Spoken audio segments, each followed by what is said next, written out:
just you wait. So with that, we might have a couple new introductions and your way. Hello. Hi, everybody. My name is Kylie McCormick, and I'm with the Wyoming Historical Society. I am an assistant editor at wyohistory.org. And I just want to thank all of you for hiring your local historical society to write the content in this building. That it is honestly such a huge honor to be able to have this amazing opportunity to interpret Wyoming's history here in our state capitol. And I really do believe that these people who are the most invested in Wyoming's history, that we should have an opportunity to interpret that history in our public spaces. So thank you so much for recognizing that and bringing us onto this project. I'm really excited to be able to share some of my thoughts with you all today.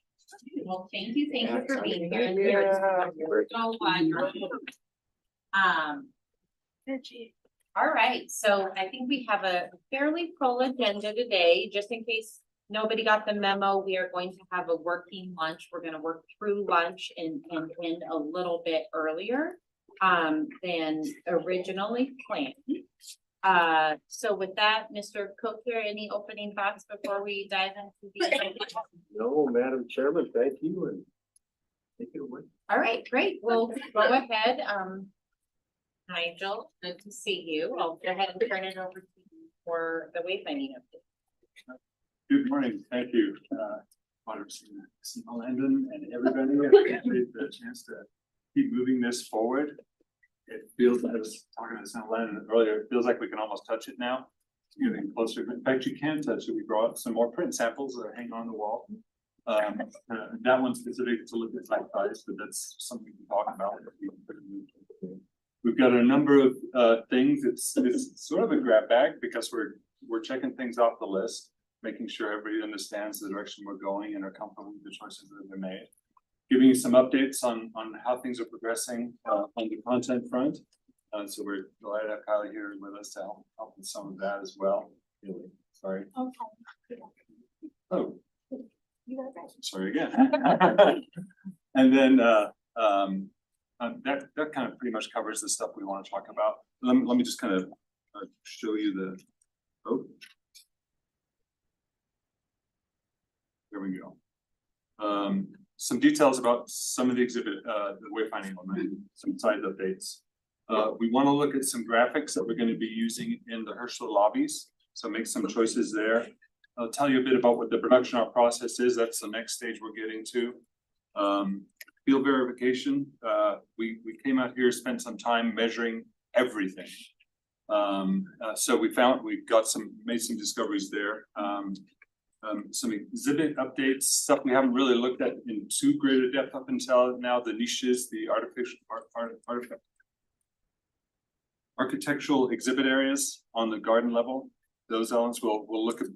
We've moved those forward a little bit. We still have to make some choices about artifacts, but we'll be able to share with you our concept for how those are going to be displayed. There's going to be a content overview that Ellie and others will walk us through as we look at how content is spread throughout the building. This will go back to our content mapping exercise from a bygone era, it feels like now. But I think it's important to help you to see how the story is woven throughout this, because as the months come ahead, you'll be asked to review different content documents. And there'll be times where you read something and you'll want to say, oh, but there's this story too. And knowing how the stories weave and are integrated throughout the whole building, you'll start to realize that, yeah, we're talking about this here, but that moment is going to be celebrated over in this spot. So you'll start to see how these conversations happen throughout the building. Just an overview of what those text templates look like that you'll be reviewing, just so you know what to expect. And we've done that before with other elements. So when you open it up in file stage, it won't look like a stranger to you. And then some updates on the visitor kiosks, those digital interactive kiosks that are around. We've got a couple little questions and a couple of minor adjustments that we're making or recommending, and we just want to run those by everybody and make sure we're still with that. Sound good? And I'm going to try and go fast. So first of all, the freestanding directories, and if you remember, this kind of went back and forth. Should it be 5 feet? Should it be 6 feet? 5 feet? And then we brought these structural samples hanging one behind me and the actual sample of the wayfinding one. And when we stood that in the hallway and we stood someone like my height next to it, it just felt way too small. And you can see just from the perspective of this person that the content gets pushed down too far on a panel like this one for 5 feet to be reasonable. And they weren't so overwhelming in their presence that 5 feet felt like it was too much or 6 feet felt like it was too much. So the direction we're moving is that for all these wood-based wayfinding signs, they would be no more than 6 feet tall. So that we push the sign up higher and the type doesn't go lower than it should on the sign. This also gives us a little more leeway at the piece to add that trompe l'oeil element that we really loved back into more of the signs, which I think connects it to the building even more. The other signs, those ones that sit on the Julius Bloom legs, are remaining at 5 feet tall. The content isn't such that it pushes down and it won't be intimidating to the sight lines that way, because these are more frequently in places where a view is more important. Does that all make sense? Everybody feel comfortable with that adjustment? Excellent. All right. Lobby graphics. Okay, so you remember that in the lobbies, we felt like it would be a really great moment to sort of establish the sense of destination in each of the lobbies in the Herschel building. And that's at the south end and center lobbies of both the east and west building. You get off the elevator on most of the floors now, and some of them are great, but some of them are peppered with everything from Lost Cat to I don't know what, billboards and small signs and goodness knows what paraphernalia. And their own version of directional signs and wayfinding. So that's an important need that wayfinding needs to meet and help to not make these places look so scattered and disorganized. We want to give some people a sense of professionalism and elevate the space to give people a feeling like when you're going to Herschel, you're going to the Capitol. It's not your dentist's office. It kind of looks like you're going to like see your CPA, but you're actually going to the Capitol. Oh, your chiropractor. Oh my goodness.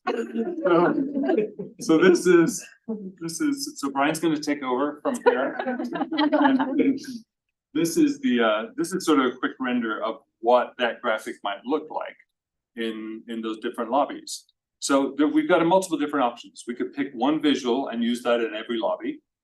We could pick a different image for each individual lobby, or we could pick 4 images, one for all the center and one for all the south and the east, one for all the center and one for all the south in the west building.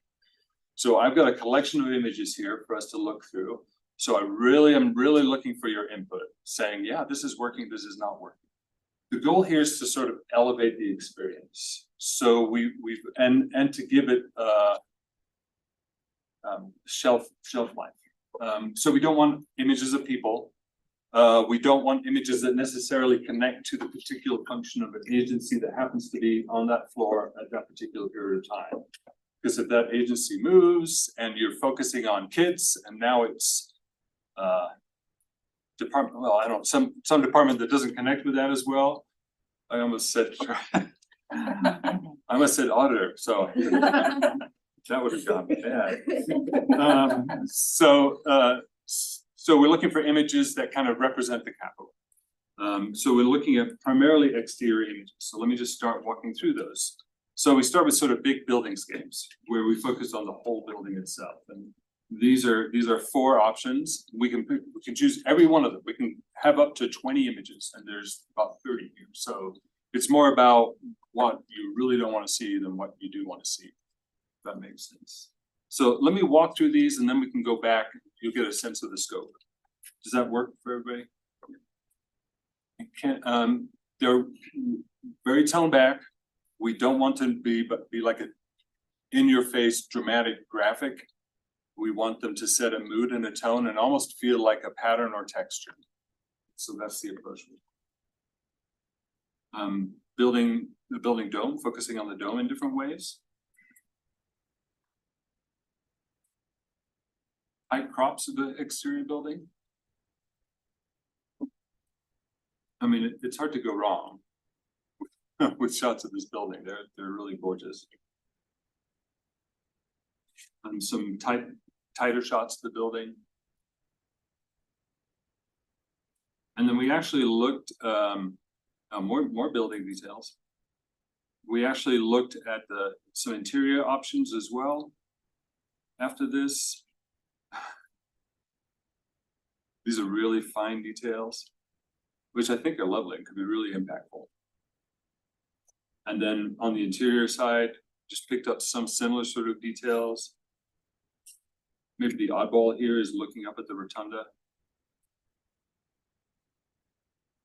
Some column tops. I think that's it. So first, gut reactions. Are there any of these that really don't work for anybody? I prefer the larger building components as opposed to the minors. And or small cutouts. I just want to So like first 3 or 4 slides. first 3 or 4 slides? Just to pick up on that, that's exactly where I went. I'm not as enthralled with the really detailed, Really tight. even though they're spectacular. I prefer, and generally, I'd like to see all of them. I don't think we want to just pick one, right? And every single one of these be the same one. I love the variety. These that hone in that tightly, I just don't, that one didn't trip my trigger. The inside shots didn't either. Okay. I loved it. And I wondered if, since it is the Hersler, I wondered if there might not be an image, at least one of the images would incorporate somehow that building. Maybe with the Capitol in the back, or Particularly the shot where you're looking through the two buildings and you can see. exactly. I thought that, Do I have that in here? you know, that might be With both buildings and in one of the large. Right, yeah. From a distance. Yeah, my initial gut reaction was we're gonna have this a lot of places, so repeating the same image seems Yeah. silly when we have so many wonderful images. So I Yeah. like the idea of having different images on each space. I initially had the same thought about the up close detailed building ones. Except I shifted a little bit because I think if we only had them on one floor in one place, I think that. And I get your point, like if you're like, wow, that's really up close and personal. I also think that would be interesting. I could see people looking at these and say, I'm gonna go find where that is. Yeah. So I would definitely lean towards every, different images in each area. But I think some of the building, and again, initially I was like, God, that's too much to have, because I was thinking we're gonna repeat that bird on every single, Yeah. but yeah, I could see that, and keeping in mind that some of these lobbies and hallways, it's being straightforward, are trafficked very low, right? So I think maybe some of the more classic images put in the more trafficked, the first floor, the lower levels, Yeah. whereas, you can put the bird on the wet side of the floor, but I do like. Other thoughts? I think we have both the superintendent and the treasurer online. No, thanks, auditor. I would agree with kind of the conversations going. I prefer the buildings more so than zoomed in and spreading out various images. And so Nigel, we're just talking about adding or opposite of the elevator doors. Yeah. Yeah. And then my question is, what happens if we want to change it? in 5 years or 2 years? It's a wall vinyl graphic, so that would need to be removed and the wall itself would need to be retextured, yeah, finished, and then a new vinyl, if you choose to repeat that, replaced. The FCOs, these FCOs are mounted onto the wall as well, so they sit and float above the graphic a little bit, which gives a nice step, and elevates the perception of it. And that's the reason those are on top of the vinyl, because this is more likely to be around for a longer time. This content on the right side here, which indicates specific locations on that floor, are more likely to change more frequently when an office moves its main entrance or its location. So when we finished the Hersler building, we were working with A&I to have a policy and procedures on what can and can't be put on the wall. And that all just kind of fell through the gaps to a large degree. So my question is, what are we doing in terms of having A&I be part of this, and then establishing what those policies and procedures are on what you can and can't put in the hallways, and who then is, because they're responsible, the janitorial services, to clean them up or remove whatever should not be there, or to, and to put people on notice of that process. Are we integrating them into this process so that we implement that? I think we can say, based on what is currently in all of those spaces, that did not happen, or has not happened, or is not happening. Well, this is the perfect opportunity to reinvigorate that process. So I guess that's my point. I agree, Representative, with where you're going. I think that probably should be on our radar screen. And, perhaps in the next meeting or two. So I think we've got what we had draft restrictions and rules for the hallways. We dig those up, resurrect them, and then have those. We could run those through over to Tricia and get their comments and feedback, and then maybe have her, someone on her staff present to us.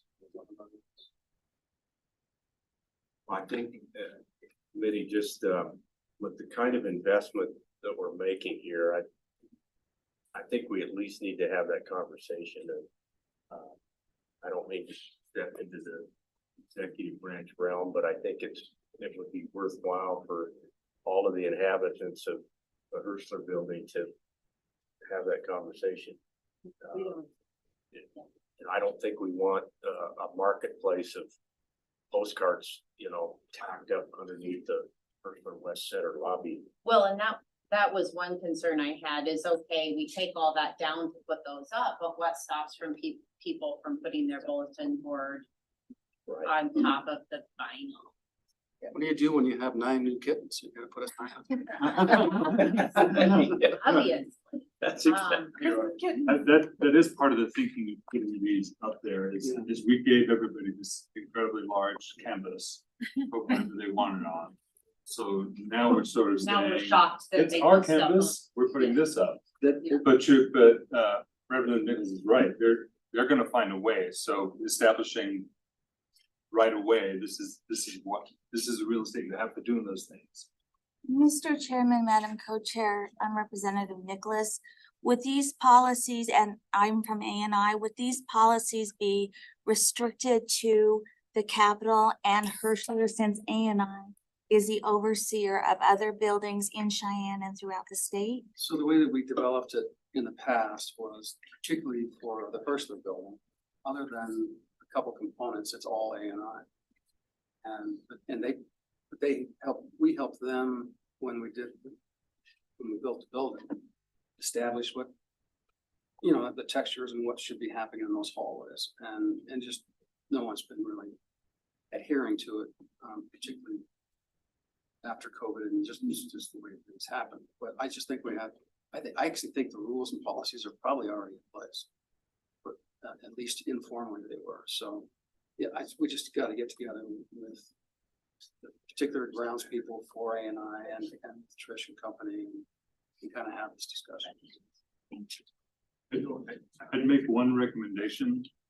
It's not sufficient to say people can't put these things on this wall.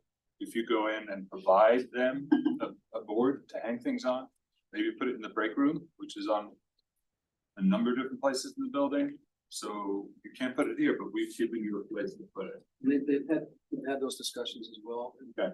I think one of them was when you first walk into the first corridor, having some type of a pegboard thing that where all the children can go, but yeah, some type of accommodation. Well, so Madam Chairman, it seems to me that, and I'm looking at our A&I representative, it seems like we need to at least, in a subsequent meeting, touch on this issue. If we make this kind of investment in the building, we owe it to ourselves to find out, look, what's gonna take place going forward, and maybe A&I could bring us, you know, what are the rules regarding hallway presence and all the things that we've seen over there, so. Yeah, ideally, we want to make A&I the bad guy, not us.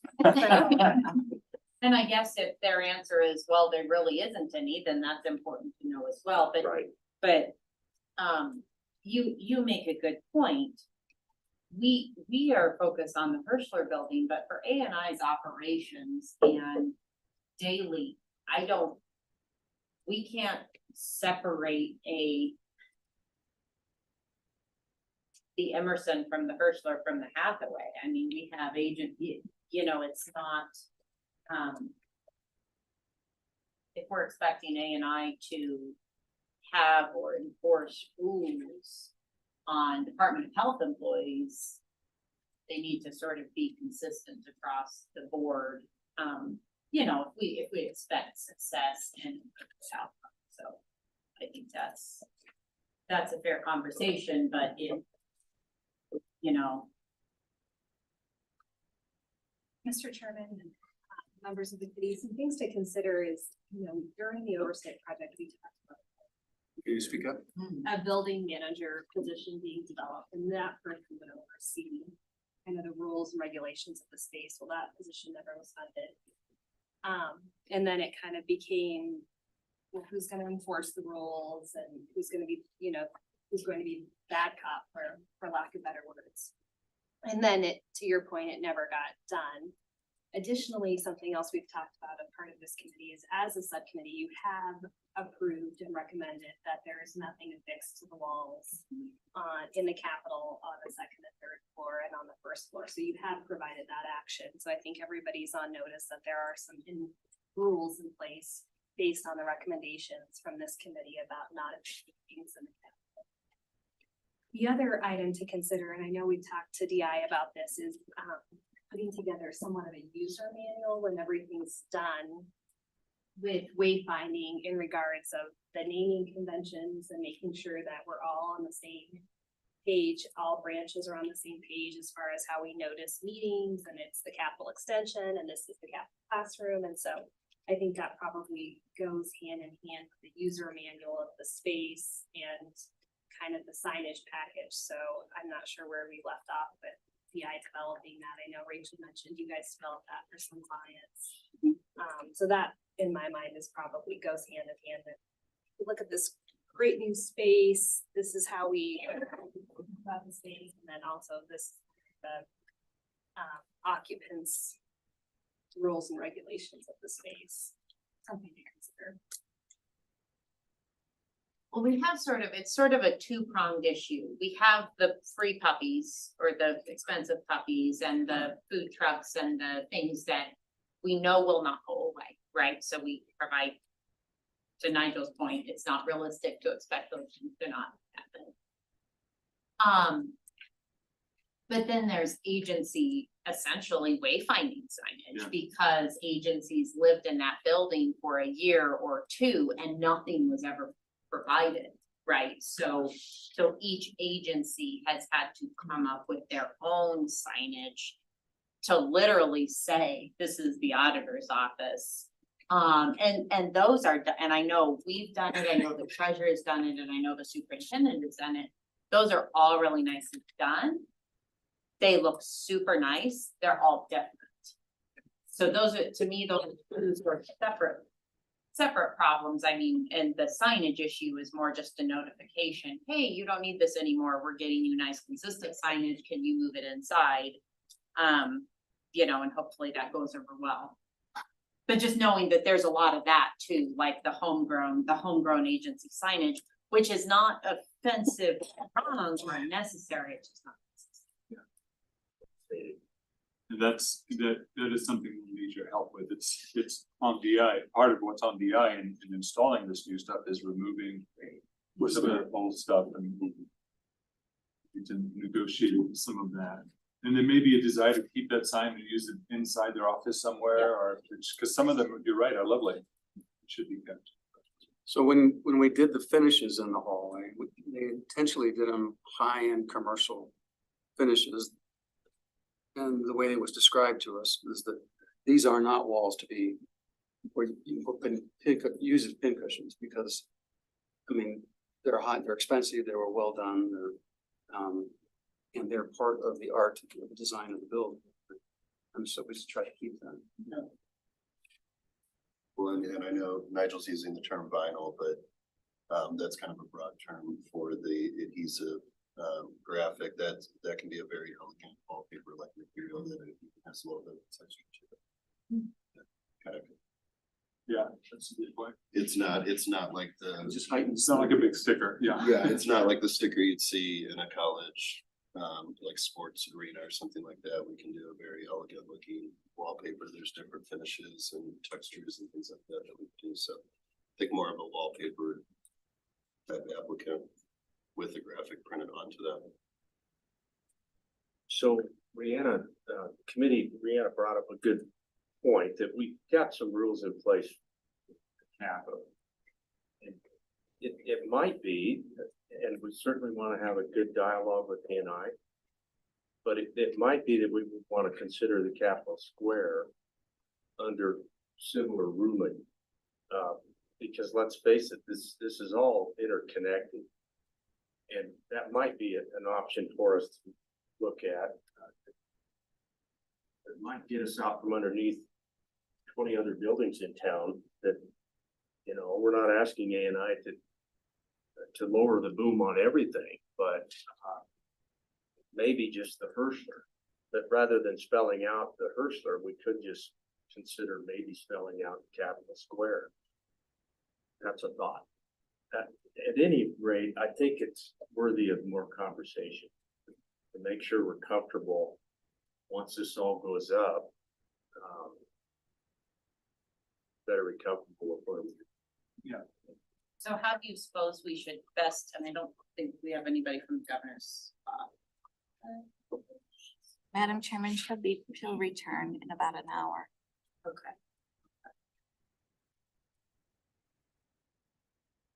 Sorry to beat a dead horse. So we think there might be rules that aren't being enforced, or seems like maybe there's not rules. If there's specific rules in place for the Capitol. I know they were crafted for the Hersler and the Capitol. But maybe just not And they were enacted. fairly well implemented in the Capitol.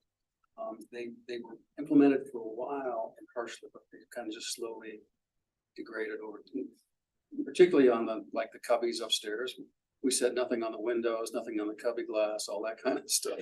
And that drifted pretty quick. People have to live there. Yeah. Nice. Well, I think just for the subcommittee, it'll be useful for us to know what's there. I mean, what do we have in place now? Yeah, and I just sent Trish a text asking Okay. and put together what exists and show it to Rihanna and Wendy, and then we can go for it. And maybe some realistic. Invite them to come and just have a topic at our subsequent meeting. All right. Great work. But for DI's purposes right now, I think what we heard is we generally lean towards having different images in each spot. Is that? We've got some really nice images of the Capitol looking south. You know, so you see the split with both Yes. Hersler 1, Hersler 2, and the Capitol right. Yeah. That I think would go really nicely. Yeah, I think you're right. Yeah. I had one But the resolution, I was concerned the resolution wouldn't stand up to the scale, but I'm sure there are others. That's a good recommendation. So that, there was desire to move away from any of the interiors, so we won't do the interiors. If I may, Nigel, I was curious on do you have any graphics of the other floors? Because getting off, I know on second floor there, I forget what you call it, the heart monitor box. Yeah, that they're in the way on. And they're like, I'm just curious like how those would Yeah, play in. some of those will kind need of- to be moved. Okay. Part of it. Alright. Yeah, they're right where this type is right here, so it's not in most instances. There's a lot of stuff that will need to move. And that's part of the goal, is just to clean these up and like we've been saying about that consistency across. You don't want people to come in here and feel like they're at the mall where there are 15 different brands. You want to feel like this is my government and they've got it together and they're all talking from the same voice, even if they're not.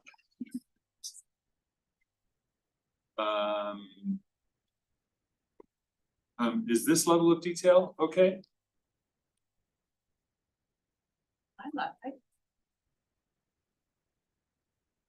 I would say yes. I don't think they're all equal. I would like, for example, the bottom left, to me, there's too much shit in the shade. Yes, you're right. But like the top left, I like. So I think maybe refining the images that really pop, but Yeah.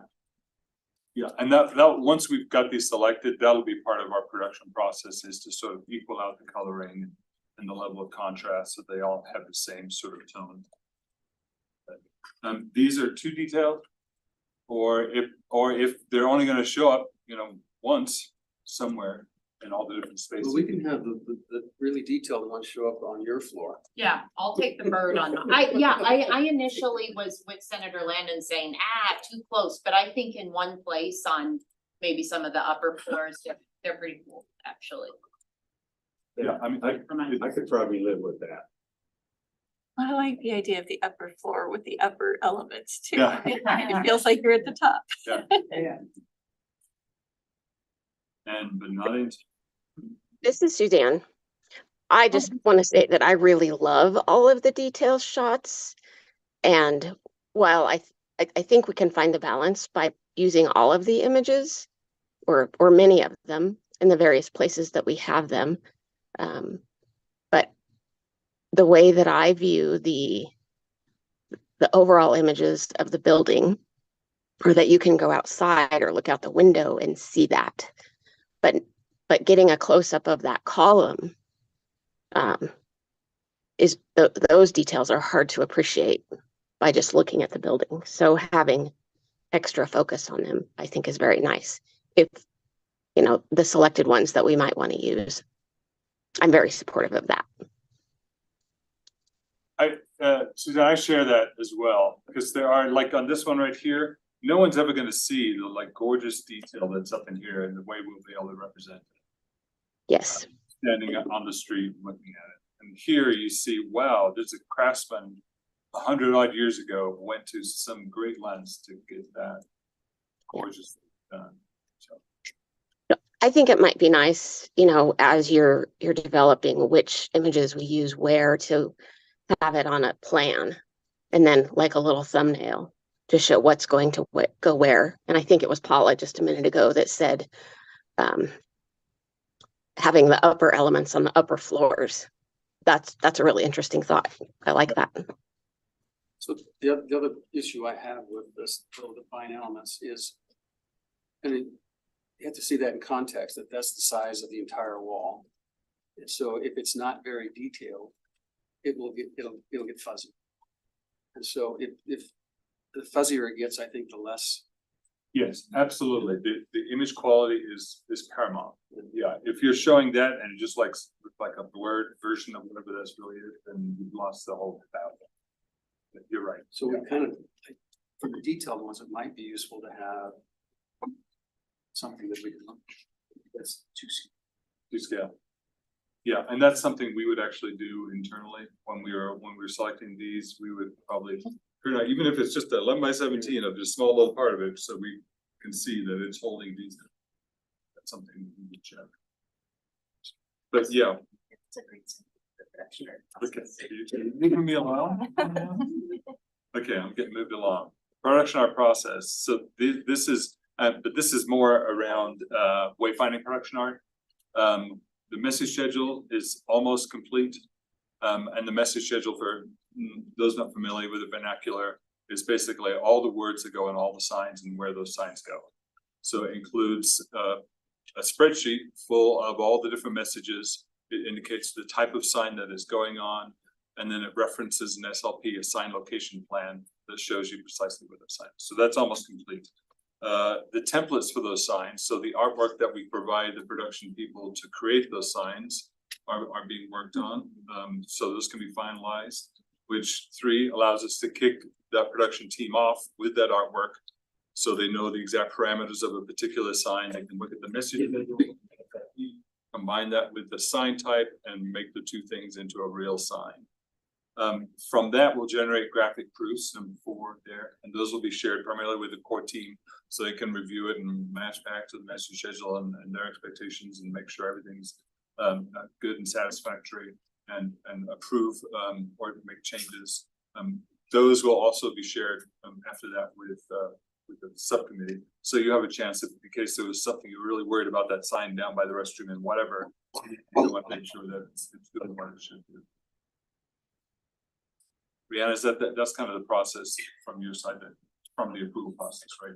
Yeah, so members of the committee, this is kind of a forever hold your peace in December and making sure we're with fresh eyes and are proofing it first thing in the morning, and that we all caught, like, the classroom changed its name, the civics lab changed its name, and on the side. So your internal core team, CMD and LSO will do the thorough comb through, but it's always nice to have a fresh set of eyes if you have time. As you know, it's a lot of pages and lots of signs, but it'll be the first time that we will see an entire package since the July meeting of every sign and all the new texts and all the new sign types. So we always appreciate more sets of eyes on it. Well, and if you don't have time to review the whole thing, review your specific area Exactly. or for that, you know, anything that can be done is better than that. That's a great recommendation. And what do we expect the timing to be on that? Sorry, I'm sure we'll go back to that. We're rotated for mid-December, Okay. so sometime around the 11th to the 15th.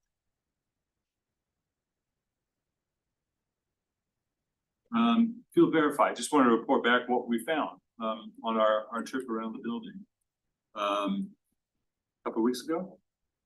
And we're still updating all the elevations and files based on those findings, but these are sort of the most significant finding that we had. First of all, there are no major issues that impacted placement of exhibits or wayfinding elements. There wasn't anywhere where we said, oh, well, we can't do that anymore. Or if there wasn't a very suitable option available to us. So that's the big takeaway, which is very good to hear because there was some significant differences between the elevations that the architects provided and what the reality of the structure actually is, which may come as not much of a surprise. There are some minor placement and material adjustments needed for the Hirschler stairwells. That was probably the biggest place where there was an impact in placement, but those are just directories that are on each landing.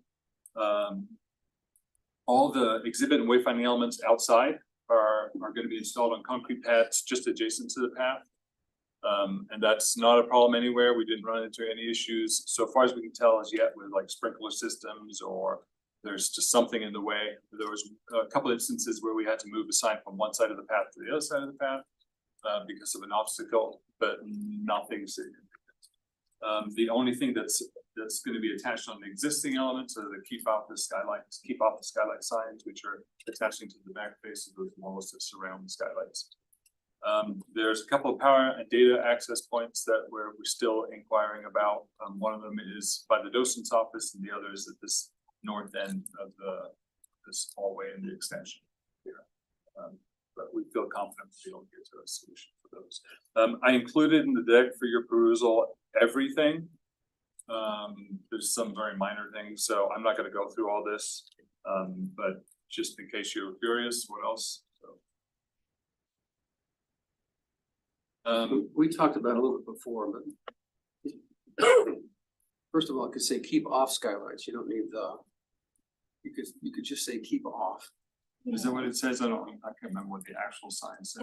In the actual sentence, but I'll say keep off skylights or It will say what? keep off skylights without the. Means you can get in the garden space. You travel around the landscaping if you like. And in the guarded space, it'll make the sign slightly larger. That's why I keep off. Just enough. made it. Not really. I mean, and it's less intrusive. Not so worried. Or it could say, please keep off. Then you have less wordage than having skylights. Yeah. Is that what you want to do? So we make that change to please keep off or just keep off? That was an excellent moment to make that decision. Is it? Think we should What do you keep think, off Representative? skylights. Want to specify skylights? Landscaping, okay, skyline. No. I don't think we have people that are trampling the landscape, but then, oh, but I can't step on the skylights. Oh. Kind of flipping a coin, I think, keep off would probably suffice.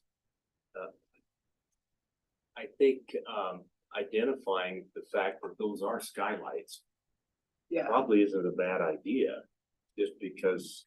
They're ground level, you Oh, would yeah, not yeah. know that Then, there's. then you read a sign like that and then you say, yeah, okay, now I understand, you better not stand on that, that's a skylight. Cause if you're not familiar with what's underneath it, you're just, there's just some glass on the ground, Yeah. So I don't. We put those little pigeon pokers out on around the edges. I'm 100% behind that.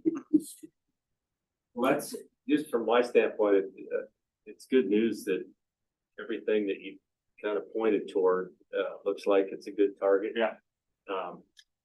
You know, that's pretty exciting to know. Especially for a building of this age, complexity and variations, it's a nice thing to find. I'm happy about that. So just to be clear, keep off skylights, are we keeping that? How many are there?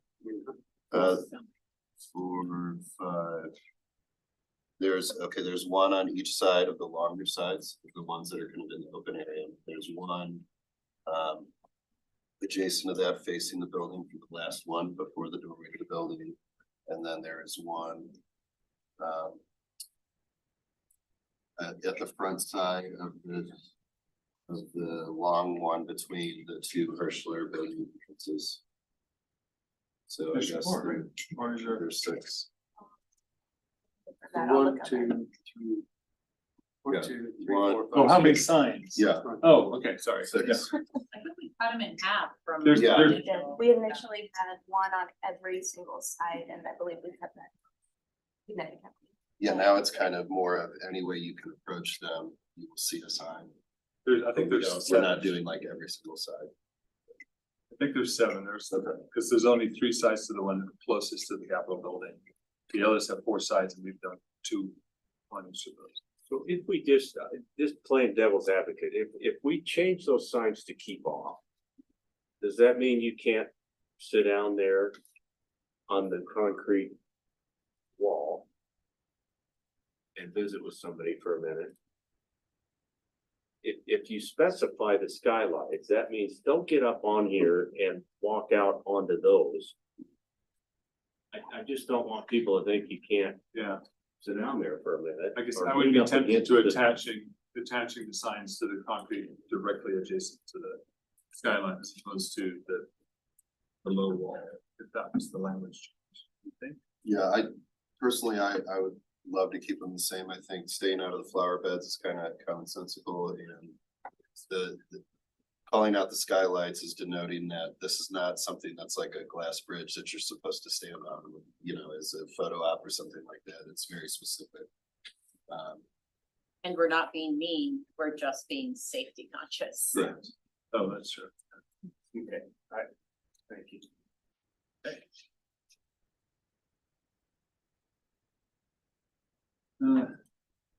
On On the garden level, there are a number of existing niches, and I just thought I'd put this on here just to remind everybody where those live across from the large vault, the governor's vault, on the east end.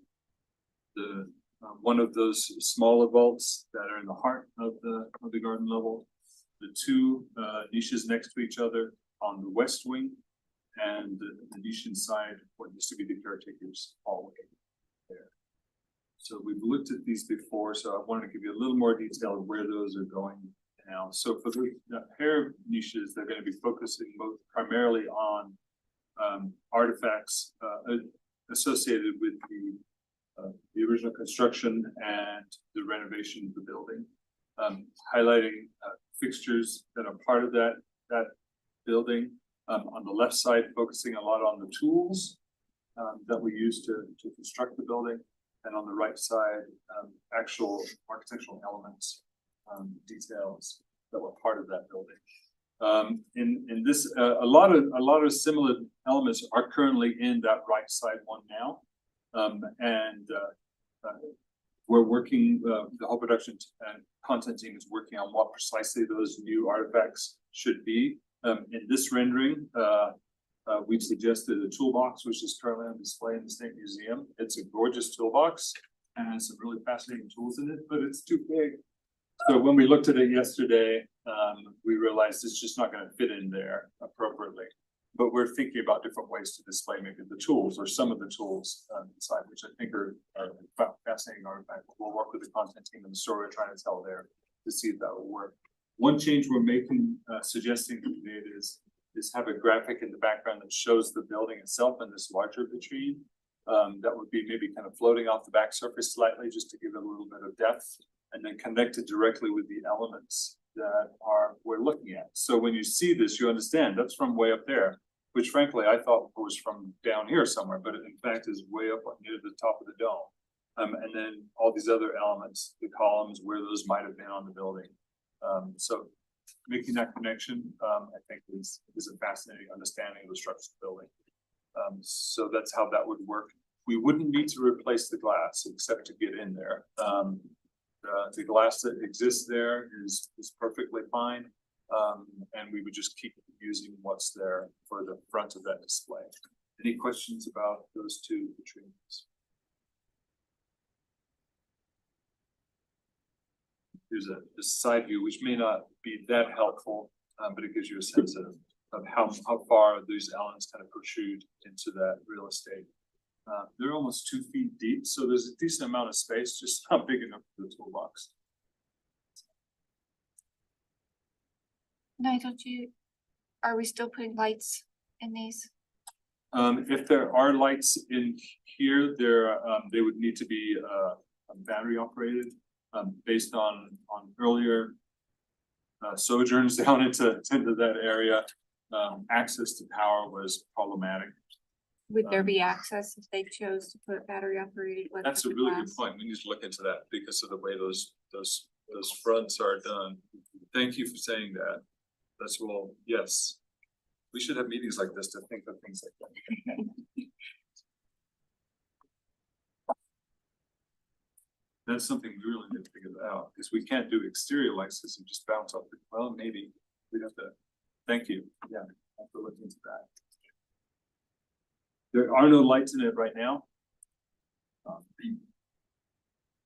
But maybe part of that, looking at the materiality inside, the brighter colors would create more reflection and more light internally. I don't know. We'll explore options. Inside the caretaker's corridor, which is just opposite those two niches over here, and you can see they're not represented on the plans, but we know they're there because look, there's a picture. That would be a simple graphic on the back wall of that niche with one simple vitrine that protrudes forward, but not beyond the face of the wall that the niche is in. We'd be able to tell a story there with a companion image perhaps, and then highlight a fixture here. When we were looking at the different artifacts available, with this broken plate, which was found in the reconstruction or the refurbishment of the building, felt like a kind of a cool artifact but in further discussions is also available two sort of evolutions of the fire alarm system. Starting with some, for all the world look like symbols, to an old sort of like a bell, like you imagine from your old junior high school on the wall, the chrome bell that they would use, all to the fire strokes we have today, right?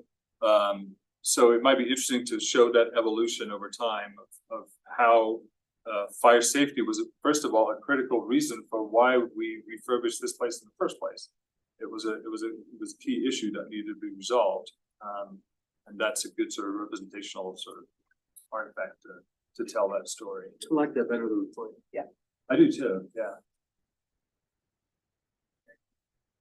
So by the way, while we're talking about it, particularly on the east side on the governor's basement hallway, the lights are sporadic, the lumens are off, it's not bright enough to see the portraits.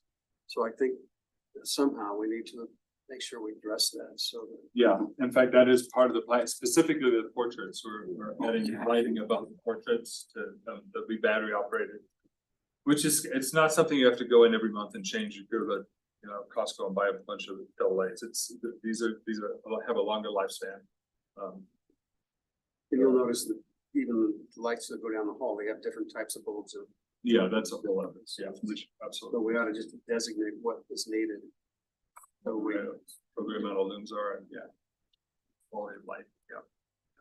So actually, we're gonna look at that as well. So first of all, are we comfortable with that approach? The symbol vitrine, you can see how it sticks out from the wall here. There's a simple shelf at the bottom to create a sort of base for that space. And the vitrines would be such that, I believe that's true for this one as well, that they're removable, so you'd be able to change out the artifact. Part of that is because we're not controlling the environment within these vitrines. There's not desiccants in there to address humidity. There's temperature gauge, things like that. All those things don't exist in these vitrines unless we wanted to skyrocket the cost of these things. So the ability to change out, rotate exhibits is helpful, so we can keep things in there for a time. Fresh with new things. If the thing we put in there, there's concern about keeping the quality. It also adds flexibility, right? So you can tell the story. Awesome. So that vitrine you were mentioning, Representative Gold, down across from the large vault on the east wing. Again, here we're showing an old document as the artifact, but I think there are more compelling elements. And again, this might be a great place to rotate an artifact. So we would tell an overall story here with maybe a supporting image, but then have a artifact label within the case that displays a large enough case so that we could rotate things out. We were looking at a silver service set from the Wyoming, what was that, Evan? The USS Wyoming. The USS Wyoming. Maybe an element from that might be cool for a while. There's these stamps that all the elected officials have to sort of put their stamp on documents and legislation. We're sure there must be a version of that, or assume there must be a version of that for the governor. So finding the governor's version of that ties right into the governor's story around there. And that's a more interesting artifact, especially for kids to look at, than a piece of paper hanging on the wall. And especially since we won't be able to show the original piece of paper anyway, so you couldn't say, look, this is the original letter that Joe wrote to John. It's an actual thing that had some meaning in the story of the state. So that's what we're suggesting for there. Does that work? Does it any thoughts or reaction? All right. On a roll. Okay. Now in this hall, not the T-junction one that we get when we just come up from the extension, but the one opposite it, which sometimes half the time I go down thinking I'm going to the extension and realize I'm not. There's one of these one of these smaller vaults. What's the name of the company? Mosler and Mosler? That have these just gorgeous artwork on the face of them, but one of these has been sort of set aside as an exhibit space. So we're looking at creating this into sort of a staged vault where we create a sort of an atypical shelving unit inside, which is true to the age of the building, and that we would place different types of artifacts on that, and there's a bunch of different directions that we're going for here, and I don't know that we've really settled on any one in particular. Kelly, do you have any thoughts about where you're leaning most right now? Oh, yes. So there's a few options that we've discussed about. One is that, and Rihanna's been making some excellent points about the children who tour through this building and capturing their imagination. And that if we are going historically accurate, we're just talking stacks of paper, and that's not very interesting for anybody who's touring through the building. It doesn't make you really think about Wyoming. It doesn't inspire you.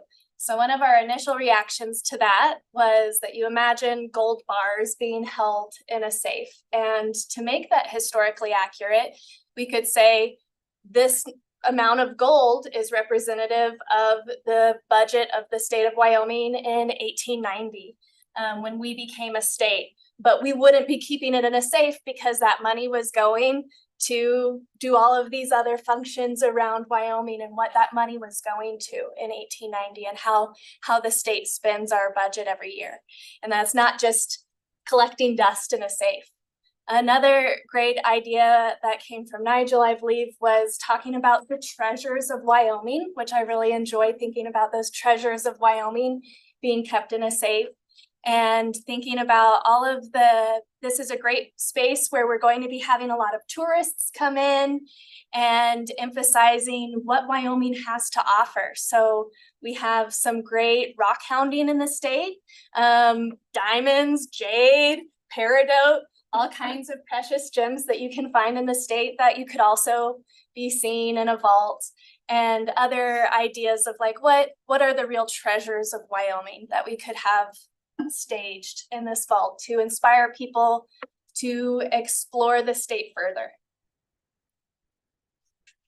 So a bit about the functional elements. This door is not wide enough to accommodate ADA access. So we want to make sure that whatever's displayed here creates an equally satisfying experience for all the guests that we might have. So we're restricting access to just near the front where anybody can stand, whether in the wheelchair or not, by putting a half wall partition that would be accessible for cleaning and updating artifacts. But it would be acrylic or glass, so you could see the whole area with a reading rail element, interpretive panel attached to the top lip of that. So it could talk about the elements that are inside the vault. We go That back. could be easily changeable too, if you change the elements in the vault itself, you can change up that. Some details as kind of a side view and a top view where the cabinet would live, how far back the rail is. So obviously this can't go around the corner. It needs to be clear eyesight for anybody that's looking inside there from this area right here. We can do studies too, where like it might be that we push that cabinet forward to get it closer, but still out of arm's reach. We're just kind of shining it against the back wall for now, but yeah, the idea is that they'd be able to see everything from the doorway, even if you were in a wheelchair or something. So I like the idea of, you know, as I understand it early on, the state treasurer acted as a banker essentially. And they kept gold bullion, but primarily cash on hand from tax collections. And that's what the big vaults were primarily. But the story being, in 1890, they did, you know, everything was paid, you know, cash was paid in taxes. And then that money showed up and resided in the state capitol. It wasn't in the First Interstate Bank down the street. And you know, but then it went out through various things. And the idea that that treasurer was the money manager for the state that paid for the services the state is a nice And you can do gold bars, you can do that because they were exchanged. So we'll just need some gold valid. bars from you. Yeah. Well, I think the state treasurer. I'd love to see the paper currency come too. Yeah, That would be I would need to fantastic. see that. that was my thought, is maybe some historical currency. And the other thing, I mean, I know a stack of papers is gonna be really boring, like I get that. And so I really love the idea of the gold bars and then tying that to something, comparing it to something, even we know the gold bars might not be super historically accurate. But I also think you could say, you know, what was really kept in these safes? Stacks of paper, womp womp. Why? What papers were so important? I mean, that's a question. Like what, why would we keep paper in these vaults? What were they? You know, and is the answer, and I honestly don't know the answer. And if it's real boring, maybe we don't go that direction, but I think that's an okay story to tell too, you know, what was really kept in here. Which, Guys, thank you for what you brought up, and Madam Chairman, I'm with you. I have to say, I didn't, when I first saw the shelves, it kind of raised an eyebrow, because I didn't, even though it's historically accurate, they probably had shelving in there. I guess I had not envisioned it being a shelf, that we would look in there and just see shelf. But I think it has potential, now that I've heard some of the things that we could do with it. I wondered, as the auditor did, I bet there were other things kept in that safe. I wonder if the caretaker of the Capitol had an old Henry rifle kept. Or a seal. Yeah. Yeah, The maybe. seal. Yeah, well, That's one of Wyoming's treasures, is our seals. Each of them, Madam Chairman, I think, and so they probably did have, they kept their Go ahead, gun George. and their seal. I bet other valuable sorts of things like that, I have no doubt that those were probably in the safe. So I think the door could swing even a little wider open, depending on what you find out, you know. The treasurer. Treasurer Meyer, you had Yeah. a, yeah, guys, we've got a lot of historical documents in our office that, as we've been cleaning the thing up and going digital, we've got a lot of different things that, we've saved back, you know, some of the first checks or whatever that were written in the state, and some of the first taxes collected, and some of the first contracts that the treasurer signed off on. And so there's some interesting artifacts that we've got, and I'll try to have somebody make available a list of some of those things that you know, we were thinking about framing and sticking on our walls just in our office, either here or downstairs. But yeah, it's a kind of interesting what the jobs of some of the early officers were, and what they actually had to do on the day-to-day basis. But you trace those documents, it kind of brings you back to that 1890s reality. So we can get some of that stuff, and you can peruse through it, see if there's anything that you might think would be of value. that'd be great. Madam Chairman,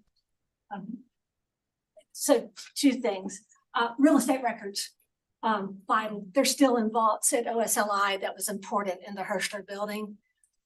So a lot of original real estate documents had to be kept from the beginning of time. So that, and then the second thing, to the treasurer's comment, yes, that we, in the move to 2020 Cary, we discovered, because we had to empty out that vault, the silver door vault. And one of the things we found I thought was interesting was a book of checks says you have to order new checks at least 6 months in advance, right? Because it took time to print them. And they all said a few were left who had not been written. They said the territory of Wyoming, and Wyoming was so frugal, they got a red stamp and stamped state over the word territory. So I don't know the treasurer, that they were down at 2020 Cary when we were down there. And I don't know if, yeah, I mean, I don't know if that was actually the auditor's office. I mean, it's just odd, but it was in the treasurer's office. We keep check stock under lock and key Yeah. now, so. Yeah. So it sounds like we want some fake gold bars, and then we also have maybe a lot of historically accurate things that are not as boring as we originally thought. I think it'd be fun though to also have a prompt of like, this idea of like the treasures of Wyoming, asking the students, what treasures would you include in the vault today? And somehow having a interactive dialogue or way to track what, the next generation thinks is important. I could also play off the, I mean, it sounds like we're definitely going on the treasure side of things. But as far as what are Wyoming treasures, I think if we were gonna go in that, I don't think people in Wyoming know who funds our government. And so I think that's, I mean, obviously, one of our big sales pitches in Wyoming is that we are the second largest industry, or tourism is the second largest industry in the state. And so I don't think people understand that we have extractive resources, tourism, agriculture, like this is, and so, yeah, rock hounding is cool in Wyoming. It's not an economic generator in Wyoming. So what is funding? And the only reason I say that is because when I first moved to Cheyenne, everybody was giving me so much crap about being from Sweetwater County. And finally, one day I turned around and said, who do you think keeps your lights on? And they're like, the government. I'm like, who funds the government? Like, money's coming out of these counties and that. So I would think if instead of going like, here's some like cool little things that you can find in Wyoming, like this is what's filling our coffers in Wyoming is these economies. Well, I think as we're thinking about these different stories, keep in mind, they don't all have to be represented at once. I think part of the nice part of the flexibility of this is you could plan 3 to 4 different kind of themes for this and then change it out quarterly or, every year or something like that. So returning guests and even people that work in the building or frequent the building often will see something new every once. Yeah, Mr. Chairman, Amy, to your point, where that's discussed now is in the Appropriations Committee room with the Capriva mural, which showcases the different industries in different parts of Wyoming. So on school tours, that is where we talk about what funds government when they look at that painting. You're in the appropriations room, so that's most appropriate to talk about there. And so that kind of message is being communicated through the mural when kids tour the Joint Appropriations Committee room, which hand in hand kind of makes sense when you're in the room in which the money gets handed out, and then they can look at the painting and see the different revenue streams to the state of Wyoming. So that is being discussed on the tour. I'm really liking the idea of these old checks because, I mean, and let's keep in mind, checks Kids are gonna be like, what have is that? disappeared. So I think that. And to be honest with you, the checks that have been written, it's the old fashioned. They have the stub. It shows who it was written to, handout and the amount. And all those stubs are there. And then there's about 5 or 6 pages of checks left that, I mean, they probably had to do that because it took 6 months to get the new checks and it says state on it. So, so a few were left. Cool. That's cool. Well, that's a good deal. This is an actual shelving unit from 1890, from a bank vault shelving unit. So it's a simple metal, very sort of industrial looking thing. We're suggesting adding some O's. And I'm sorry, I got a little distracted, but don't those vaults have 2 doors? You're saying this is, And a pair of doors that we'd have to keep open and that are short. And then there's the larger exterior vault door. okay, So that partition would sit back about 3 inches from that primary door. from the primary door. And those interior doors would have to stay open? Yeah. Correct. And what we're still kind of looking at the engineering details, but that glass or acrylic partition would have some sort of lock so that you couldn't get past it, but again, we'd be able to unlock and hinge open, whether that's removing the top panel or however that works to get in and access the vault and change out the artifacts. And I don't think those exterior doors lock anymore. Is that right? Yes. Because there was the Boy Scouts that got locked in there on the renovation and they had to go get a locksmith to get them out. There's another Boy Scout. We get that back.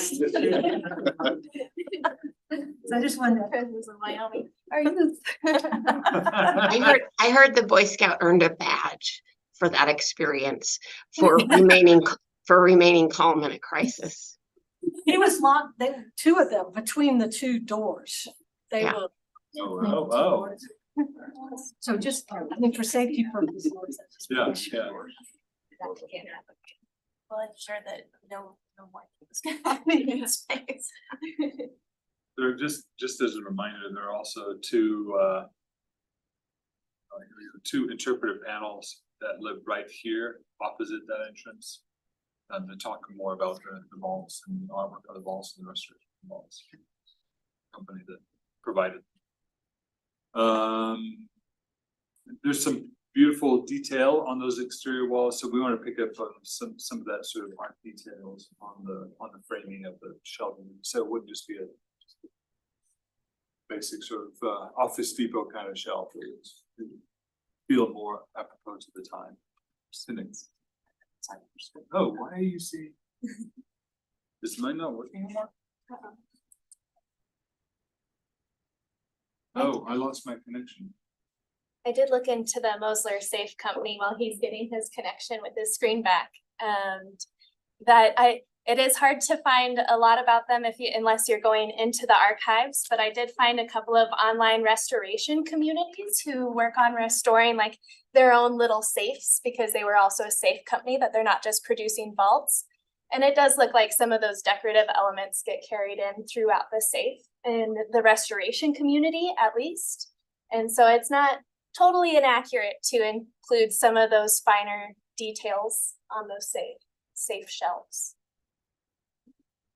I think that concludes our update on those elements, Wait, Nigel, we had, I think, the state seal mock-up before we go into the. Oh, we had a sample here.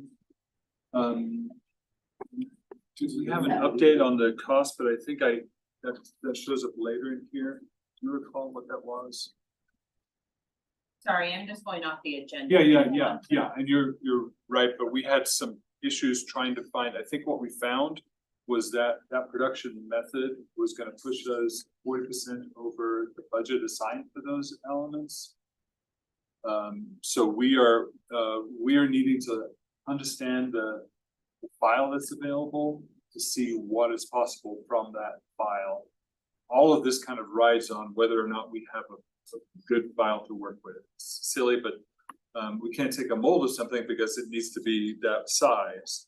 And so far we haven't found anything out there that's that size. Then they're either mostly much smaller. So this one is just an example of, but it's too expensive currently. Currently, it's, I think I remember the 40% number. Yeah, it is more expensive than some of the original kind of options we had included in our realm exercise. So if that's something we'd like to pursue, we'll take a look as we're finalizing the overall budget and see if that's possible to fit in. So Mr. Chairman and members of the committee, I think the conversation here is when we last met in October, you all had expressed a desire that you liked the bas relief style more than what DI was proposing of the paper. Yeah. Layers of paper look. I'm not sure what the official. The layers of Sintra. Layers of Sintra. So Wendy tracked down the company that had done the state seal in different parts of the Capitol. And so this is the company that has produced work on site. And it has the vector file high resolution enough to be able to produce the seals in the various sizes. It would just mean we have to work with that specific company if as a committee, we chose to go with that bas relief if we couldn't find the vector file. So part of the issue is what Nigel said, is finding the file to be able to produce it at that scale. So this company sent that mock-up for you guys to look up to see if you like that. If you like that style, or if you liked what DI was proposing. So DI never priced out the bas relief style. They only priced out Sintra, but when we last talked about you guys liked the bas relief style more. And so it's not it's accurate to say it's double, but it's not accurate to say because we never priced out the bas relief originally in the round cost. So it was that Sintra paper look that you guys did not like at the last meeting. You liked this more. So the other item is that this, if you did like this option, there is an ability, if we did get it ordered, it could be installed before session. Hopefully with the flags and the public meeting rooms in the auditorium. So if you did want to show some progress, that would be something to consider. Weighing in on. And so as you see here, there's two different colors. There's metallic brass and then metallic gold that they're proposing. What's the name of this company and where's it located? It's an online company.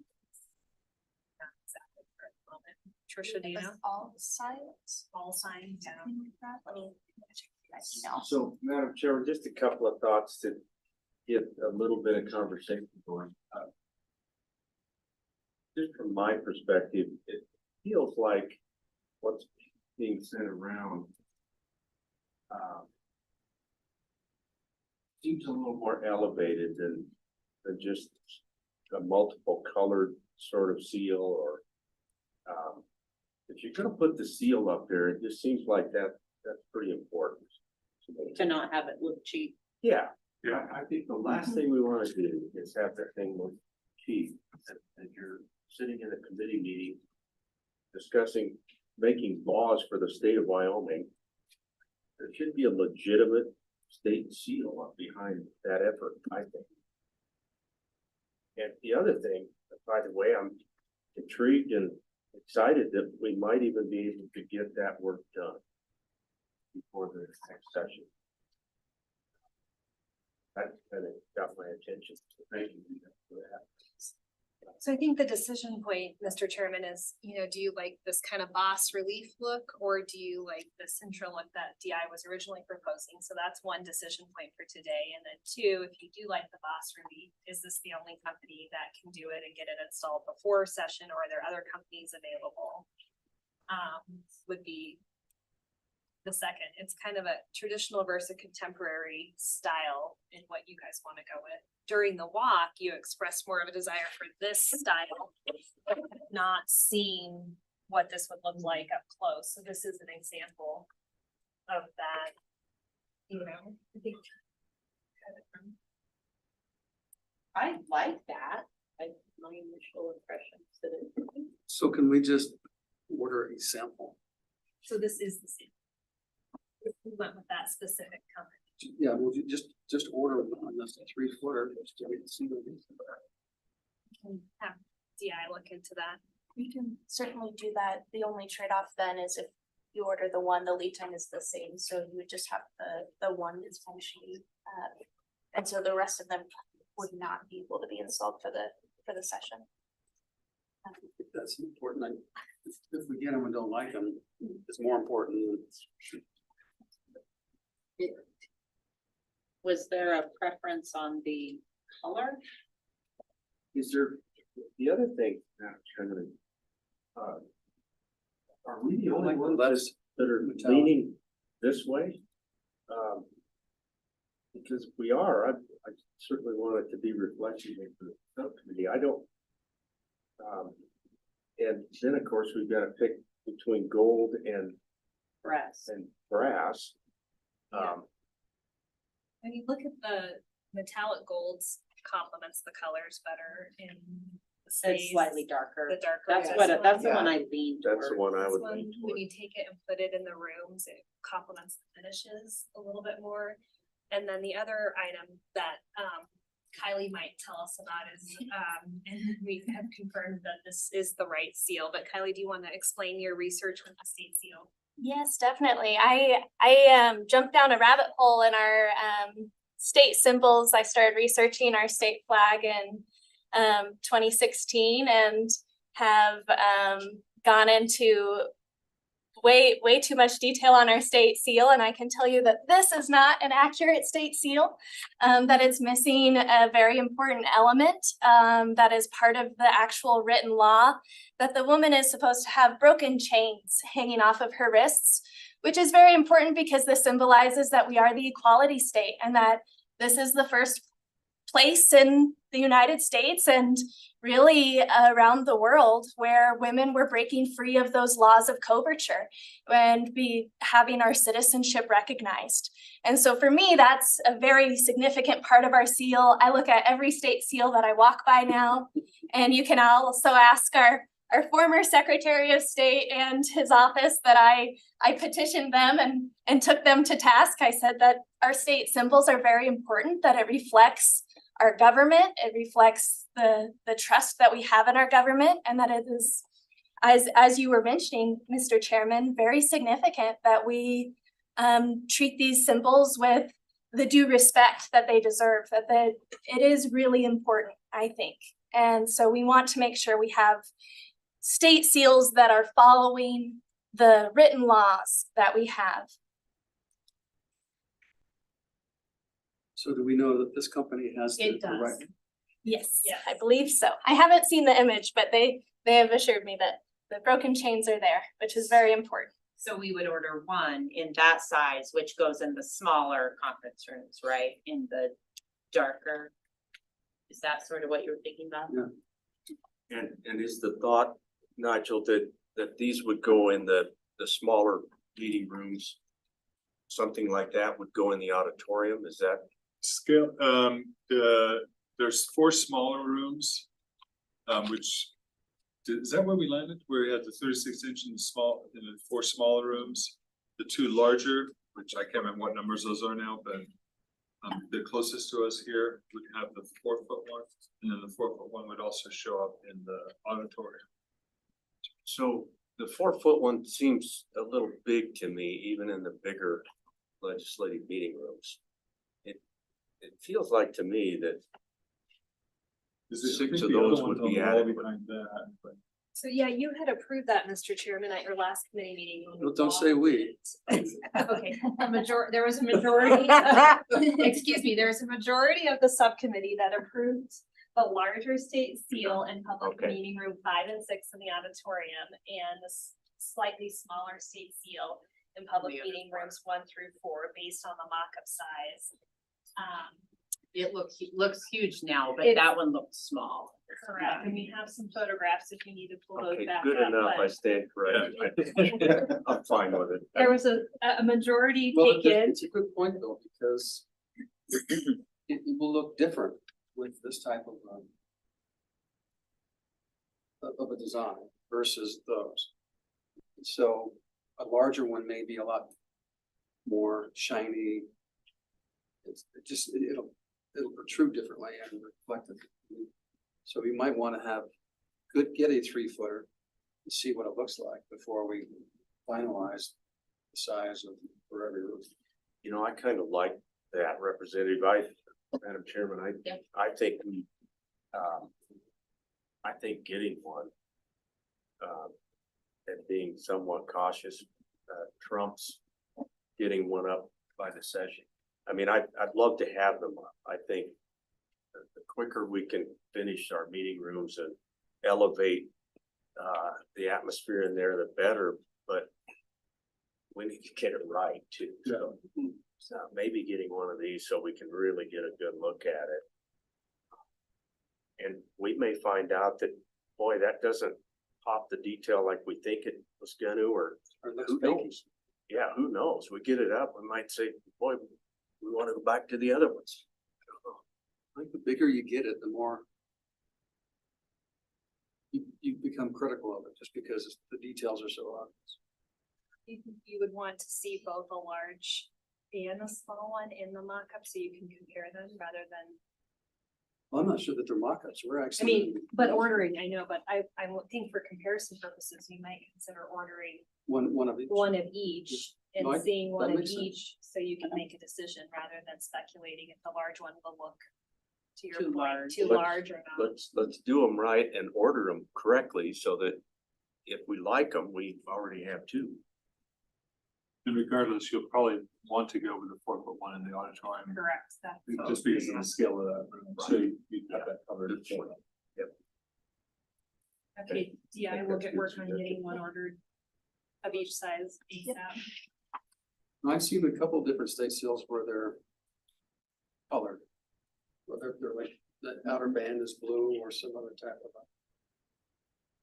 And right in front of the building, is a colored state Right. seal. So is it officially supposed to be colored?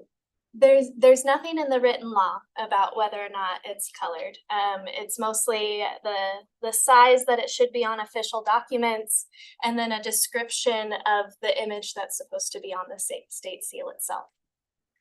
But nothing as to its color. The only time that we see the color specified is when we look at our state flag, that it is supposed to be the blue field for the color of the state seal on our state flag. The colored image with the light blue outer edge or background is a copyrighted image that was created by the Unicover Corporation. And our state seal. And the other item to compare with the colored seal is it's a little busier for video streaming. So from that perspective, it's a cleaner look with this gold color behind you and the flags, rather than something that maybe looks a little more detailed from the video streaming. Unicover, by the way, I'm sure you maybe run across, our DI folks have probably run across that company. That's a national a national printing company. We worked a lot with them, so. So just to be clear, before we move on, DI will be ordering one 3-foot diameter, darker gold color. Just one to try out, and we'll see what that looks like. And before, Oh, one of each, okay, one Four of and three. one of the, okay. in the metallic gold, this one. Solid gold. Yeah.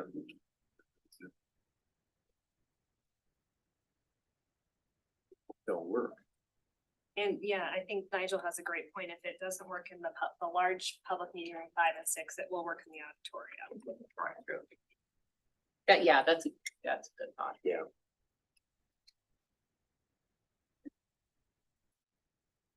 All right. First of all, it's 10 o'clock. Do we need to take a short? Maybe a short break Right. before we break for lunch or after we take lunch. So should we say 10 5 minutes, 10 minutes? 10 minutes. Okay, 10 past.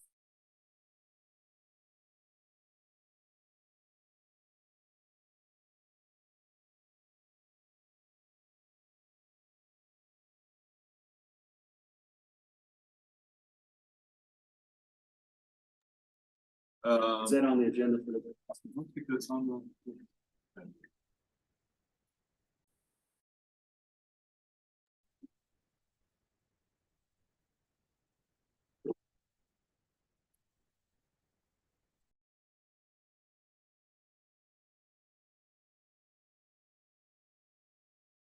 We're still working on ideas about the big vault. Yeah, we She are. kind of told us to hold off on going through that with the governor, so we really haven't approached him yet. Yeah, what my plan to do was that I'll just put money in the budget for remodel. I thought you were gonna just put money in the vault, but if you understand. But regardless of how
All right, let's go ahead and jump back in, on to the content, I would say, which I think will be very exciting.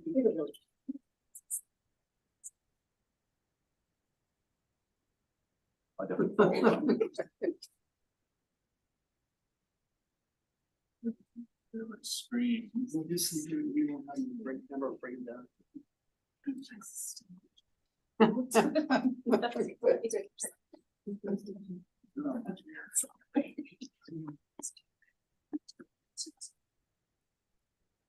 All right. Thanks for coming back from work. So we're going to focus on just to wrap that final conversation up for those people that are online that didn't hear the conversation gathered around the sign over there. There's a viewpoint from the larger group that the 44-point type is much better. We like the spacing, the approach to layout, and how much of the real estate that we use in this instance. They understand that the resolution of the image isn't finalized, and there's obviously some need for us to work on the icons, maybe less focused on the letter form and more on an icon that's representational of the subject matter. So that's kind of where we landed. Does that sound right to everybody? Yes. Okay. So we want to talk about the content, like I promised at the very beginning of this where it helps you to understand how the stories weave throughout the building. So it's kind of going back in time to look at that content map and how that's evolved, and the documents that Historical Society, as well as Ellie and the content team at the DI are using to guide how we distribute the story throughout the building sites, the Capitol Square. So I'm going to turn this over to Ellie, and Ellie, you tell me when you want me to. Have you guys all met Ellie? She's not been here in person. I don't know if you have the privilege of knowing Ellie, because she's fantastic and has been the nuts and bolts behind making part of this work. So we really appreciate the role she's played and how she's giving us moving forward, and helping the Historical Society to get the resources they need to tell the stories, and helping them to understand what we need from them too. So Ellie's got a good sort of picture of the content, and we'll jump in and support Ellie wherever you need as we move through this. You just let me know when you want to turn the slide. All right. Well, thank you, Nigel. Can everyone hear me all right? Yeah, perfect. Oh, great. No, Madam Chairman and Mr. Chairman, and members of the committee, I'm so glad to actually be here. Like Nigel said, I've been working on the project in the background, and this is my first opportunity to actually speak with all of you. So I'm very glad to be here, and I'm eager to outline what our visitor journey is. I just wanted to let you know, though, that I do have an extensive museum background. So I'm accustomed to developing, and creating content of this high caliber. Having worked at a museum actually for 13 years, mostly in the curatorial department. And like I said, I have decades of experience, having spent actually one of them with your senior designer, Ian Spaeth, creating, high caliber government type, large government projects to include the National Museum of the Marine Corps and the National Museum of the United States Army. So I just wanted to let you know that I'm really pleased to be a part of this project. And so Nigel, if we can go ahead and jump to the next slide, let me tell you what the purpose of these slides are. What we want to do is create the most compelling and intriguing experiences for various audiences.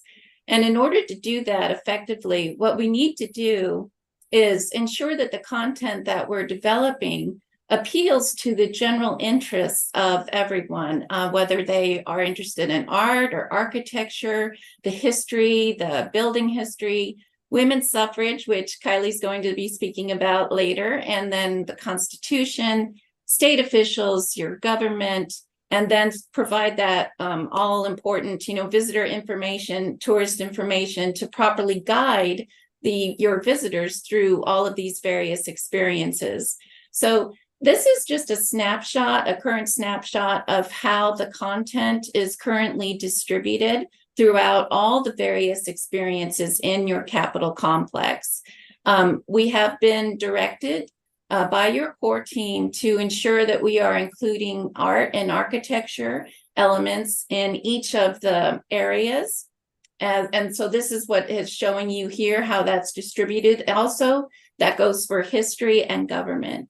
So you can be assured that each one of these topics is going to be throughout all of these experiences, and then with a major focus on the state officials in the first level, the Constitution in the second, and the extension, and women's suffrage on the second level, and then a focus on the building history on the garden level. So this is just a visual way of reassuring you that that all of this content is being allocated and distributed throughout all of your various areas.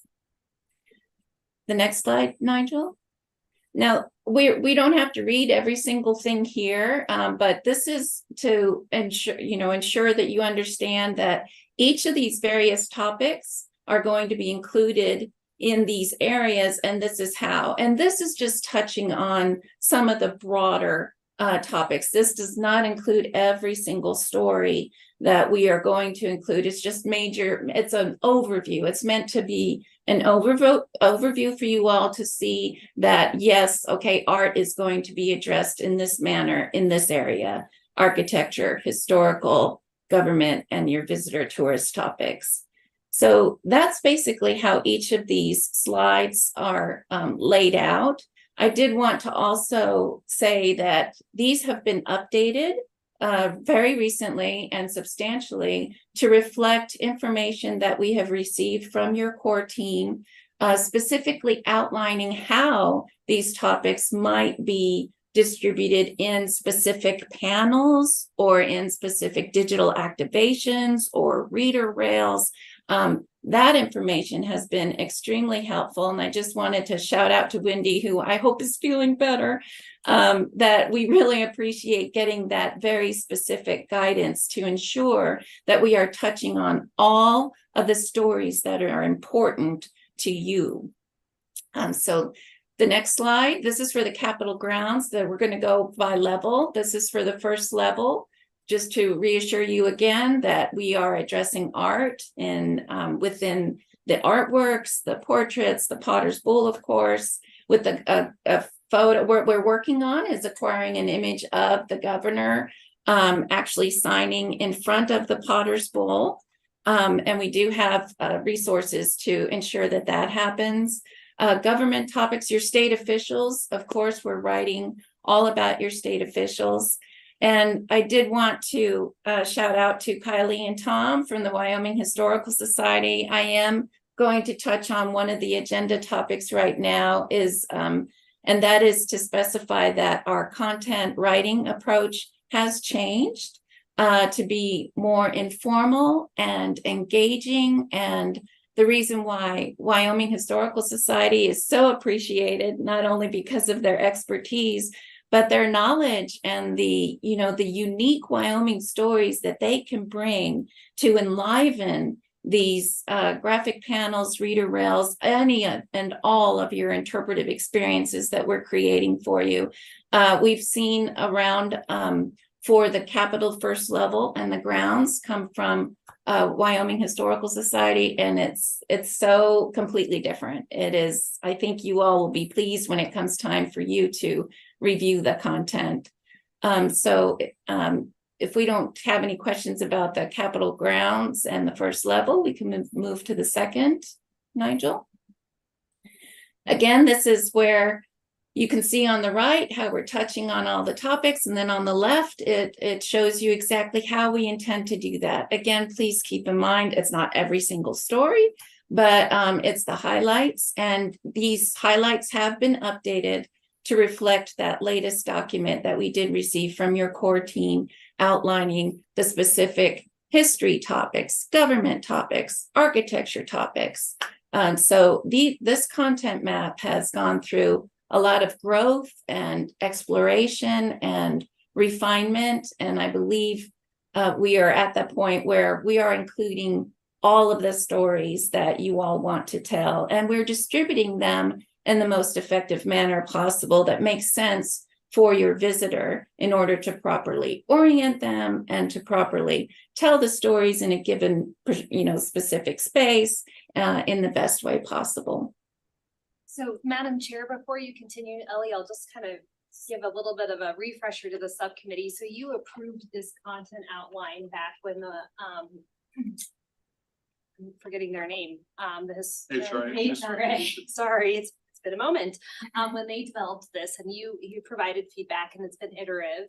And then, if you remember in the spring, if it was the spring or the fall, the winter, it's all blurred together. When we originally reviewed the content, I think everybody was not overly pleased with their writing style. It was missing the mark and was not as lively as we were wanting. So fast forward a few months, as Kylie mentioned, we had hired the Historical Society.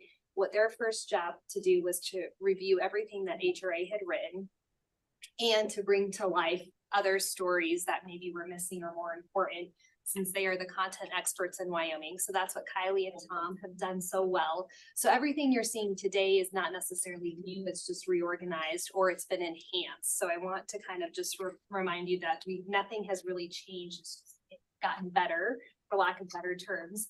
And so the reason why you're seeing this today is to provide you a high level overview of those stories across the entire Capitol Square, because content will be coming to you soon, perhaps in December, for you to start reviewing the content again. So this is just a refresher of those stories and to remind you of what you've already approved. And then Kylie will talk more specifically as the subject expert in Wyoming of some of the stories that we were missing.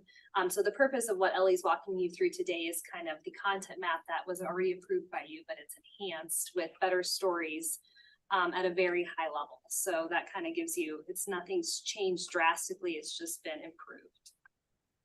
Thanks for that clarification. That's good. Yes, thank you for clarifying that, Rihanna. I'm accustomed to working in the weeds so much that I just jumped right in. So I appreciate that clarification. Nigel, if we can go to the third level, again, this is what Rihanna was specifying. I have added substantially more information because more information did come in from Wyoming Historical Society and your core team as to how we might best allocate the specific topics for art, architecture, and historical and government on the third level. And then we have the next slide, which is going to talk about your garden level. And as Rihanna stated, you've seen a lot of this, but given the input received from Wyoming Historical Society and your core team, it has been updated to include more unique stories related specifically to Wyoming. And then I believe we had one more slide here to talk about the extension and how those topics still are integrated into these various areas, whether it's your civics lab, your Capitol classroom, and then we also have the art with the top composites and the statues, of course, and then the visitor tourist, orientation devices and, access to the public meeting rooms, etc.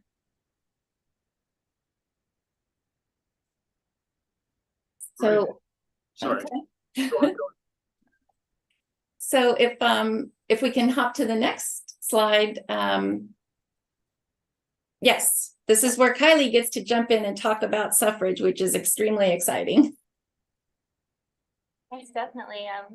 Thank you, Ellie, and thank you, Ellie, too, for keeping track. We've had a lot of different versions of these text panels going around, and Ellie has done a wonderful job of keeping us all organized. That she's been really fabulous to work with, as has the entire DI team.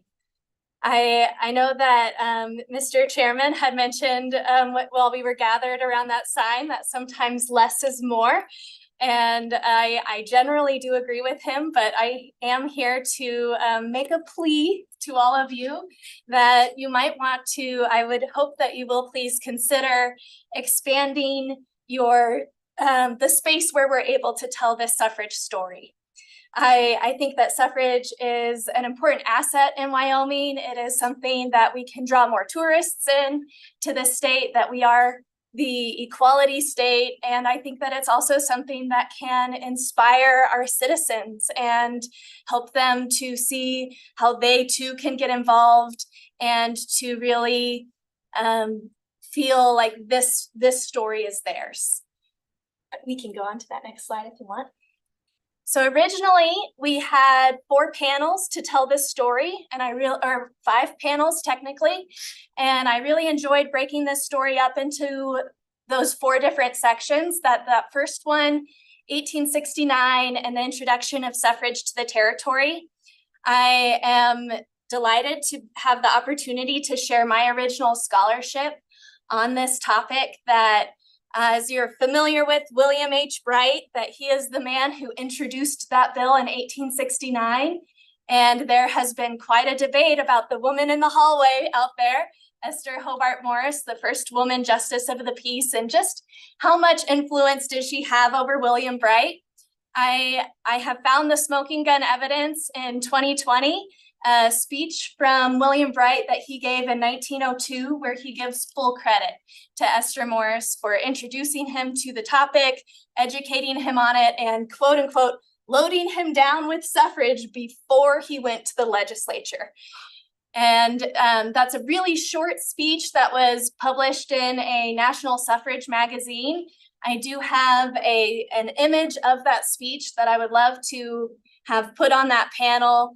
I think that this is a really important story for us to tell, and that we can highlight some really important parts of Wyoming, that even though William Bright, he had those sort of racist motivations for introducing women's suffrage, as a result of his bill, we are the first place in the United States where Black women were able to cast a ballot. And so highlighting that, I think, is really important and will take up an entire panel. The next one, talking about that Constitutional Convention. I'm really happy that we're able to talk about that Constitutional Convention in 2 places. One, in the room where it actually happened. I would love to highlight Melville C. Brown. He is an incredible suffragist an activist. He defended women's suffrage in 1871 and prevented it from being overturned. And he was also the president of our Constitutional Convention. He's a really incredible figure that we get to highlight in that room. And then part B, which is more out with this more general suffrage content, and back to those 4 main stories, talking about the activism. I think that one of the misconceptions that we have academically and in a lot of the publications that you see on women's suffrage today, and probably part of the reason why there was so much tension with HRA and their approach to this story, is that it is kind of a downer story when you read the academics saying, oh, well, women weren't really involved. And that's not really true when you get into the archival resources, that women were very much involved. And this meeting in Cheyenne with 100 women gathering, Amelia Post and the wife of our former governor, who made sure that Yellowstone was part of Wyoming, Frances Rounds Hale, that these women have made some great speeches talking about why suffrage is important, and that they really did emphasize sending only pro-suffrage delegates to the Constitutional Convention. And they were very successful with the resolutions that they passed. And so emphasizing that meeting that happened here in Cheyenne, I think, is a really great way to tell that story of what was going on in 1889 and that fight to preserve statehood or the suffrage that we enjoyed in our territorial days on into statehood. The next is, of course, talking about were women actually getting involved? Were they really taking part in the system? And that we do have some amazing women office holders. I would love to highlight a story about Elizabeth Wiley. She was the mayor of Grable, and she ran for mayor because none of the men thought that it was possible to defeat the Ku Klux Klan, which had taken hold in the town, and she stood up against the Ku Klux Klan. There's some really inspiring women, and it can really show how you can get involved in your local government and make a difference in your hometowns. I think that highlighting these stories can be inspirational. And then the last, of course, is talking about our situation with the rest of the nation. That Wyoming, we exported women's suffrage. We have always had a transient population, people that come in and out of the state for a brief time. And during that 51-year period where we enjoyed women's suffrage ahead of the rest of the nation, was really a period where we changed a lot of hearts and minds. And so emphasizing those people, especially men like Ben Sheeks, who was the main opposition of women's suffrage in 1869 and 1871, his experience of women's citizenship, it changed his mind. And he went on to Washington State and he advocated for suffrage to be included in Washington State. We have other figures who have spoken in front of other state legislatures, encouraging them to adopt their own suffrage bills. So talking about how Wyoming was exporting these ideas to other states and how that leads to the rest of the nation catching up with us, and that passage of the 19th Amendment and the ratification of it. And so those are 4 very large stories that we were able to tell in those 4 reader rails that you had originally set out. Those 4 reader rails have now, and the other panel that is in that Constitutional Convention room, that gorgeous historic Supreme Court room. So 5 panels all together. And this has essentially been reduced down to that 1 panel in the historic Supreme Court room and then 2 one-sided panels. And so we are going to have to cut a lot of the story of women's suffrage out of the building if we are reduced to that amount of space.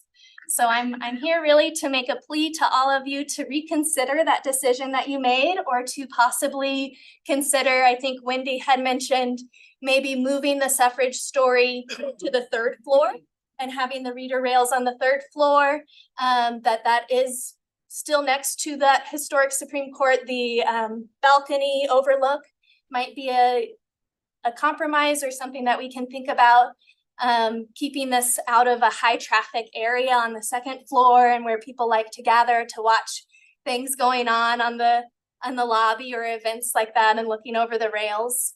And I would really hope that we can hopefully have some more panels for women's suffrage.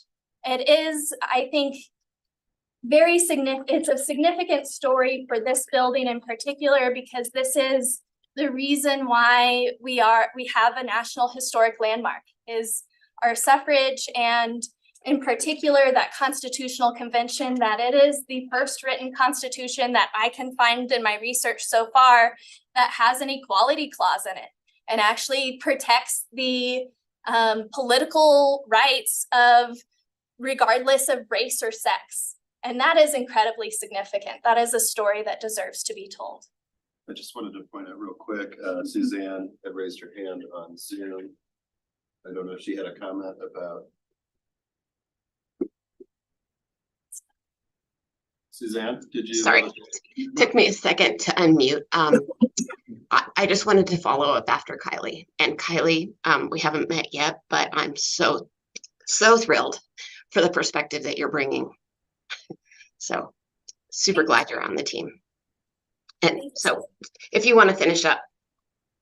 Oh no, I'm happy for your comments, and thank you also for all of the material that you've uploaded. Has been excellent on Google Drive. It's been very helpful for developing some of this content. Excellent. And so I just wanted to mention that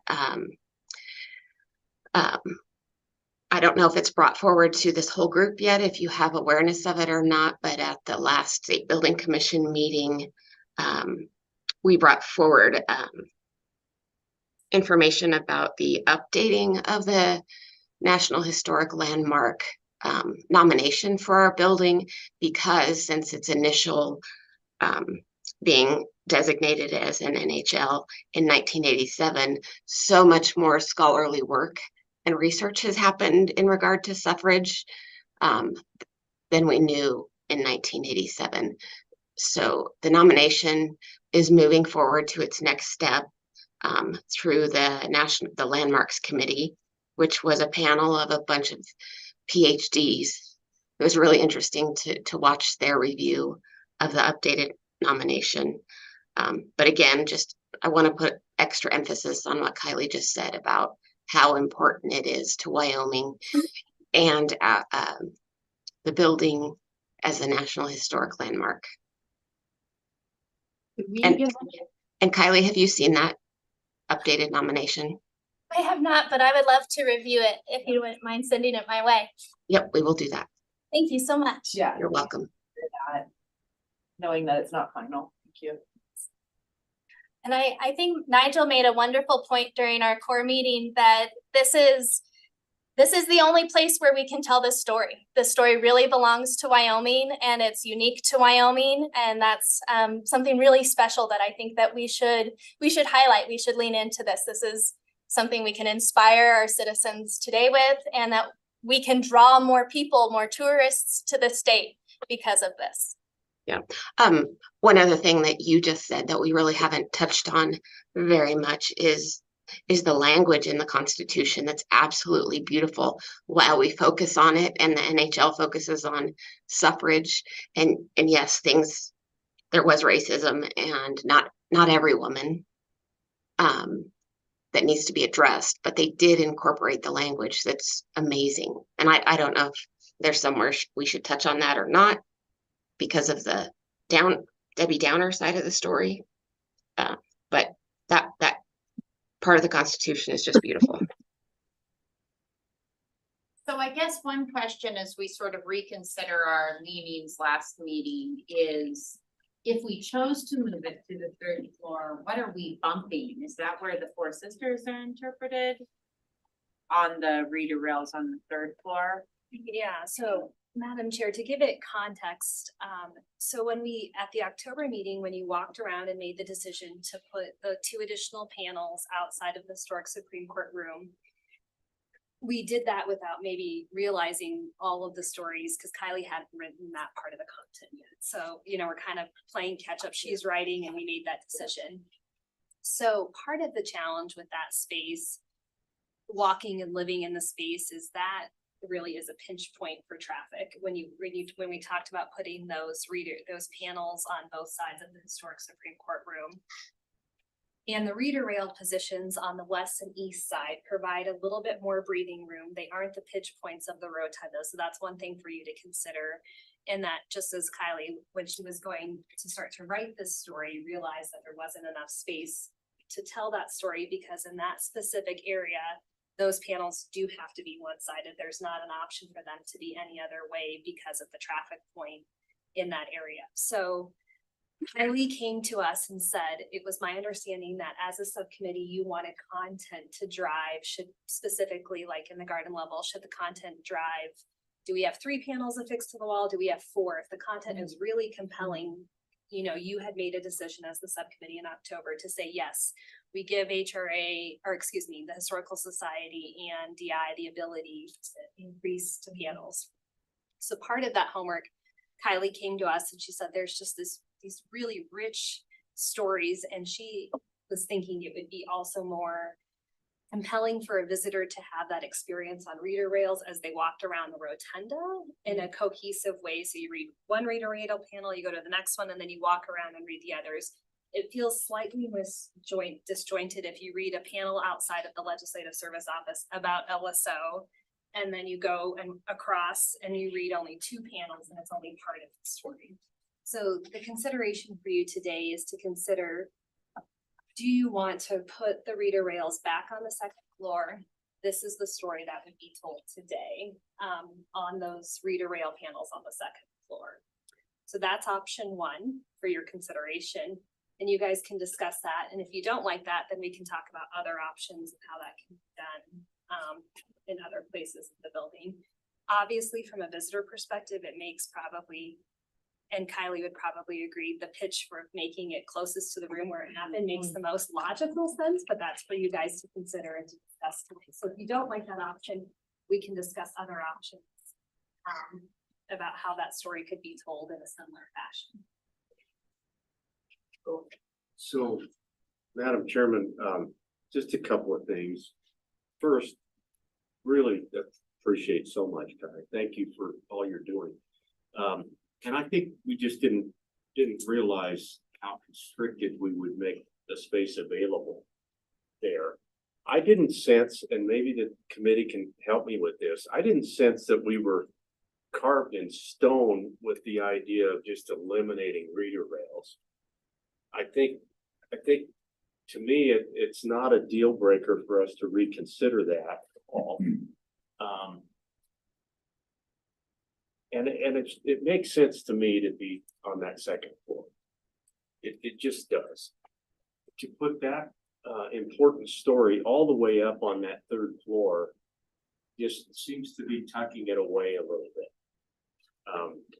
I've always thought the third floor is fine, you know, to describe the Four Sisters, for example, but to take this story and push it all the way up there, I just wouldn't favor that. So I guess I'm kind of advocating for a revisit to putting those 4 rails back up, so that we can tell the story properly. Then it's 2 on each side, right? Now, this might be a bad option, east and west. This might be a bad option, but was there any consideration of putting them on the east and west, but not against the actual hole, but against the stairwell rails? And I'm not saying that's a good option. I'm just, because I feel like our largest concern about putting them around the rotunda was that was a very sacred feeling. There's, we did consider that. There's less real estate on that banister that looks over. So we have to decrease the size or make one really large one or make 2 smaller ones. So we'd lose maybe a third or a content area. And there's also furnishings that are up there that are creating really nice sort of moments to reflect and sit. So we'd have to rethink how that happens. I mean, there are two really valid things that we're trying to balance here. We want to celebrate the building itself, the architectural, the beauty of the building, the viewpoints that you get from different viewpoints of the building, and what would putting reader rails do to that. But the other part of that is the reason the building is so valued is what happened here as well. And how do we make sure that we celebrate that in equal measure to how we're celebrating the furnishings and the details of the architecture.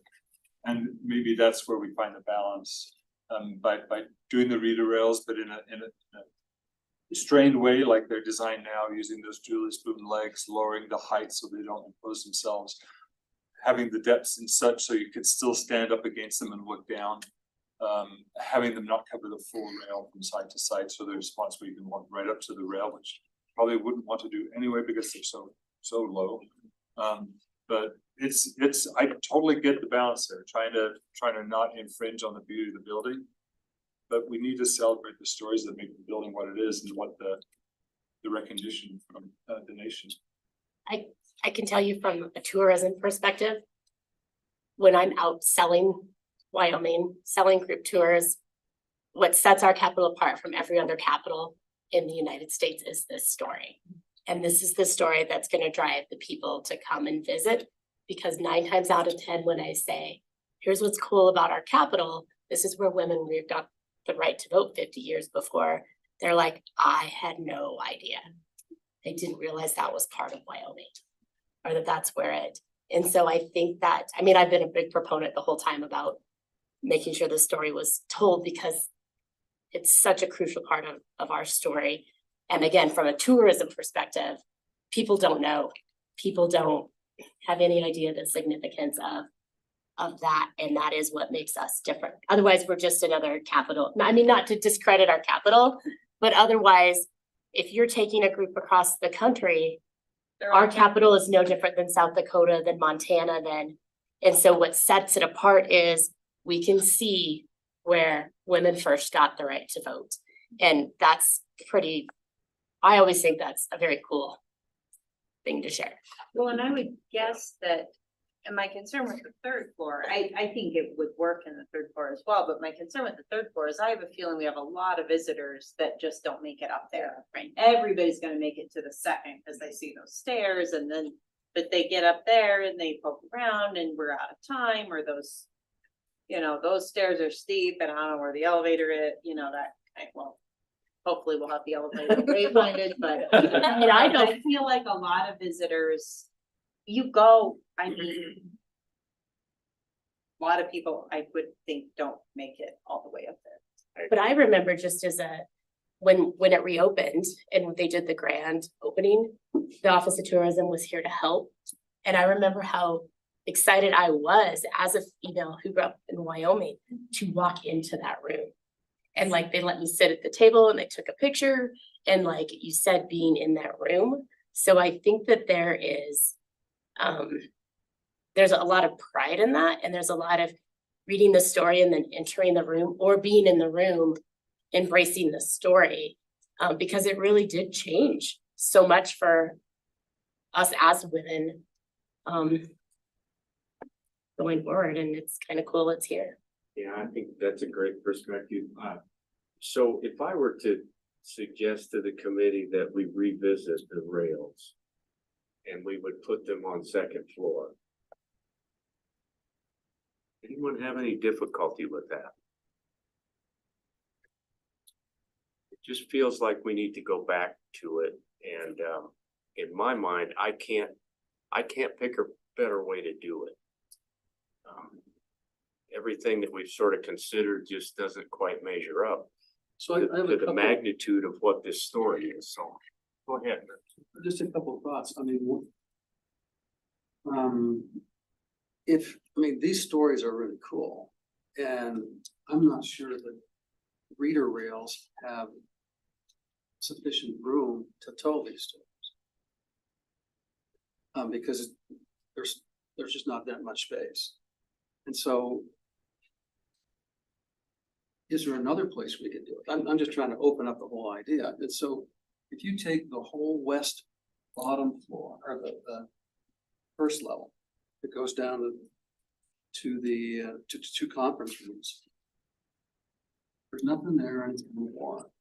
We could designate that whole west first floor as suffrage wing, and we could have 6 double-sided walls where you walk down and you have the whole story. And then we could have one or both of the conference rooms being the Nellie Taylor Ross room. So you have all pictures of her, and then you have all of the different characters and photographs along the walls in those 2 conference rooms. So that whole first floor, and then we're opening up that part of the building that really is kind of boring just to walk down. And so we could give it a whole new flavor. And we would still have stuff in the territorial room with, where it was signed, where the Constitution was signed, and the suffrage component. But I'm just thinking we could actually make it a bigger, more dominant display, because it is the driver of both tourism and history. That is probably the most valuable thing we can do other than the capital itself. So I wouldn't limit this to just 4 chair rails necessarily. I mean, and then we can play off on that. I mean, if we go back to the idea of having that conference room that's nobody's really using, turning that into a video, we could have some incredible video put together, and like a 15-minute biopic on suffrage through the ages that walk through all of this on a screen. I mean, we could really tie it to the wall if we chose to. Madam Chairman, that as usual, the representatives come up with something here. I hadn't even thought about treating that entire wing. That obviously trumps 4 reader rails. If we were to choose to do that, that kind of strikes all the fear I would have of not telling the story well enough. So if we want to keep the rails clean upstairs, we could think about it. We've talked about naming some of these meeting rooms anyway, and why not pick a couple of our leading ladies of the past, and you could name those rooms after them. Do some of the things that. What does the committee think about what Representative Nicholas just brought up? I guess my question, so then we would be doing away with architecture and caretaker And just, I'm looking for the direction that DI needs to go ahead and move forward, or do we sort of go forward with the reader rails on the second level, but then know we might be interested in adding additional content and stories about suffrage in a second location? Because I know architecture will never be as sexy as suffrage, but it is important. And so then we sort of end up, we've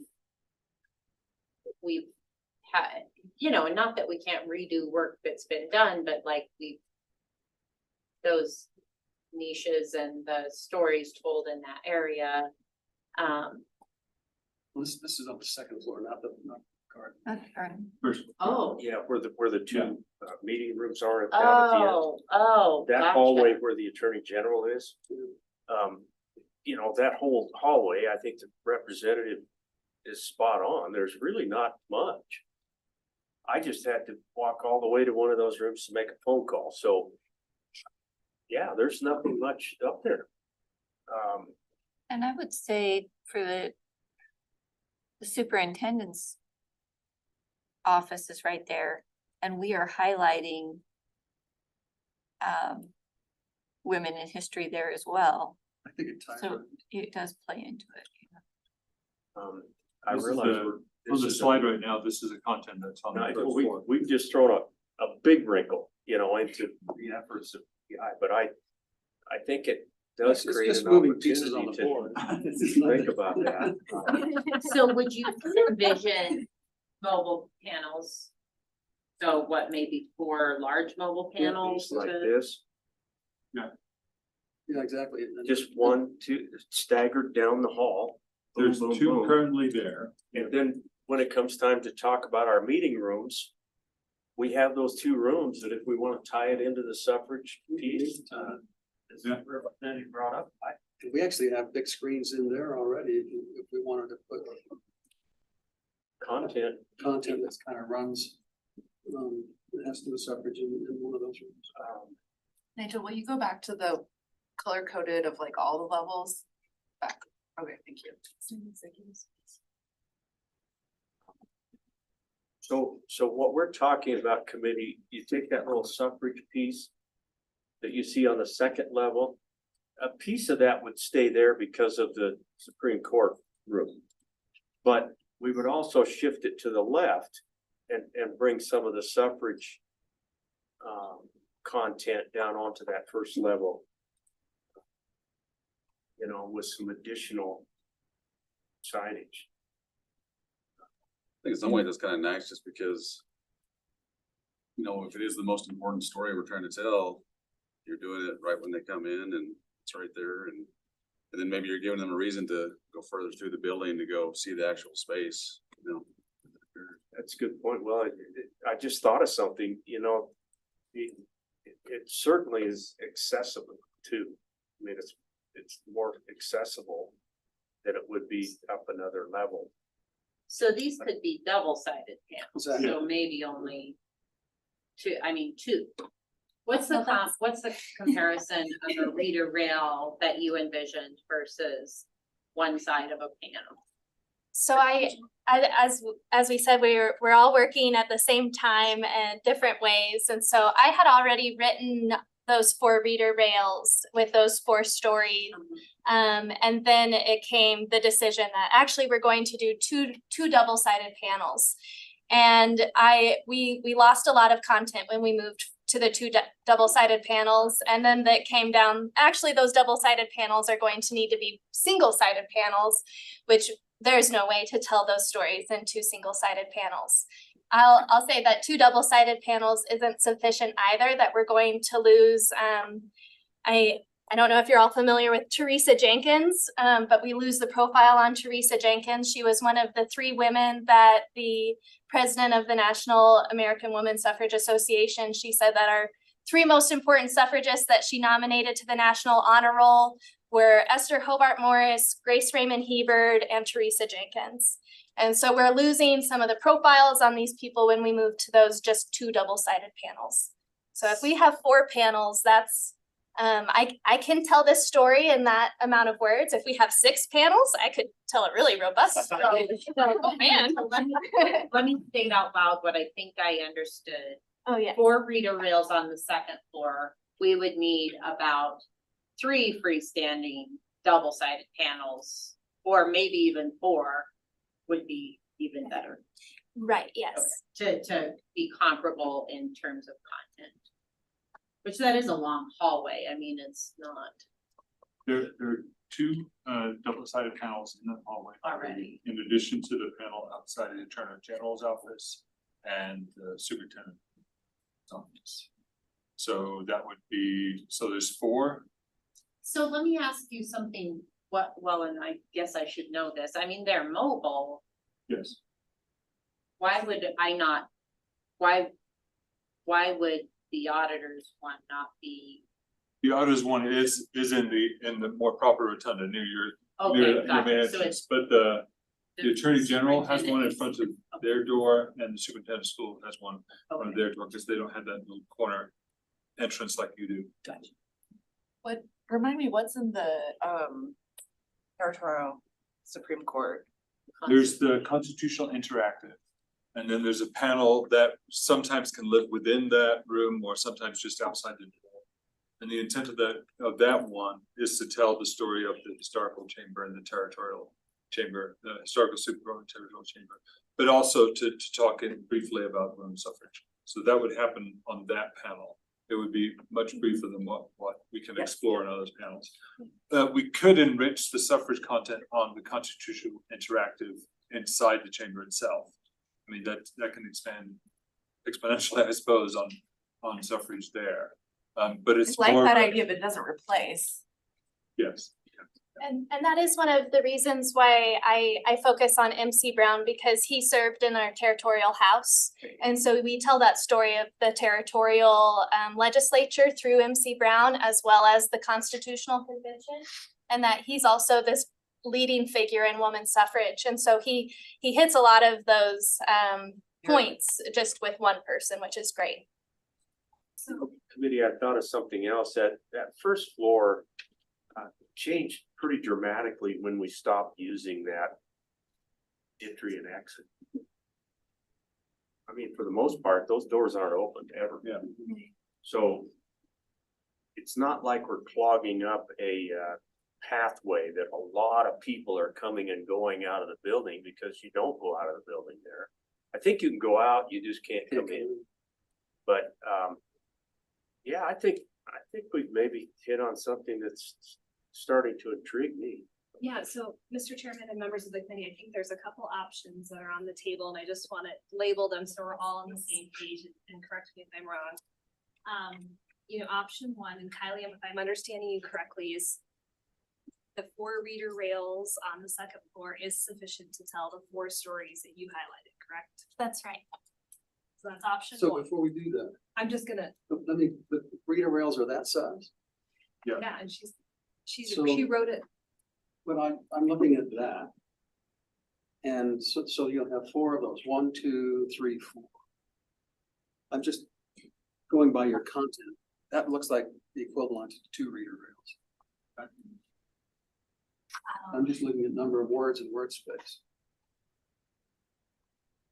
I'm sorry, Nigel, do you remember the number of words for each Yeah, of there would those be,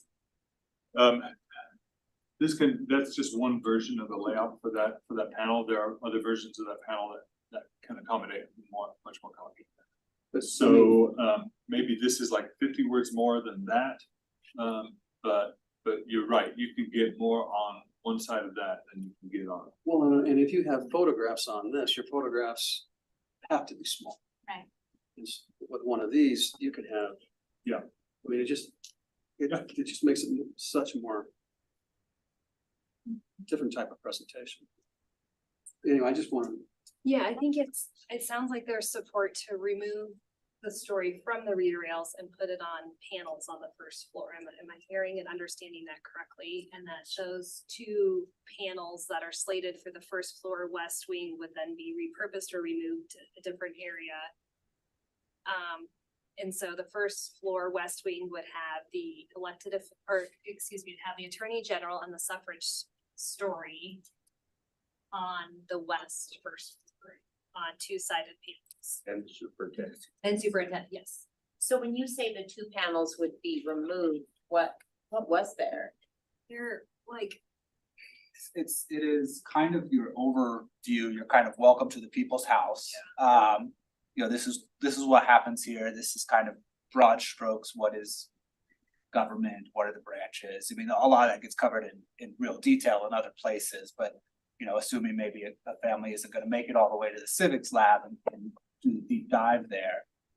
You kind of learn that piece there, who's where, and then there's very, very kind of basic history, I think, if I'm remembering right. And that's in the front when you walk in. No, they're down that hall. down hall. So, I mean, I think that DI can work out the details with Kylie and the Historical Society. I think for purposes of today, we just kind of need direction of where you want to go, and then they can come back to you and say, this works really well, or these are things to consider. Yeah, I think the answer is, so we don't really need to we'd say, hey, just take this idea and fill it out for us. Yeah, if that's the direction we just needed, that you want to just explore the suffrage Look at hall those two. concept. Yeah, second floor, reader rails and the west wing. So you want both, the reader rails and the panels, or Well, just, I'm getting one or the mixed. other. One or the other. One or the other. Or do you want to do both? I think if we're moving the story, because the one knit with the second floor is obviously we're putting something in the sacred space that is not there, Yeah. right? So I feel like we go one way or the other. And they'd be cross-referenced, right? For more about the women's suffrage. Yeah, Please go to the first floor, or first floor, please go up to the Supreme Court chamber. I think it's been said, but just so I say it out loud, I think it's fairly critical that when you're standing in this historic Supreme Court, you understand the significance of this space as it relates to suffrage. Now, if that's just a headline and a paragraph and a direction to learn more down on the first level, if you haven't already, then that would be one approach with some support in the constitutional interaction. I think it would be a mistake to not at least mention with significant oomph something about suffrage within the context of that space. Yeah, I think it. I agree, Nigel. And my question to you would be, do you feel like that it is necessary? Can we tell enough of the story with what we have planned for the historic Supreme Court room? Either with the Constitution piece or I think we have another freestanding display board that will move in and out of that room. Yeah. Are those adequate at that point if we gravitate more of the suffrage story down onto the first floor? Possibly. I think Reverend Nichols is right. We need to get together between the Historical Society and DI and figure out. I want to hear from Kylie. What would that snippet be? What would that sort of kind of wow moment? You're standing here now where it happened. What would that need to encompass? And what does that do to the other stories we're trying to tell about that chamber? Whether or not we have enough real estate to do all that on basically one side of one of those mobile panels because of the narrow space that Rihanna described in there. As much as these things can accommodate two sides, the majority of the time, that's not going to be feasible. I'd love for you all to have the conversation as to whether or not you think we're diluting that experience up at the Supreme Court room by shifting a lot of that story somewhere else, or by cross-referencing, if we're going to be okay with that. And if not, then we could always go with reader rails, I think. But today I've been convinced that I want to check into this first floor concept. I tend to agree, and I thought I was really ready to put the reader rails back, but I'm glad you pointed that out because I'm reminded how big they seem. So I'll be the opposite voice in the spectrum, although I do appreciate your concept. I do think that there's an overwhelming sense of awe and being humbled and standing in that space where you can look down, look up, you just get a sense of how little we are in the world. And reading the suffrage story at those reader rails, I think has a different emotional impact than in a hallway. So I think I still like the 4 reader rails. That makes sense. Madam Chair, Mr. Chair, just a design question for DI. Would there be, and I don't know that we want to go here, just throwing it out there. Would there be any way that those reader rails could detach from the floor? They could be mounted, but then detached, so that if there's a ceremony going on, something that's going to be very big, that they could be put safely away and then put back out after the ceremony. I mean, the ultimate answer is yes, we would figure something out, but it might impact the railing and the area in ways you do not prefer. So that might have to attach to the railing in some way so we can move it, because if it's going in the floor and it needs to withstand people leaning against it, then it needs to be anchored in the floor. So we would, from an engineer perspective, look at options to do that. But it won't be as easy as just picking up and moving. I have another probably dumb question. From a CPA? I was gonna say along the same lines, but I don't think her question was dumb. I'm thinking of I'm just like all creativity here. I'm thinking of the stanchions where the bottom somehow makes the thing weigh 8,000 pounds. I mean. Yeah. Yeah. Could they be mobile? Yeah, it's in similar way as those wayfinding signs that are on the 2 posts that have this. Yes, and they're like, I mean, if we've somehow engineered those that a kid can't knock it over easily, is there a similar option for these? Because I like the removable option, but you've still violated the perfect, beautiful historical floor. So I don't know, but to move us along, I think what Rihanna is desperately asking for is what is our direction to DI? And I think maybe that is, do we need some options about, okay, if you only did reader rails, here's the stories we tell. So we've heard that.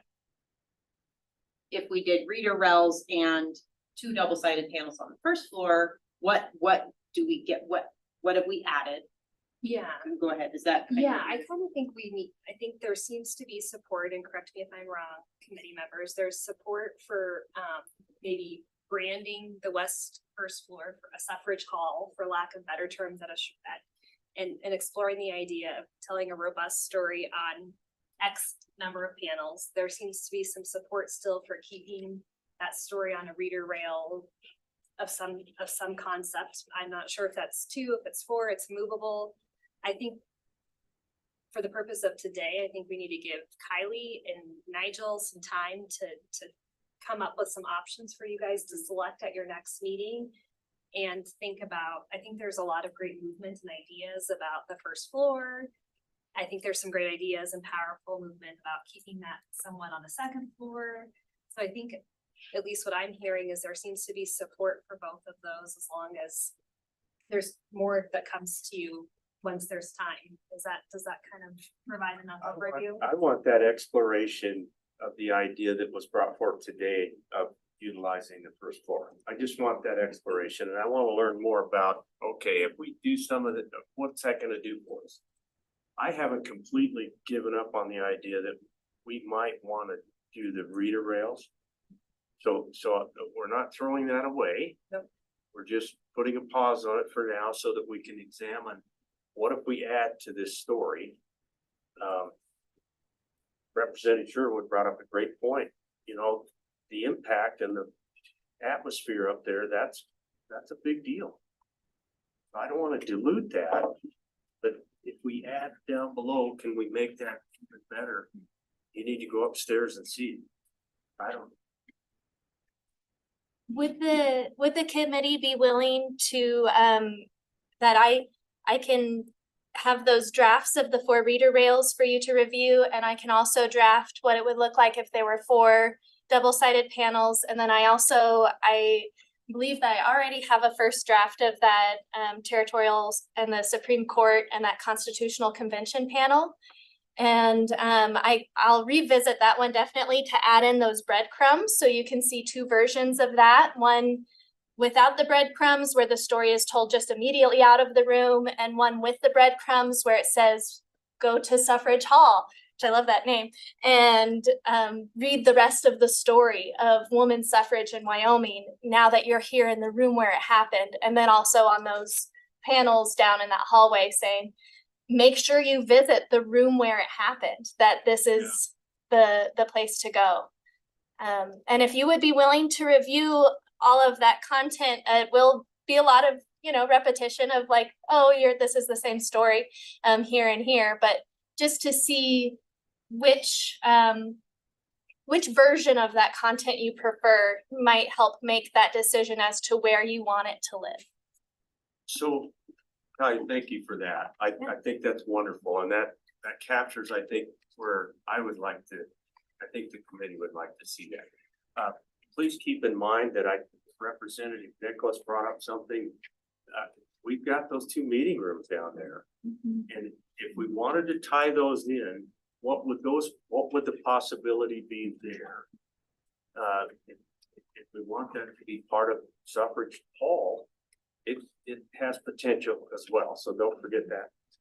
I think we're good.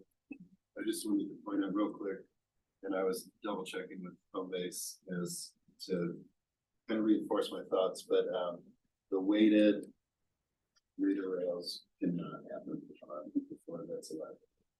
So just Okay, good to know. But it someone can't. could push that over or see if they can move it, and if it goes and they go, it's a huge liability, so they need to be bolted into something for safety reasons. That's good to know. Good to know.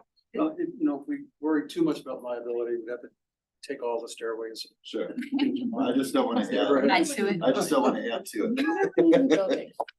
Madam Chair, Mr. Chair, I know we've got to get moving. I just like to make one further thought throw out there for me. I see that, our first floor, Capitol first floor, we've got the government topics there. There we go. And it's talking about the rights and duties of the responsibilities of the citizens and how they can play into government.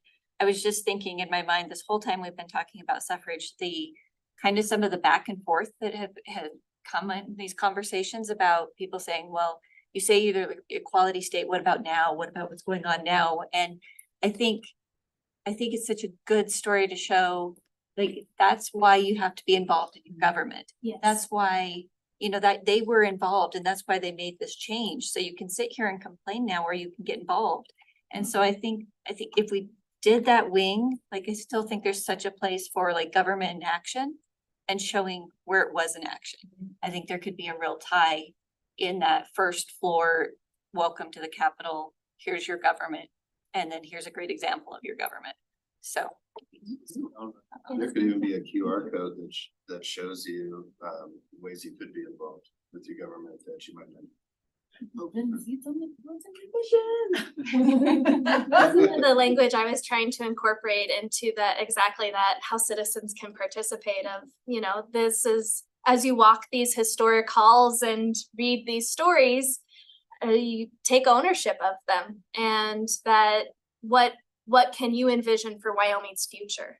So not only looking to our past, but how can our past impact our future? And I think telling a hopeful, inspiring story can really make people feel like they can get more involved versus telling that like, oh, but what about today kind of version of women's suffrage that we have emphasized in the last 50 years or so, that really discourages people from getting involved. It feels like, well, we did this, but it didn't work. And why should I get involved? And it's not as hopeful and as inspiring as I think that this story should be. And that's a great point. Thank you. Yeah, thank you. So it sounds like we should move Esther to the West Wing. Did you know somebody was gonna say that? Everything's always on the table, right? We're gonna, one comment on that. I want to put a cherry on the conversation. Just because this has been so fun. So Kylie, thank you. As a fellow historian, I'm like, I just want to go down the rabbit hole with you of research. And so I did look up my favorite Wyoming lady, Mae Preston Slauson, who was the first female chaplain at the prison in Laramie. And when it closed there in 1903, her and her husband moved to New York.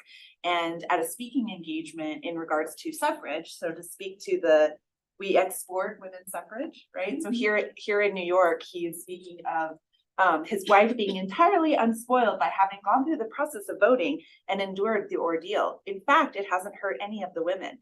You never hear women's suffrage talked about in Wyoming. The women don't talk, they vote, and it is a great deal more effective. And I would advise you to do the same in New York City. Yes, the Dr. Slausons, what a wonderful family. And exactly that point of they came to Wyoming briefly in the 1890s, I think that's when they came to work at the State University, both of them. And then they left in 1903. What do you mean I can't vote anymore? Oh, yes. Okay. Visitor kiosk update. Thank you all.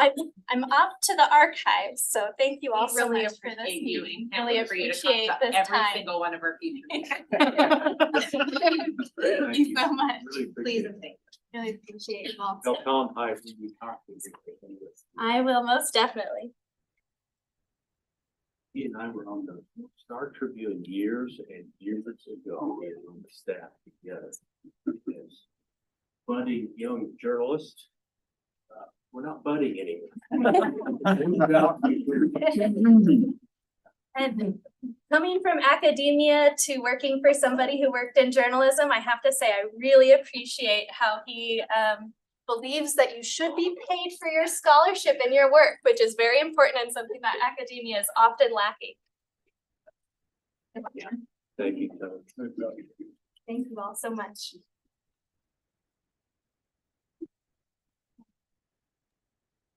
Okay, this won't take very long. So just to put a bow on our content discussion, before we move on to the kiosk, one last little thing. You'll be seeing these text templates in your file stage in your box coming along. So we just wanted to kind of give you a heads up of what they look like. We refined them somewhat now, so they look a little different. So didn't want that to scare you off, and hopefully they're a lot more accessible to you. Ellie, I don't know if you wanted to walk through these at all, or. No, just to briefly mention that this one actually is one of the text templates that has been modified the most in our creative process, but just outlining the various elements. The first page is mostly for design, DI, for us to track on elements and to show you, try and help you orient yourself as to where the particular exhibit element is going to be featured.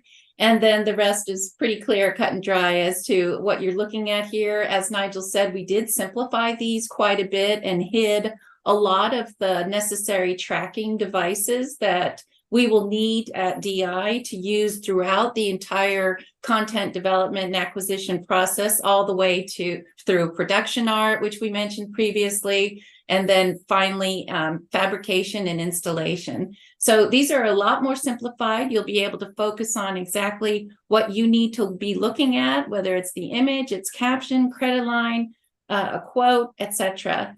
So the core team, I'd like to thank them. They helped us create something that is a lot more simplified for you to review. All right. If you want to jump, we can take a break here so people can gather their Jimmy Johns, and then we can start walking through the kiosk if we're doing a one.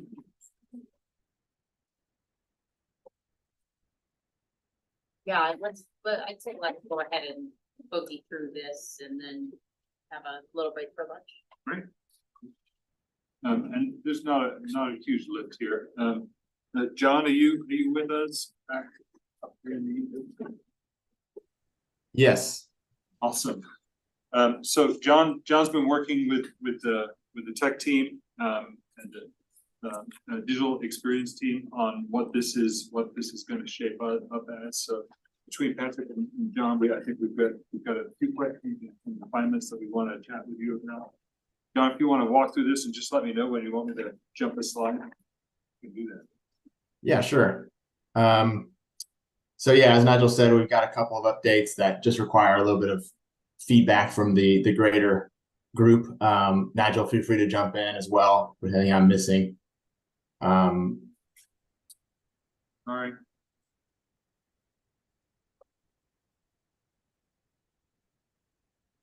Sure. So this is the for those of you who haven't seen this, this is the main menu where you're going to find the main navigation carousel. This is a 32-inch touchscreen where we've got find your destination, find your meeting, find your government officials, explore our history, and we're going to be adding the Dome Drone and Constitution interactives to this as well. So I wanted to make a note of that and to update you all on that as far as how this is looking and feeling. Yeah, Nigel, unless you had anything else on this one, I think we're good to flip to the next slide. I mistakenly put the addition of points of interest on here, but you're saying it's the Dome Drone and the Constitutional Interactive. Are we listing points of interest as one of the options on here? Is that something we want to? Yeah, we could. Sorry, go ahead. No, that was just my query. Treasurer Meyer, you raised your hand. Yeah, I'm just looking at this and you say it's a mock-up, but it doesn't look like it's the scale as far as your 32-inch diagonal layout on that, you know. So could you check and see whether that's the scale? Because I think this thing would shrink down quite a little bit if you're trying to get these 4 pictures. And I don't know, the scrolling message on the bottom is probably going to be smaller than what you would have on a TV set if you had that digital message appear. So I'm not sure, you know, I'd like to make sure that it's to scale and actually have somebody look at it about 4 or 5 feet back and see whether or not you could actually see the message to see whether it was functional. Just comments. Good. Yeah. Yeah, absolutely. And we've got this particular display mocked up in our office, which we're kind of adjusting the font sizes and based on distance and legibility. So we'll definitely be fine tuning that, but it's a good point to bring up. So John, with the addition of those other menu options, would they just kind of rotate live and only show like 4 at a time, or how would that work? Yeah, they would slowly rotate live and show only 4 at a time and kind of be just like more of a carousel where you'd see kind of faded out on the edges, the other options. I'll move to the next. No. Oh, I just could have stopped touching that button. Sorry, people.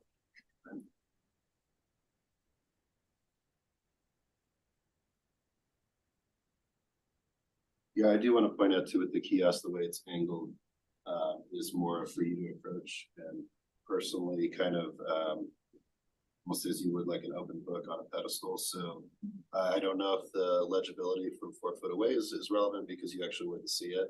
But yeah, as John pointed out, we have several different size screens at DI, and we are going to be.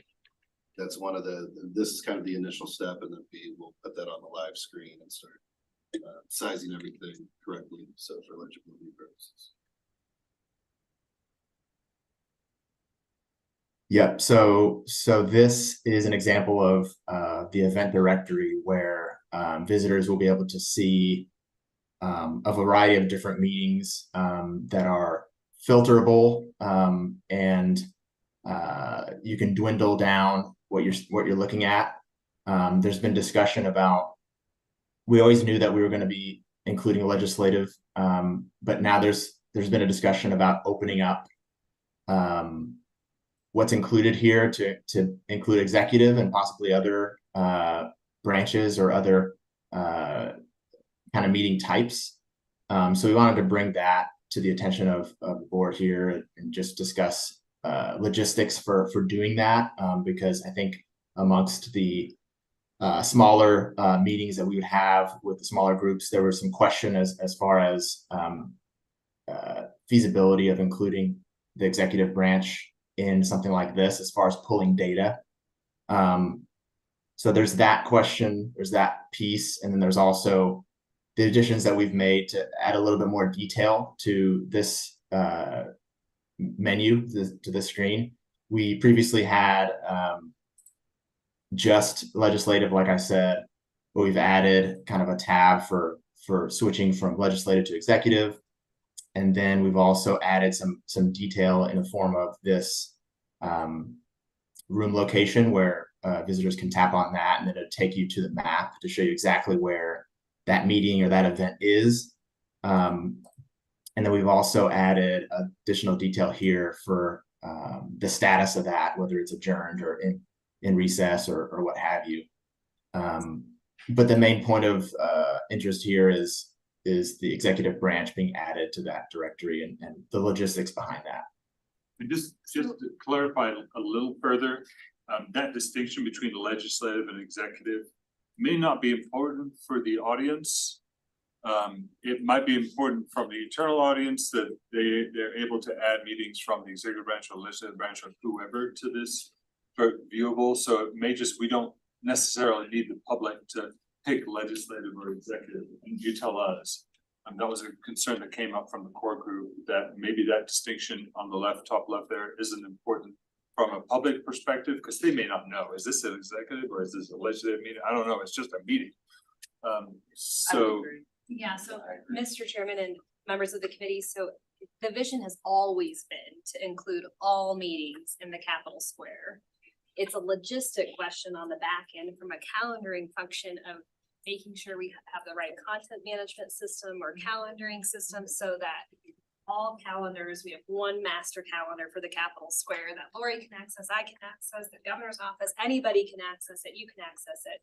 So that's a discussion point for DI, is that we need them to provide some options of how do we do this from a back end perspective, because you're exactly right. Nobody understands what's what unless they're savvy lobbyists. So from a visitor perspective, they just want to come in and see what meetings are today, what meetings are tomorrow, what meetings are Friday. But from a logistics standpoint, we need a function that works between both branches of government that multiple people can input it on and see. So that's kind of behind the scenes question. So we're going to be looking for DI to recommend it, either if it's a content management system or a different calendaring tool to input data. So I think, and I'm probably speaking out of school here, so Tricia or Brian, you might have a better, I think we need to understand what systems you're currently using. How are those meetings set up and organized, and what software you use for that, so we know whether or not we can talk. And I can, some additional detail from the technology side of things. We understand that one of the branches uses the Google platform, the other uses Outlook, I believe. So from a development side of things, on the back end, we can pull from our system outputs from those two separate calendars, so they will show up. That's how I believe we've discussed this being done, is just pulling from those existing calendar systems. So to clarify, it wouldn't be a separate calendar, created system that you would have to input from. We would just pull inputs from both of those existing systems, and it would showcase in our application. Yeah, we don't want to have you do things twice. So that would be the best result. See how you're doing it once, and it's always updating in real time to the kiosks. Clarification on the meeting rooms. You said Capitol Square, Rihanna, so I just want to be sure, are we talking every meeting room in the Hirschler building? Or just just the spaces down here that are shared? I mean, for example, are we talking about the 3 conference rooms in education on the 2nd floor that our meetings would be there too? I want to know how granular we're getting when we're having this discussion. Probably, I mean, I guess. You can filter it however you want. Yeah, probably not. It's public meetings. Okay. So we can take, we can take 30% of your calendar that's relevant for the public. Sure. And then aggregate that. The reason I mainly ask that is because like education controls education's rooms, right? The auditor would control the auditor's rooms. But if we're talking about these public meeting rooms, those are already managed by, like Corey manages part of the rooms and the LSO manages part of the rooms. So that's already a pretty small big group, right? That it would be pulling from. So it seems like it'd be easier logistically than trying to include all of our floors as well. It's not as straightforward as it seems. Ask Lori and myself and Trish and Patricia in the governor's office, but it's a back end. I mean, it's if it's as simple as pulling from Outlook and Google, then that's the answer, because the executive branch is on Google and the legislative branch is on Outlook, and that's how they're put in the calendar. So if it's a back end question, that's simple enough. The next layer of questions is making sure that, you know, Lori particularly, or someone in the governor's office, we all have information at our fingertips when people call and ask, because they come in and they don't know, where's water development meeting? Is that in public meeting room 2? Is that in W 5354? So it's an operational discussion on behind the scenes, on how to streamline those functions. And you can't necessarily just duplicate the legislative website, because that has meetings all over the state, and I'm assuming we're just doing meetings here. Correct. It would, like Brian said, it would just be a filter for what's happening in the public meeting room and what's happening in W 53, 54, 52, 56, the auditorium. Ceremonial. 110, 113, it starts to get, there's more than the eye. So does it? I'm not sure that everyone's gonna be wanting hooked up and worry about the filter of who gets what, how it gets posted. It makes more sense to me to have one person who's designated, who's the calendar.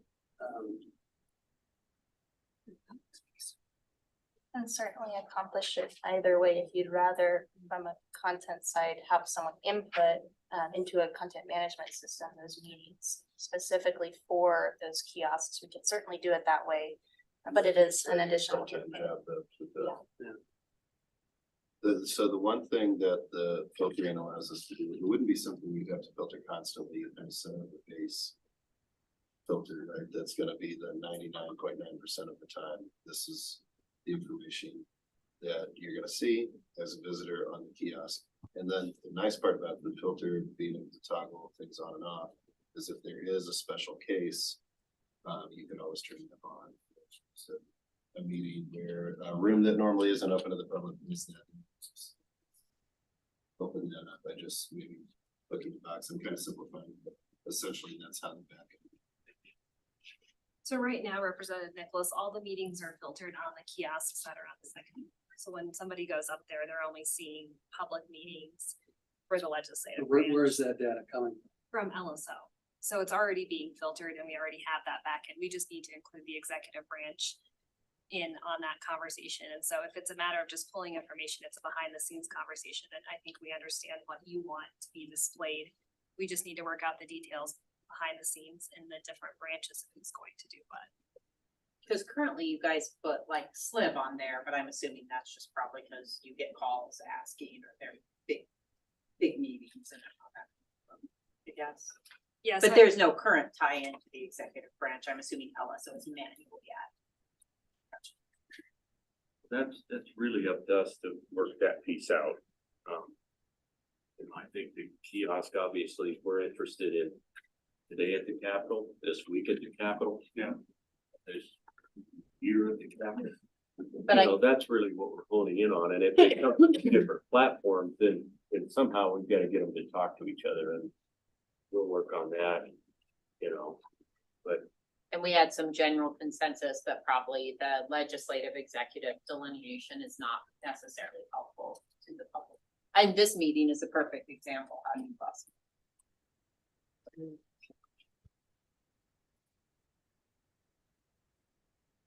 Did the wrong thing. Oh, this was I'm sorry, John. Oh, no, you go ahead, Nigel. I think you might have more insight on this one, actually. This came up in a recent meeting that we're directing people to different points of interest, and there are a number of portraits in various offices, specifically in the Herscher building, that we may want to point people to. And I guess we're asking, do we want to do that? In that case, who is going to be gathering that information so that we know how to point people to those places? What what would we be pointing? So for context, at the August subcommittee meeting, we discussed how part of this kiosk will allow visitors to find a former legislator composite, and you could type in your mother, your aunt, your uncle, whoever, and it would map them to where their composite is located. The subcommittee expressed support of including our elected officials in that conversation. That evolved, and Kevin provided context that the state archives doesn't have like a portrait of every former elected official. Some of those portraits are displayed right now in your offices in Hirschler. So the conversation is from the executive branch side, would you like to include, when you find former elected officials, obviously the current elected officials information will be available, but how do we want to link to past elected officials? It's my understanding the Secretary of State has a database that maybe it could be used digitized. I think there just needs to be some work done on the executive branch side to pull everything together into one database, because it's separate based on the offices, where the legislature, all the information is with the Legislative Service Office, and we already have that on our end. It would be directing them to go look at a portrait. You could pull up their portrait and the history about it. So there's two options. You could direct them if you wanted to, if there were portraits, there are this, the state superintendent has all the portraits of the former superintendents in the lobby. They're not portraits, they're photos. Well, Not by paintings. tens, okay. Pictures, you can see them. Or do you want to pull it up digitally? Either way, that information is separate in each office, and there's not any person to do it.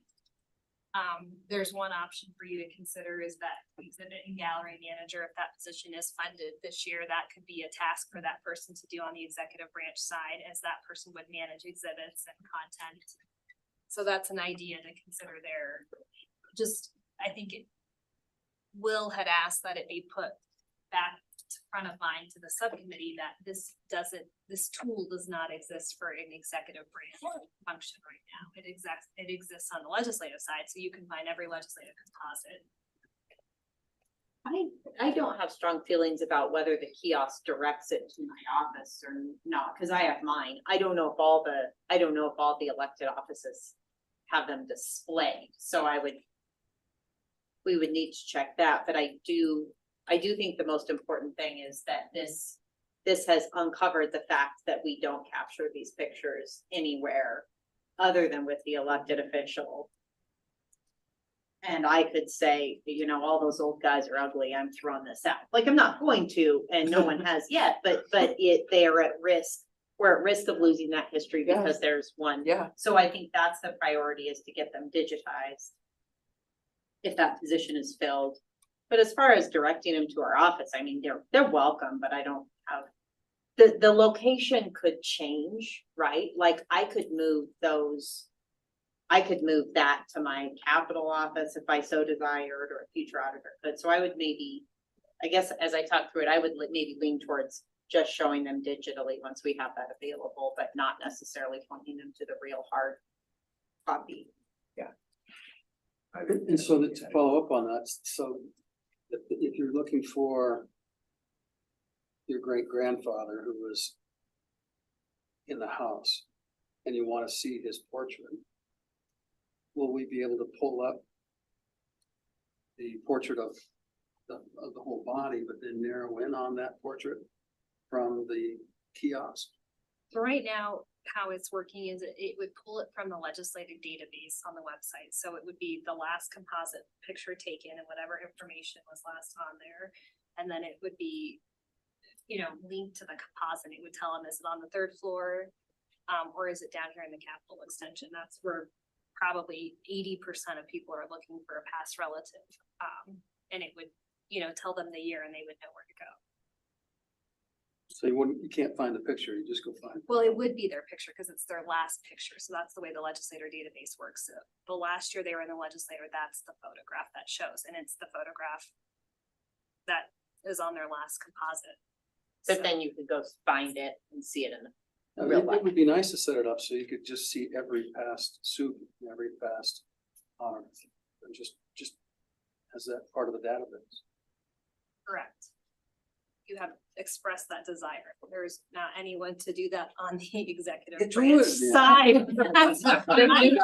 The new curator, capital curator position has already been assigned that and they don't even exist. That is why we're bringing it for your attention. Okay. We have that for the legislative branch. Okay. Will carry some water over here for me. The matter is, Intern, where's the intern? no one's ever gonna input the information or anything, so it's just gonna be something that, you know, is there, but not being utilized, so why are we including it at that point then? So.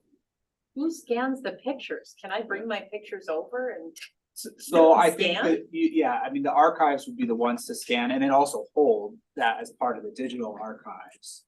And you know, they have a lot of documents that they work with, so I don't know what their time frame is, but I think they would be the ones to have the elected officials work with and get pictures over there, have them scanned, have those things made. So what they probably would be outside of their scope and where we'd be talking about this capital curator type position is if you wanted to not only have a picture, but some sort of bio or all this historic information still has to be collected as well. And Baby written, steps, and baby that's a steps. huge, Yeah. yes, that's a huge undertaking, of course. So, but yes, in terms of just digitizing, the state archives would be the ones to help facilitate that. Let's go back real quickly to these legislative photos. You said that you're using the picture of the day they leave? The best How looking. about I if chose the you best use the ones of when we first got? Go ahead. Or both, so you can see how they've changed Well, we changed, I'll tell you that. You know. because of the service. So I guess the bottom line question with executive branch, how many questions do you guys get a year of somebody looking for their uncle that was the state auditor? Or they want to find their great aunt that was The Lori, we get a lot for legislators. That's pretty. Primarily legislators. I don't think I've ever gotten a question about executive branch at all, other than the governor's portraits. Right, the governor's makes sense, but I mean, are we debating over something that's really not even In high demand yet? Yeah, well, and obviously I'm the auditor, right? But we have the infrastructure. And our history of even having photos of statewide elected officials is tenuous. Why would we not scan? And keep in mind, there's only, because I'm assuming we probably have portraits of the governor, right? So we're only talking like 80 photos total. You know, it's not 90 legislators times how many legislators, you know, it's not thousands of pictures, right? And I agree with scanning them and having them. I just don't know if we need to worry about directing them to, like, I think that's. I think yeah, I'm with right you. there is good enough. Yep, And picture, Kevin, years served. his caution was spot on, which is, I think photographs of former auditors, that's a great start. If someday somebody wants to go in there and provide a historical paragraph on that particular person, have at it, but that's 80 things that you're gonna have to change now. And we don't have that on legislators, so. And we don't, At the exactly, Tyler's, so, workload, yeah. so I think we're good. And chances are, if you're looking for, 50 years from now, one of your grandkids is here looking for you, they already know your story. That's why they're looking for you, or hopefully know a little bit. But about I would say that about the legislators too, right? Right, which is what we don't have. That's what they were just saying. We don't have their background, so. All right, well, that's everything we needed to cover on the kiosk update. John, before I say we're done with that part, was there anything we missed that you were curious about? Okay. Nope, I think that was everything. Thanks. Thanks. Lunch? Lunch is over here. Oh, Let's go. Yeah, quickly before we wrap up, DI, did you have any communication for the subcommittee of what's to come? And can you wrap this up? And then There's I just a do couple want more slides on this. Then Will to provide his update and then we can break for lunch. It's kind of a good. yeah, great.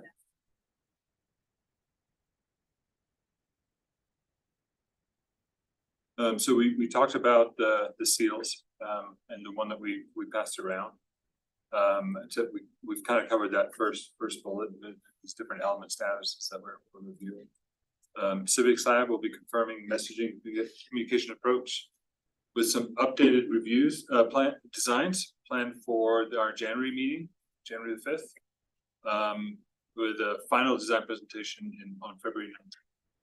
So that's where that stands right now. We've had some really awesome sessions working through ideas about how we tell the story about the three different branches, the checks and balances within that room, the civics lab next door here. And I think we've got to a much better place. So between now and January, we'll be able to give you a much, working on developing that into something that you can digest and understand and react to, so that by February we'll have something really tight for you to approve. Next, and I'm anybody else from DI that needs to speak into any of this, please speak up. In December, we're working on wayfinding production art. That's as we mentioned earlier, so mid-December you'll start to see some of that work coming through, maybe as early as the 11th, but we don't want to make promises we can't keep at this point. On the content side, Ellie, is there anything you want to highlight about the next steps on content for December? No, oops, sorry.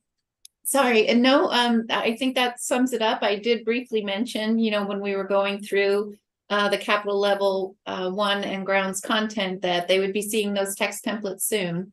And they would see the simplified versions. And I did want to reiterate the importance of these text templates, because what you see on the wall there, in which you were able to, see the font size and imagery and things like that, those are produced because of these text templates. I know they're boring and they're not as intriguing, but at least you see what they result in. So I just wanted to let you know that that's the purpose of those.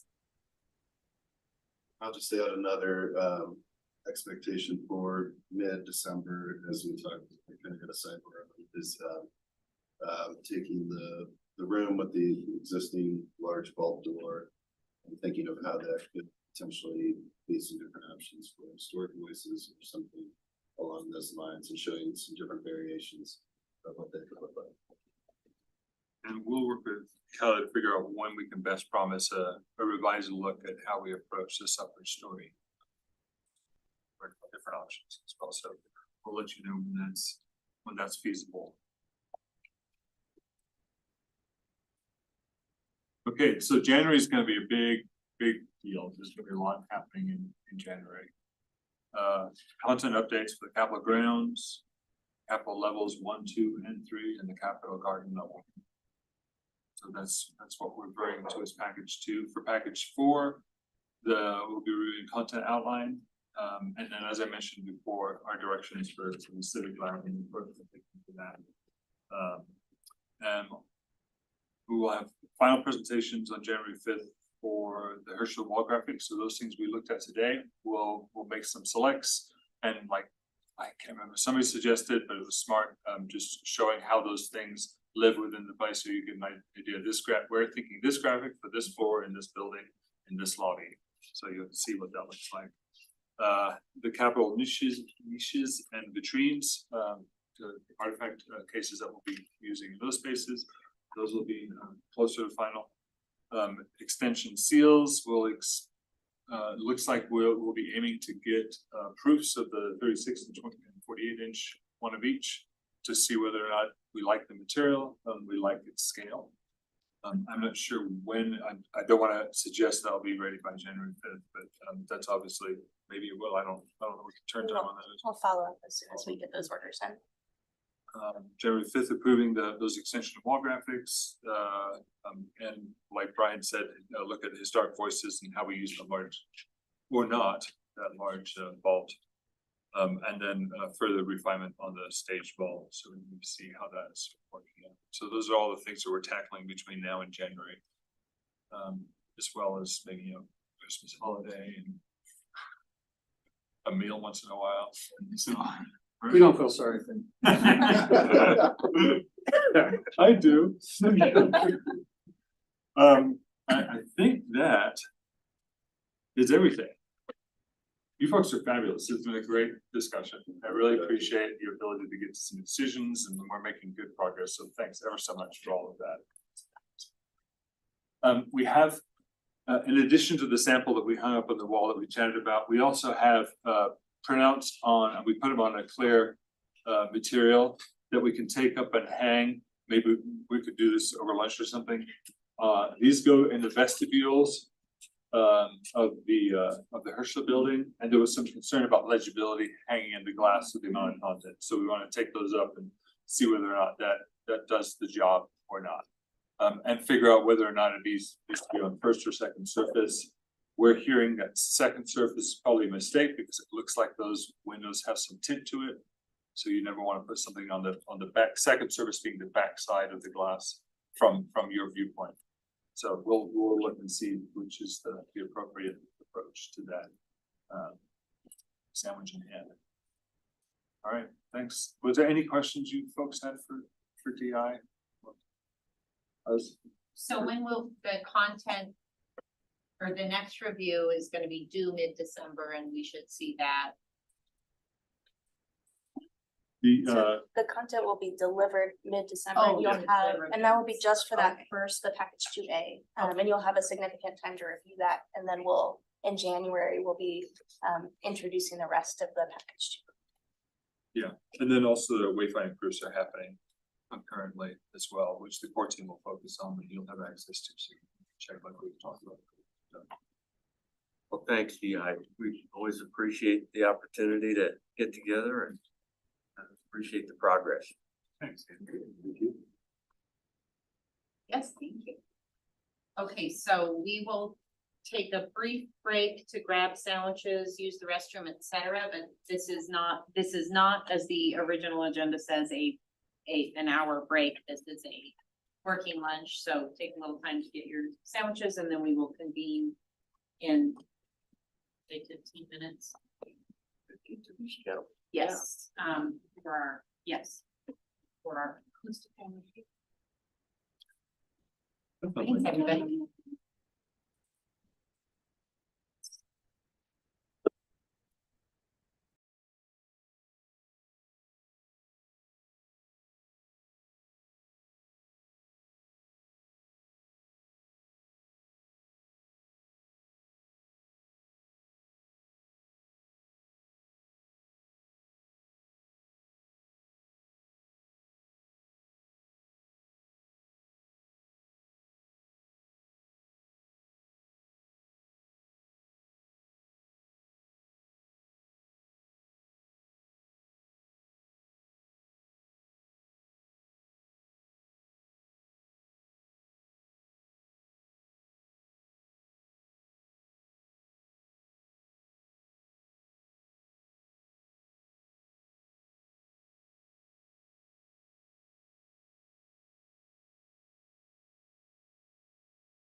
you know.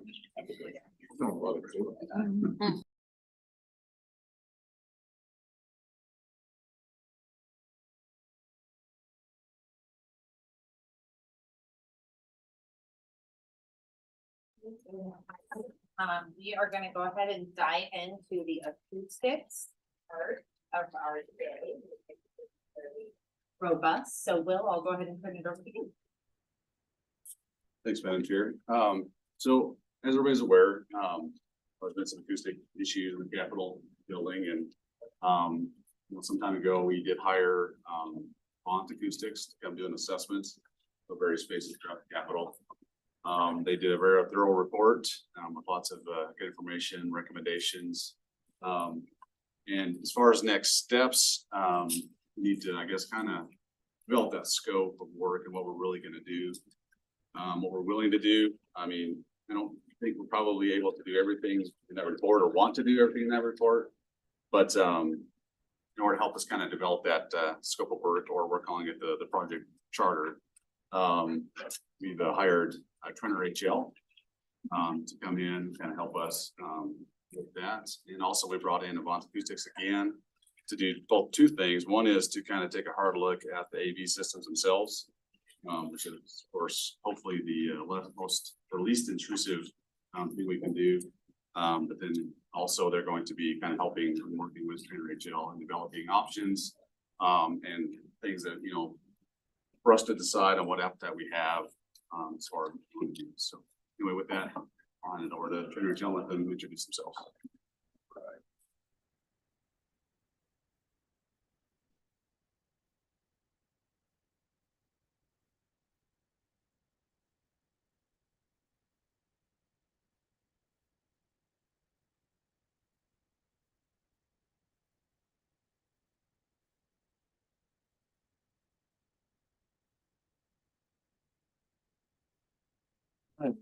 Thank you very much for having us here today.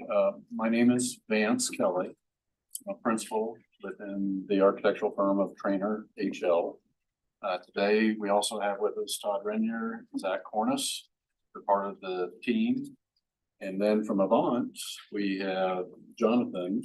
And Jonathan has been working on the report. And so one of the things we wanted to talk about is you actually, like Will said, you have two projects going on. And these projects are intertwined, and it is important for them to be able to work together. And so what we're going to do today is provide an update of where we are. We're not really here to present final recommendations, and I think that's important for everybody. We're really here to be able to start the conversation, make sure that we understand how the subcommittee feels, what you've heard from other legislators, what you've heard from the governor's office, so that it will influence what we do and how we perform our work.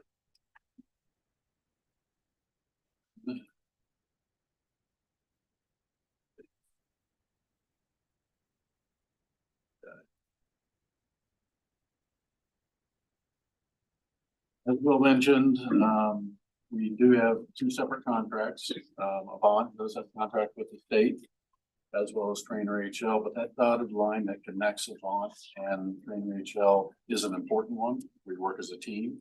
The information that they're providing, the modeling that they're doing will influence what we do. But in addition to working with Avant under our contract, we do have Henderson engineers. We have them on the job because as part of the study that was done, there are issues associated with the mechanical system that needs to be addressed. And then also as part of our team, we include a third-party cost estimator. We do that because that cost estimator has a better pulse on what the costs are, what the manpower issues may be. And so as you can imagine, it's going to be hard for anybody to make a decision on where can we spend our money the most efficiently without understanding what the costs of different options are. And that's where CCF as the cost estimator comes into play. A little bit about Trainer HL, because this is the first time that we've been in front of you. We are an architectural firm. We're a mid-sized firm. We have about 155 people. We have 11 different offices in 10 states. Within Trainer HL, we have our historic preservation studio. And within our studio, we have 21 people. It's made up of architects, architectural historians, interior designers, and building conservators. And all we do within our historic preservation studio is work on historic buildings. That's our expertise. That's where our knowledge base is. We've worked on over 1,700 preservation projects, and it ranges from the early studies all the way through a complete design project. I think what's more relevant to you is that we have completed 64 different projects associated with 6 different Capitol buildings as well. So this is a building type that we know and are experienced with, and our role is to make sure that we're helping you lead this project to a successful conclusion. With that, I'm going to let Jonathan take it over, and John, I'm going to let you kind of describe your work to date and answer questions that they may have. Great. Good afternoon. Nice to see some of you again. You may recognize me from some testing we did back in, I think it was February, January of this year. Popping balloons throughout the building. So as Vance mentioned, I'm John Hodgson. I work at Avant Acoustics. To give you sort of a brief summary maybe of our report and go through some of what we talked about and how that's guiding some of these 2 concurrent projects that we're moving forward with. So this slide that we've pulled up here shows sort of the breadth of the spaces that we looked at and what we looked at. Some of the main spaces like the House Chamber, the Senate Chamber, Supreme Court Room, the public meeting rooms. We were doing a more comprehensive study looking at sound system intelligibility and room acoustics. We did several different types of tests in those spaces.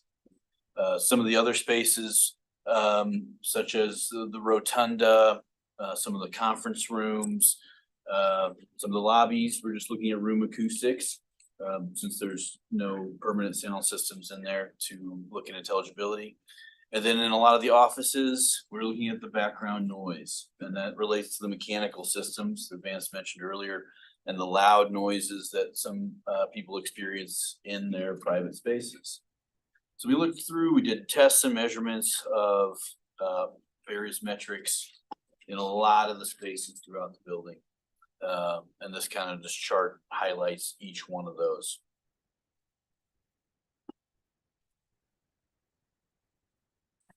As an example here, I took some excerpts from our report just to go over a couple of the main spaces as an example. So in the House Chamber, we took a test that's called a reverberation time test. And this gives us a good metric for the acoustics inside the room. The test measures how long it takes for sound to decay. So as someone's talking or they're talking in a microphone and all the loudspeakers are amplifying that, once they stop talking, how long does it take for that sound to go away? The materials of the room, how many people are in the room, all of those things affect how fast that happens. And the faster it is, typically the better for speech intelligibility. So this chart on the left is showing a green line, which is what we would maybe recommend for how low or how fast that time decays. And the red line shows the measurement in the actual space. You can see that the room doesn't go on forever. It takes about 1.2 seconds for that sound to decay. But that's a little higher than would be optimal for sound for speech intelligibility and understanding the spoken word. The next test that we took in those spaces is called the Speech Transmission Index, shortened to STIPA, since we're doing it on a PA system. And that is a method for exact speech intelligibility. It emulates how many syllables the average person would understand in that system. We use a funny sounding test tone, we play it through the system, and together with the room acoustics, we get a measure of how intelligible the system is. A rating of 0.6 considered pretty good, and for a space like a house chamber, we would want to consider that a minimum. And then a goal we would think for, you know, good, really good speech intelligibility is 0.68. And the chart, the table at the bottom left here kind of shows the various conditions that we measured. And this is a metric that's going to change pretty significantly throughout a room, such as the house chamber, because we have individual loudspeakers on every desk. There's some loudspeakers in the ceiling of the gallery. There's also variable conditions in terms of whether the room is occupied or whether it's active session and there's lots of noise on the floor. All of those things go into how intelligible the sound system is for people to understand. And so this chart goes through, you know, what happens when the speaker on the desk is in a good location, pointed at someone. What happens when it's maybe behind the monitor and it's not right in front of someone? You know, what happens if it's, you know, turned on its side? And how does the noise of the session being active affect intelligibility? So all those things come into play. We also included the Senate chamber here, again, as an example. In general, the results are pretty similar between both rooms.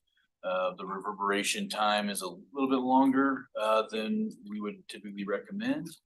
And as the speech intelligibility test shows, you know, when you have a loudspeaker positioned well on the desk, you get decent speech intelligibility. As the room gets louder during a session, that intelligibility goes down. And if you're in spaces that aren't covered by loudspeakers, the intelligibility can be poor.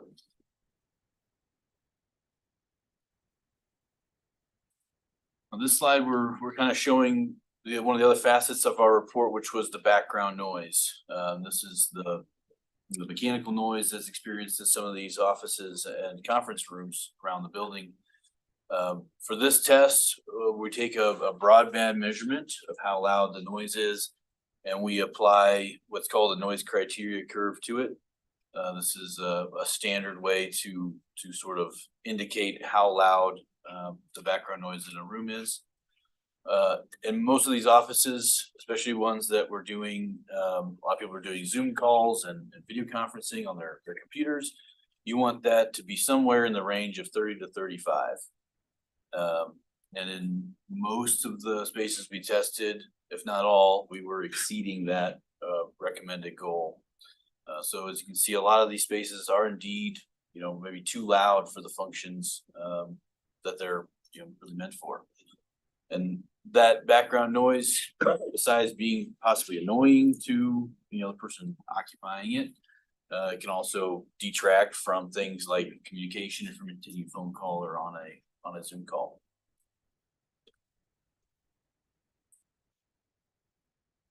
So at the end of that report, we kind of talk about our recommendations and what we think could be done to improve the various situations, intelligibility in some rooms, background noise levels in others. And out of that discussion, besides the architectural acoustics that Trainer is working on, we're also doing sort of a separate side project to take a closer look, as Will mentioned, of the sound systems themselves. As we've been testing them and looking through sort of the configuration, we've noted some ways that we think they could be improved with, as we would say, just turning the knobs appropriately.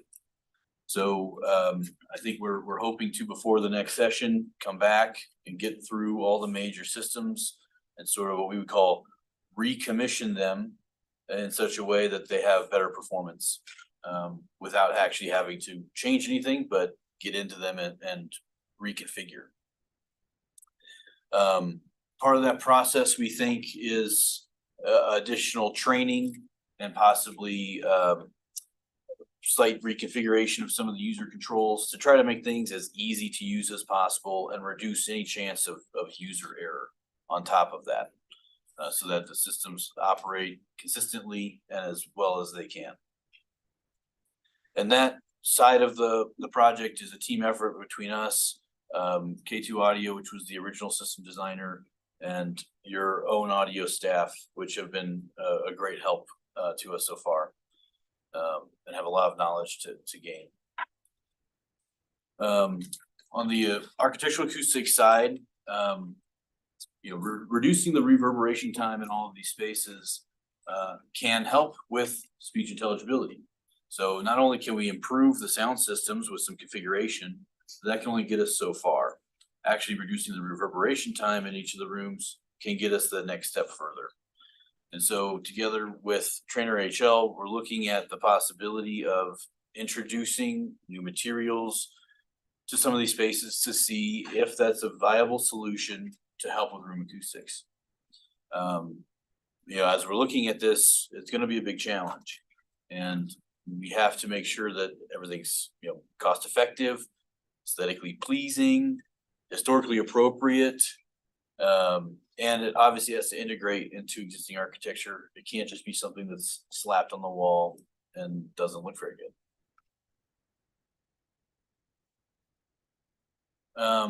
Just to go over a little more detail about this sound system peer review that we're doing. Our process is going to, we're going to have a detailed report that we share with the construction department, and we're going to outline the areas in detail that we think we can improve configuration wise, and have a conversation with your AV staff and the original designer to find out what is the best path forward for reconfiguring those systems, and then schedule a time to come back and recommission all of that stuff with their help, ideally before the next session.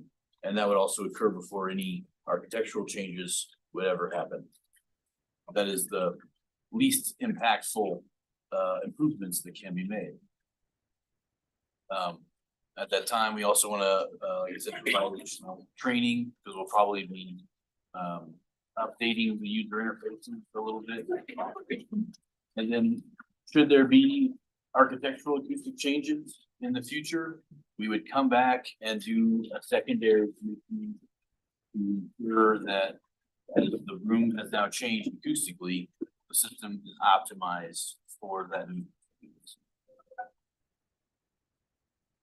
All of that information that John talked about is in their report. And so there's a lot of detailed information, and he just really gave you a summary.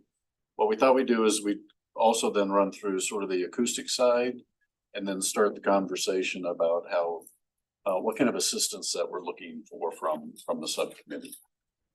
When we started our conversation with the state of Wyoming, it really was talking about the vision. What's the vision of this particular project? And we really dialed it down to basically say that the idea here is we're going to balance the solutions that you're needing from an acoustic standpoint. But with the investment that you've already made, you have already completed a project. You've spent time and effort on the work to date.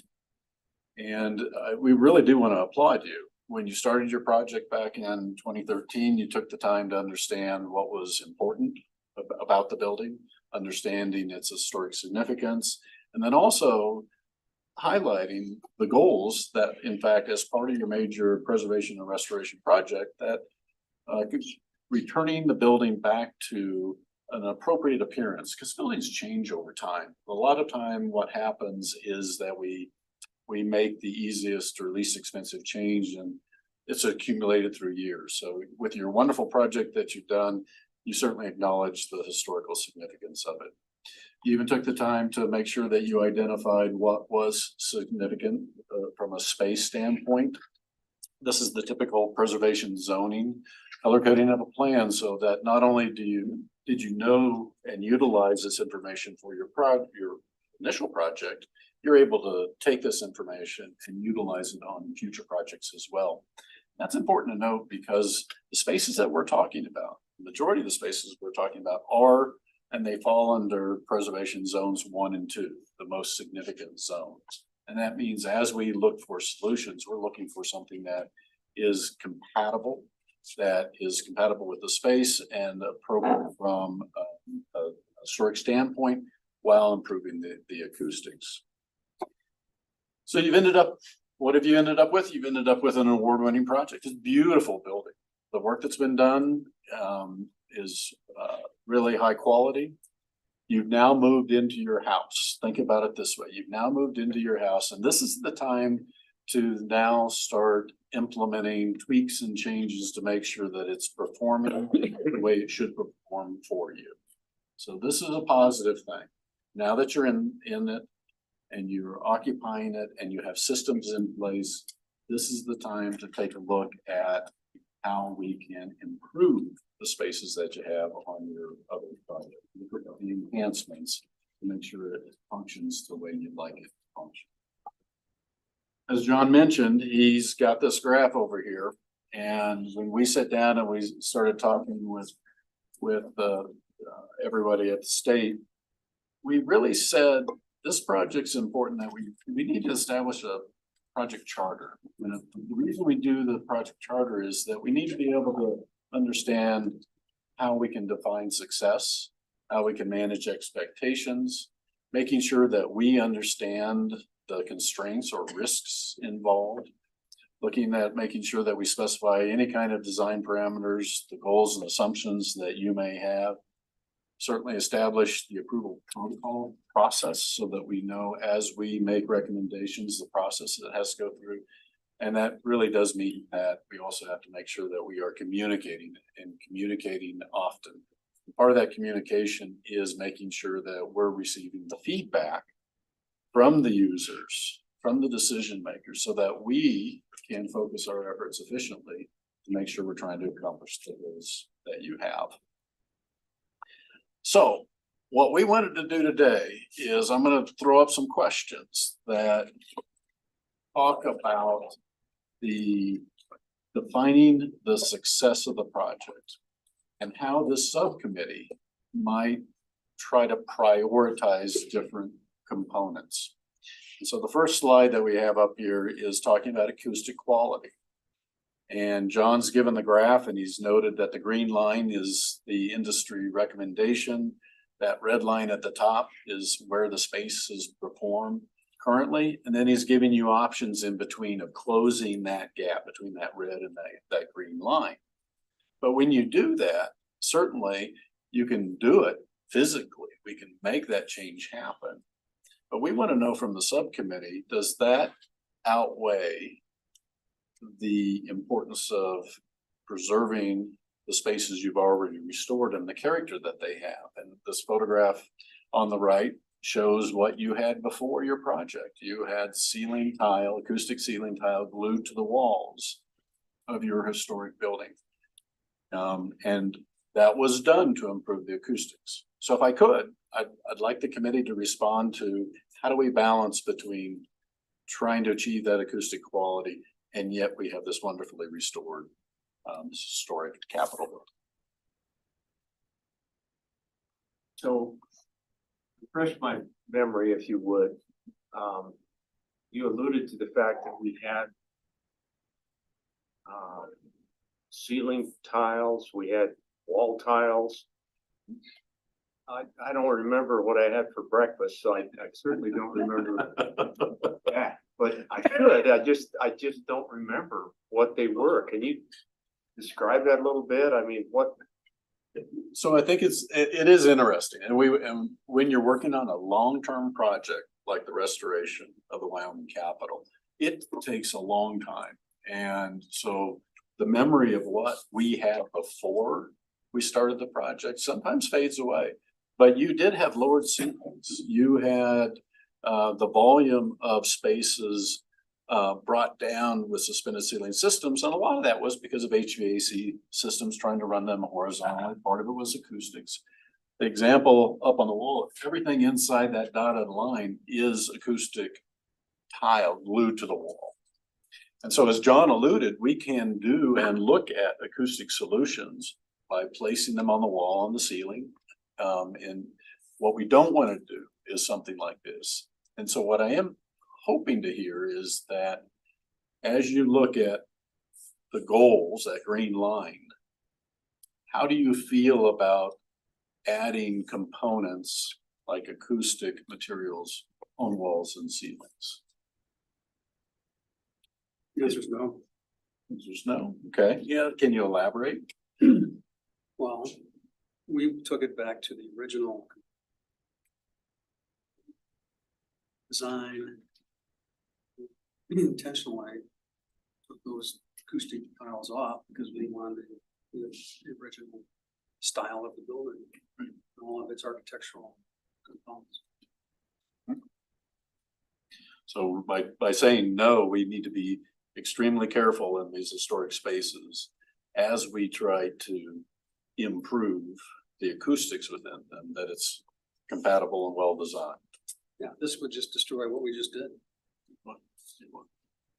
Yeah, I think that is pretty reflective of fellow members of the Senate that I've visited with. There are some who miss the historic artwork that used to be in the chamber. And I think they would vote to probably bring it back, but for the most part, I don't think anybody wants to damage the historic chambers and the other historic places. There are some rooms that I don't think it would be as much of a problem to consider. Not to jump ahead of you, but you get down to the meeting rooms, and I think there'd probably be a little bit more room for discussion. Okay. Madam Chairman, as somebody who works in the Capitol on a daily basis, for the private office space, where, you know, you're in there every day and you talk about phone calls and Zoom calls, I feel like I see a little bit more room, but I mean, I'm a history major.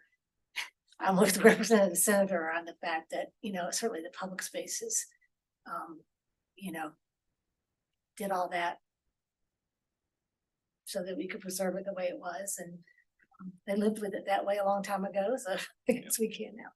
I think it does align with the senator's comment. You do look at spaces, which are the more significant spaces, and treat them maybe a little more carefully than an office or some of the other spaces that you're kind of alluding to as well. And that's a good approach. That's a reasonable approach. So I do have a question on that front. We do have a couple of areas, and the governor's conference room is a great example, where there's just noise that we are creating ourselves. How effective can you be to help mitigate some of the sound that comes out of HVAC? You go to the first floor up there, room 113, you can't hear a fire siren when you're trying to make laws for the state of Wyoming. So that room comes to mind. What can you do about the systems that are already in place? So, and that's where John's report tried to outline what the issues were.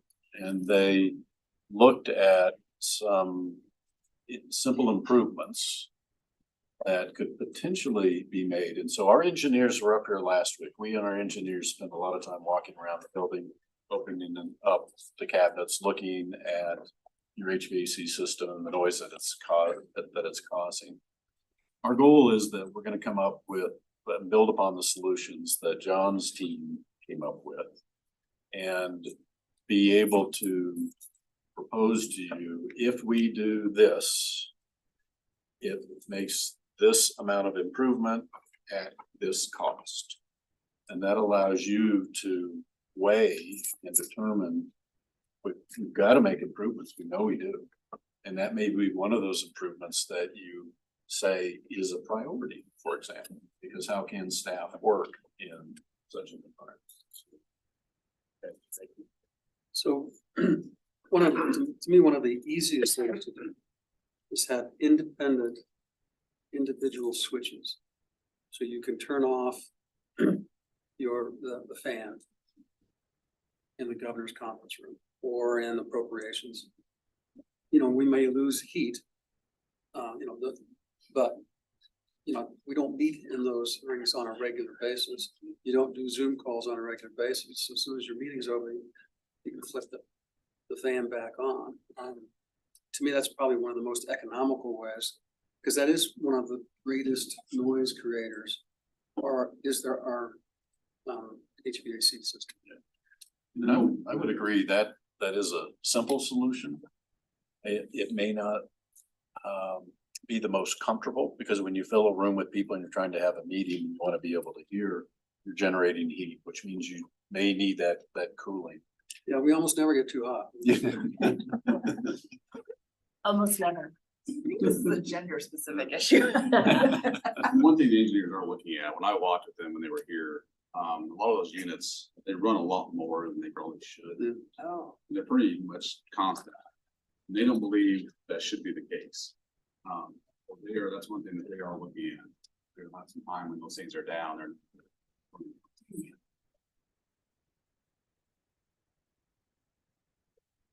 Representative Sherwood, please drive safely. Thank you. Thank you all. All right, let me throw out another discussion point. This is talking about budget.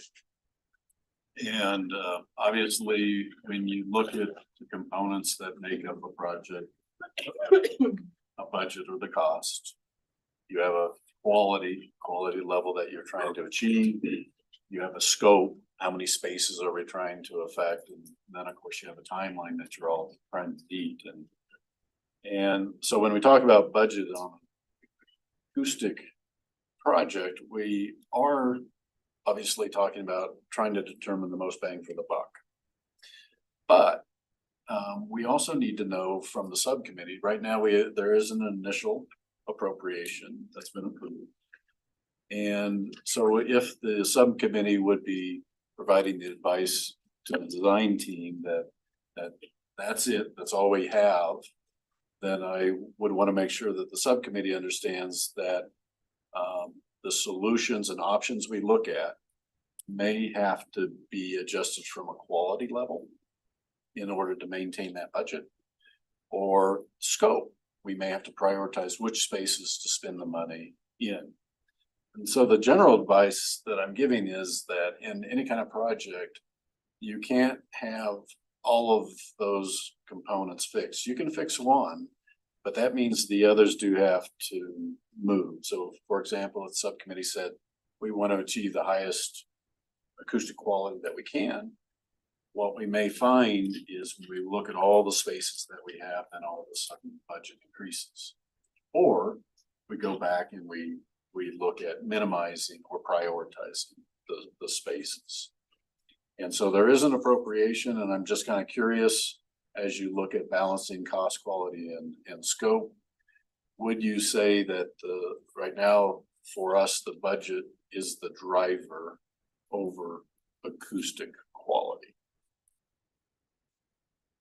I would say the driver for the capital is to preserve our work, preserve what we did.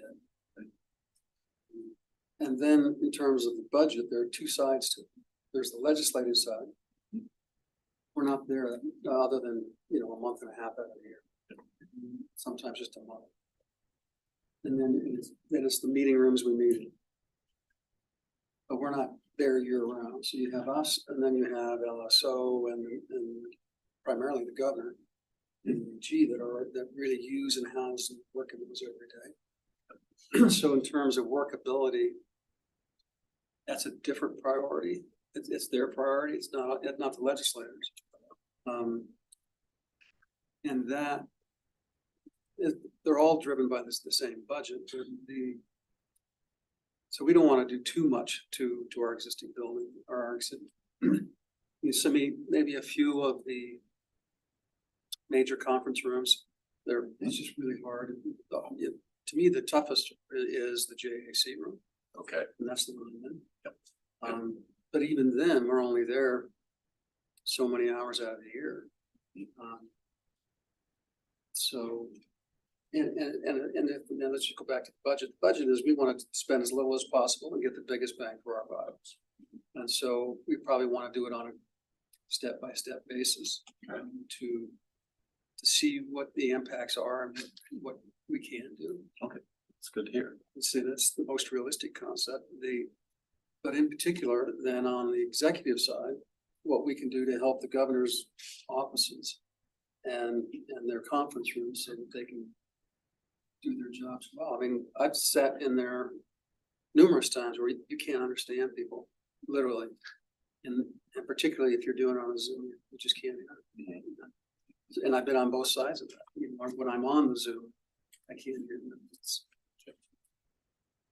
I think, you know, just to add to what the chairman is talking about, you know, it seems to me like maybe a three-tiered kind of approach. You know, this is how far we can get you. And this is, we think the impact that you're gonna see, we think we can do X, Y, and Z for you right there. Here's what we could do if you decided you wanted to double that budget. And here are the benefits if you choose to take the second step.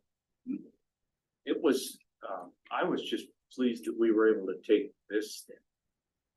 So I think do everything we can with what we've got to work with and try to point to what benefits that's going to derive. And then that second piece, I would recommend that you do that. You know, here's a couple of other scenarios that if you'd like to invest in this effort a little bit more, here's what we can do for you. These are good comments, and I'm actually very pleased to hear that, because from our perspective, when you're looking at audio systems and acoustic systems, that incremental approach is actually a wise approach. And it's really the most fiscally responsible approach. But we do need to make sure that we understand that there may be expectations, and that's why that other image of perception is reality. In that if we set up the project to where we say we want to do an incremental improvement as we go along, will there be a perception from others, whether that's from administrative staff, whether it's from legislature, whether it's from the public, that we don't know what we're doing and we're continually making these little improvements? So that's a part of setting the expectations. If we adopt an incremental approach, which is a good fiscal responsible approach, then we need to make sure that everybody understands that we're marching hand in hand together, taking a step at a time. And after we make a step, we're doing the testing that's necessary to say, what improvements did we make? And now is the room working to where it's at a level that really meets our needs, without then taking the next possible step that can be outlined, but that also has costs. So does that seem reasonable? All right. Well, that kind of leads me to this slide, because from what we're hearing from you, this type of incremental approach to where on the left hand column lists all the spaces, and we put them in an order that we're looking for feedback. Up at the top might be the highest priority spaces. And then down towards the bottom, they might be the lower priority. Now, we didn't put them from 1 to 10. We were looking at more of a grouping, maybe call it a tier. And because we're budget conscious, tier 1 might be the spaces like we talked about, the House and Senate chambers, and then the JAC as well. That might be your tier 1 space. And then we look at your meeting rooms, the ceremonial conference room, individual offices that staff have to work right beside these grills that are really distracting, and maybe this historic Supreme Court. And then look at the general public area of Rotunda, the extension corridor, and the corridors in the historic State House and the lobbies. Those might be something that we say they were always noisy, they always will be noisy, and we might treat those at a later time, depending on what budget allows. Does that sort of tiering of the spaces, is there something that you might change or adjust in that? Yes, for me, Okay, I would put House and Senate chambers on the bottom. on the bottom. Because we know that that's the hardest thing to fix. And it's the least likely that you can do without putting up tiles or. Right. We could change the carpet, but we're not, what else can we do? So from a practical standpoint, I just don't think it's. And we get by with what we've got, unless we can improve the speaker systems. And those are a little hard of hearing, to make it work, but I just wouldn't put it up there. I would put the appropriations in 110 and 113 probably is in the top tier. Okay. I wouldn't put the historic Supreme Court very high. It's not used that much, and it's actually not that bad. Okay, good. Interesting. Okay. Ceremonial conference room, I don't know the answer to that. I feel like it needs to be a highest priority. It's used every day, every single day. So that would be up on top probably. Okay. Pretend that we don't care about. Extension to PRRs, we don't care that much about. That would be my 2 cents. I don't disagree with that, but I don't think we want to lose the opportunity in the chambers. Because it sounds like there's a lot of non-invasive things that can be done, like, and that you said it more diplomatically in the report, you're teaching people how to use the system correctly. So I agree with Representative Nicholas, but I don't want to lose, I know that's maybe the area where the most people struggle most of the time, so I don't want to drop that ball, but we could actually make that better without disrupting any of the historical nature of that. You know, if room, we like- could make it so you can't be over 45, then no one would have that big a problem hearing anyway. But I think it's important for us and in particular, the audio staff who Jamie and Rihanna, the audio staff are, but to say, gosh, you're gonna need to turn your speaker up right and stop complaining, you know, like it just to make sure they're using the system correctly. So I just want to make sure we don't miss out on those sort of, I don't want to say recommendations, but like, oh, yeah, that. So, and just to add to that, what if there's some I tasteful think ways? the that we can- representative hit it pretty closely, and so did the chairman. You know, something about the chambers, it's not really all about the elected people serving in those chambers either. I've been upstairs to go up and visit with somebody who's visiting the Senate, for example, and quite honestly, it's pretty tough to hear up in the balconies a lot of times. At least for me, it was. Okay. You know, I don't know that any of the stuff down below in the extension or anything is as important as the conference room that we've referenced. 110 and 113 are used quite a bit, especially during the session. And they're very difficult rooms to hear. I think anything we can do there, obviously without damaging the whole historic nature of those. So that would be my priority. I don't want to lose sight in the chambers.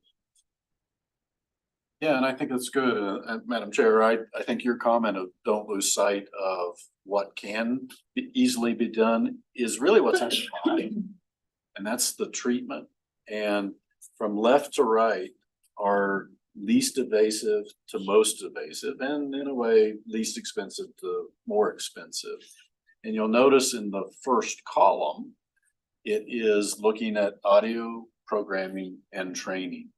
And so even though the chambers may not be most priority, everybody really should have the training. Everybody does need to understand that not only are you using your audio system so that those on the floor can hear, but those in the gallery and the balcony can hear, because public access to what's going on was one of your main goals for doing this major rehabilitation and restoration project. And then we live in a day of electronic connection as well. Those that are watching or listening online need to be able to hear as well. And so you'll notice we have dark squares or rectangles, and we have light squares and rectangles. And the dark ones might be the low hanging fruit, the most important that we should accomplish in the different rooms up here shown. And then the light blue might be considered as that next step. Now you might tell us, well, one of those light blue really does need to happen immediately, might be considered a higher priority. But we've kind of taken that approach of importance of space, what can we do, and looking at least expensive to more expensive. So that's what you have on the screen up there. And you're gonna see that a lot of that dark blue is associated with the training. The other has to do with rugs and drapery and other accessories, which you've actually improved your public areas with the furniture that finally arrived and that you were able to get set up in there. That was a very positive thing. That those rugs and draperies may also be some of the least expensive. The other two on the dark blue show up as the mechanical. And that does seem to be important because you have full-time staff that are trying to function in their offices. And if that mechanical system just doesn't allow it, then it may rise to the top of being a dark blue priority. But I am curious as we look at acoustic wall treatment and or acoustic ceiling treatment. The two meeting rooms that you mentioned, actually, those are two spaces that have been heavily modified over time. And the amount of historic material and character in there, while it's certainly compatible with the rest of the building, it's one of those that can actually probably handle more intrusion. Yeah. And so for you to move it up in priority might mean that we need to look at wall treatment or ceiling treatment, get it to where those two rooms function like they should during session. That makes sense. And they're probably used at least once or twice a week throughout the year. Yeah. Okay. And I will also just add to some of that is like, you know, if there are some things that we can do to some of those spaces that where it would look almost like it does now, like you wouldn't really be able to tell, you know, whether it's acoustic plaster or, you know, some things we've talked about, maybe even drapery, if we feel like that is something that we can do in some of the spaces. Does that change your mind on some of those, on that priority list a little bit? Yeah. Particularly, I think carpeting and drapery could actually accent it. And we can kind of dovetail in and use, so it's not too gothic, but somewhat historical. Right, and there are examples that other state capitals have been able to utilize. Your staff has done a good job, and we have a good database of sort of that benchmarking. What are examples that other capitals have done that seem to be successful and be appropriate? And those are the things that we will be looking at as part of our report to be able to bring back to you possible solutions, as well as understanding what those costs are. Yeah, and you know, what we could do is experiment. It's like you said, with some drapery and or rugs in one of those, like 110 or 113. And if there's a noticeable difference, the money will be. It's just a true story. Yeah. And that's the advantage of doing an incremental approach. We look at what we determine professionally might be the most bang for the buck. You install it and you determine whether it works and improves and is worth it, and then you may make those changes. We had that discussion with the mechanical system. While the report identified really the worst areas, we'd like to be able to figure out whether we can do a mock-up of saying, are the changes that either Avant or Henderson engineers have come up with, can we do a mock-up to tell us? And then what, if that mock-up is successful, then you can implement it through time, throughout all the spaces that have the issue, but certainly try to identify the ones that are worse. I'm sure you guys are aware, but after installation, we had the mechanical people come back and work it numerous times, all right. Yep. But, you know, you're just, if we could start all over, we'd do a different system. Right. Yeah, and we want to be able to build upon what you've done and improve it so that you don't have to make that statement again.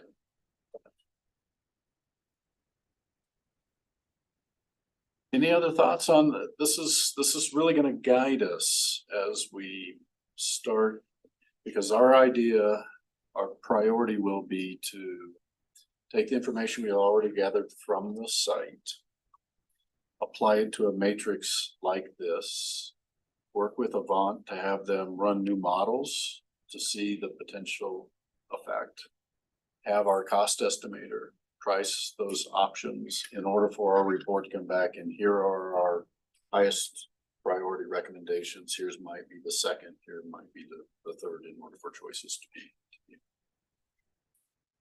I think that one of the things I'm struggling with is not knowing what some of the options are. Because to your point, if your mind goes immediately that it's going to change the historic room, you back off from it. But if you bring to the table that there's new technologies, there's new types of panelings that don't look like a ceiling tile stuck to the wall. If those are shared, then he may look at it through a different lens and say, oh, well, that's doesn't really change the room and it could help. Let's keep that up here higher on the list. So I think I would like to see some examples of what some of the new, more modern options are for acoustics. And then I feel like we're really missing the tech piece too. That's my world. And I'm sitting here thinking, well, if the room can't be altered for historic purposes, then we need to be looking at what are the latest technologies. And if that's everybody has a little noise canceling headset and mic in the room instead of a speaker on the desk, so sound is very clear to their ear and to their mouth online or in the room, then that's relatively inexpensive compared to adjusting a building structure. So You get a lot more cuss words when you had that.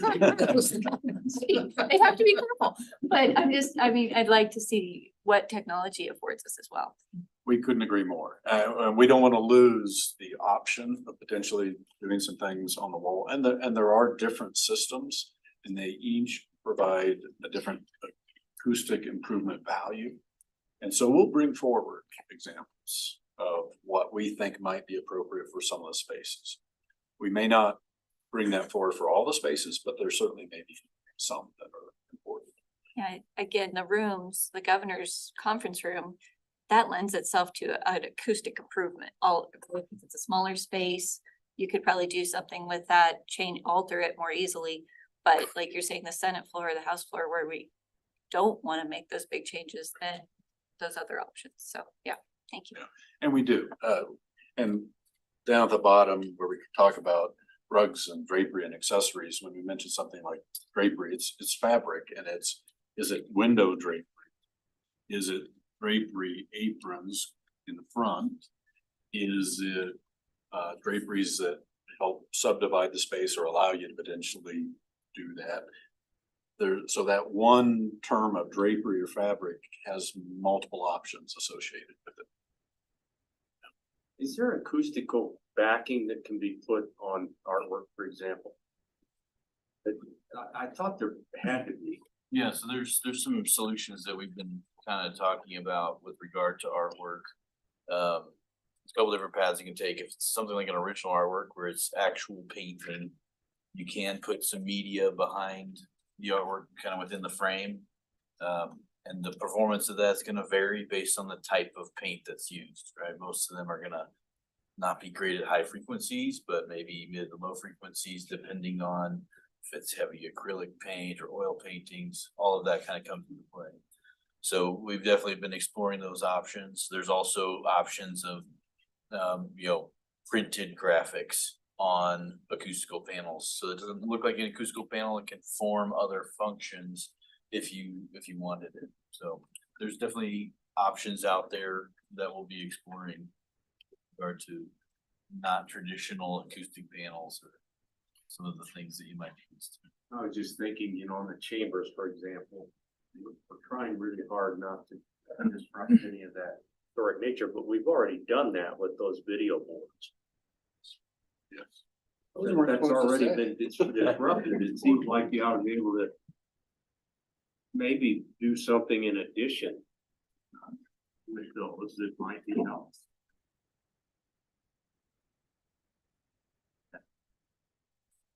I really like the image of not having legislators one time with their hand in the microphone. Talking around. When it was tried. Great notion, but I was just trying to think of Senator Scott and Senator Kinsey wearing these. You know, just wondering how that's gonna work. I have a hunch.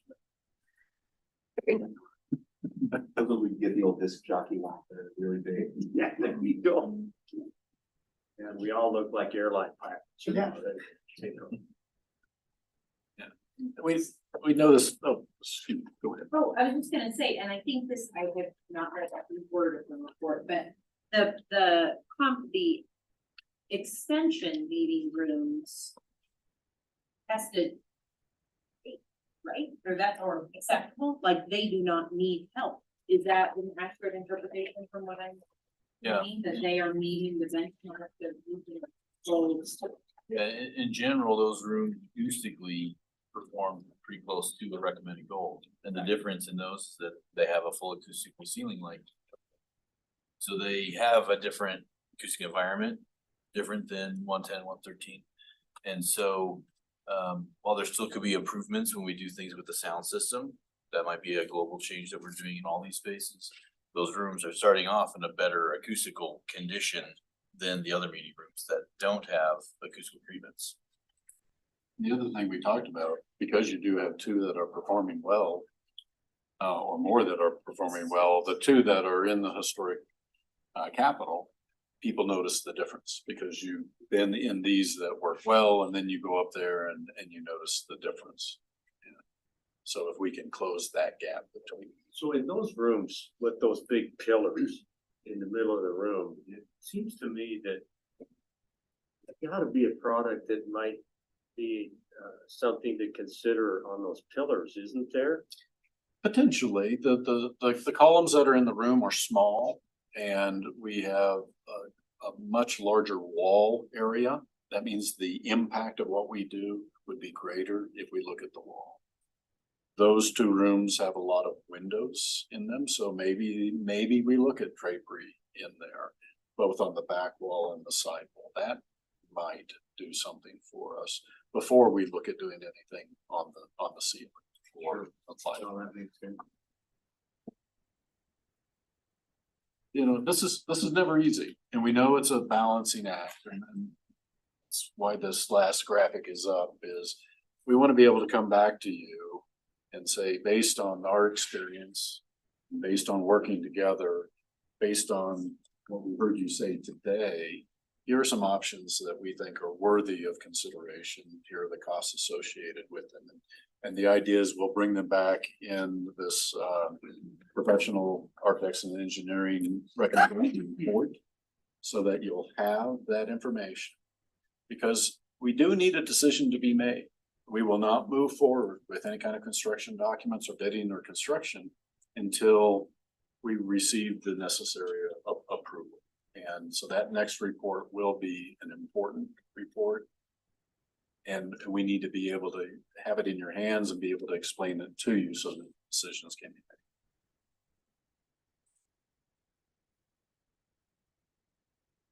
made. And so have you met directly just with folks in the governor's office? So we just got on board last week.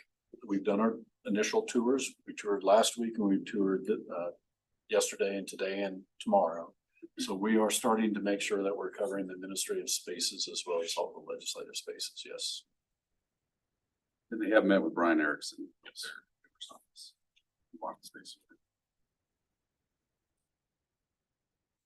you know, I can put you in touch with our trades folks, those folks that have been working on the HVAC and they've been working with state construction as far as. Yeah. Some of those questions. That's great. And so that's where we are today, just getting started. We'll be back, we'll be talking, we'll be working with Will and his team to make sure that as we come up with ideas, that at least it's being able to be shared and communicated with everybody so that we can find that incremental, utilize that incremental approach so that changes can be made over time as necessary and as budget allows. And one, I guess hiccup maybe with the incremental approach that I was just thinking about is the timeline. The funds do have a sunset date in June. Is there any, I guess, possibility of extension on that, or is that? Yeah, that's easy. Okay, You just gotta remind me. all right, I can do that. All right. So Will, what's your guess as to how does it time out going ahead?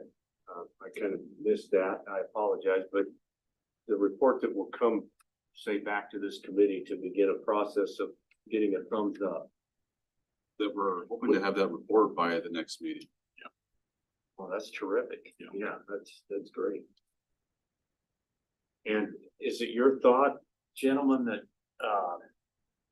there are a handful of things that could be done before February for that session? So that's more on our side of things.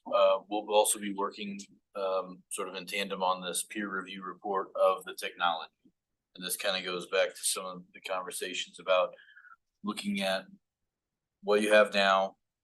How can we improve things as easily as possible with configuration? Are there other technologies out there that could be considered, or different configurations that could be considered that might be a little more invasive that you might want to talk about? But before I think our plan is before the next session, sometime in probably late January, that we come back and do the simple reconfiguration, get into the systems and commission all the microphones and speakers so that they are working as optimally as possible. And so that you can start off the next session with hopefully an improved system. We just won't have the acoustic component to go along. That'll follow after this next year's session. Mr. Chairman, if I might, this is Wendy remotely. Hello, everybody. I also think it'll be really important leading up to this session. We may want to do a training. We've got a lot of training opportunities for all members, and it might be a good time for you to get in front of them and have the discussions about, low cost and free options, some of which are proper use of the systems, as well as for chairman training. For chairman, there's a lot of announcements that chairmen make at the beginning of meetings. Reminding members of proper mic etiquette might be a good addition there as well. So I think that is some of the ways to show progress before this session and to remind members that the rest of the report and work is forthcoming, but there's a lot of work we can do just within our own AV systems. And I would also like to give a little shout out to both Trainer and Avant.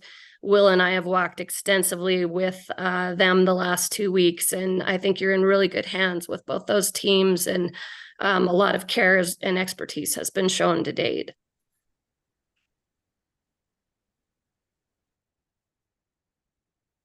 Thank you, Wendy.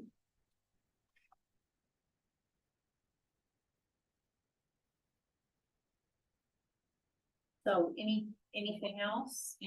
No action points from us today, other than sort of pondering what we've heard, delving into the report a little bit more? Yep, I think that's all we have for now. Well, and gentlemen, thank you for taking the time. I speak for both of us chairmen. We really appreciate you doing that. And we've got a great core team that you're working with already. Yeah, I think you've already figured that out. You're looking at 3 or 4 of them today. And of course, Wendy's there, but please don't hesitate to reach out to any one of us on the committee if there's a concern or an issue that you think we want to be sure and get a hold of. I hope you'll do that. and, we're certainly around. You know, these two live here, so that's a little easier for them, but I'm willing to come back down.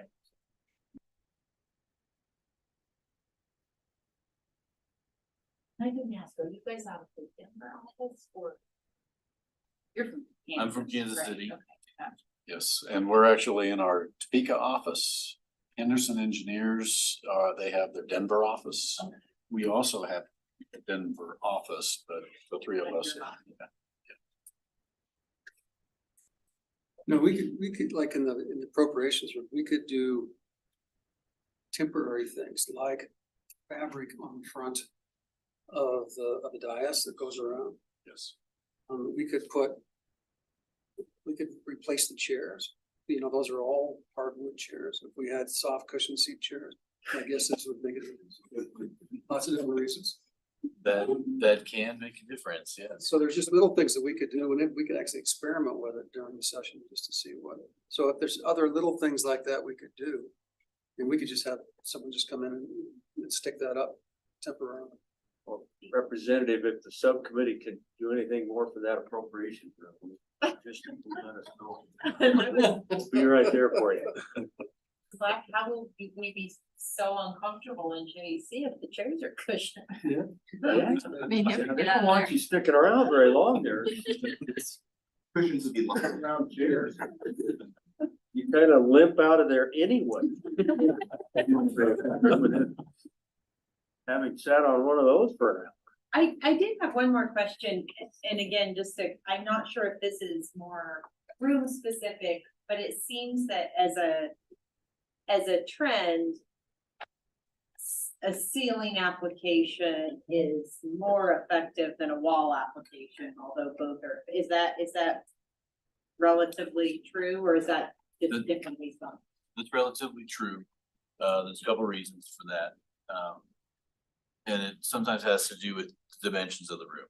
So if we think about the meeting rooms, 110, for example, it's not unlike this. It's got a low ceiling, lowish ceiling, and walls with a lot of windows. So when we look at zones to place material, we actually have more square footage capacity on the ceiling than we do on the walls.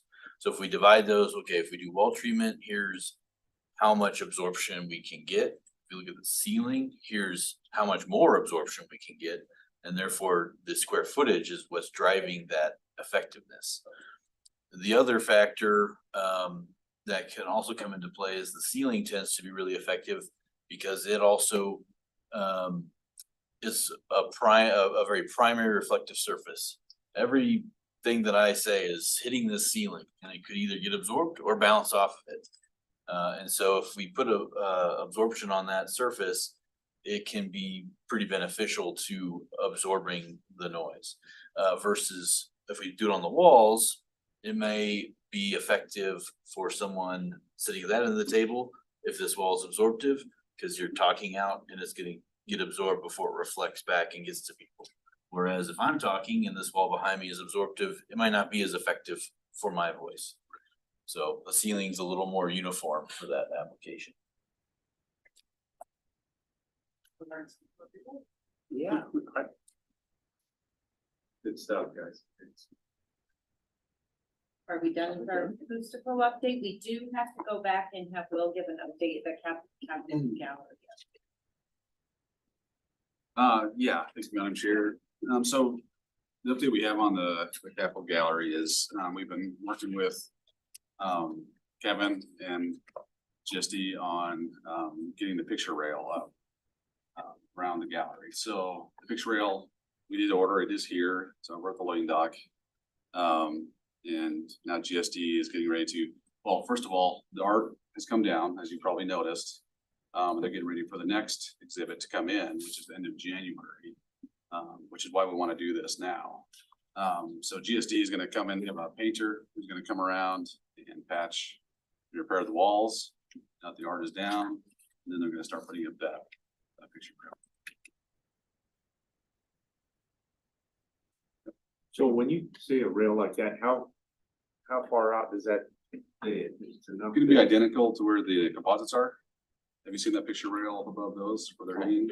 Not very. Not just so Yeah. that you can. It's- Correct. Yep. Will, is lighting still a part of that gallery or did that? Nope, lighting is still.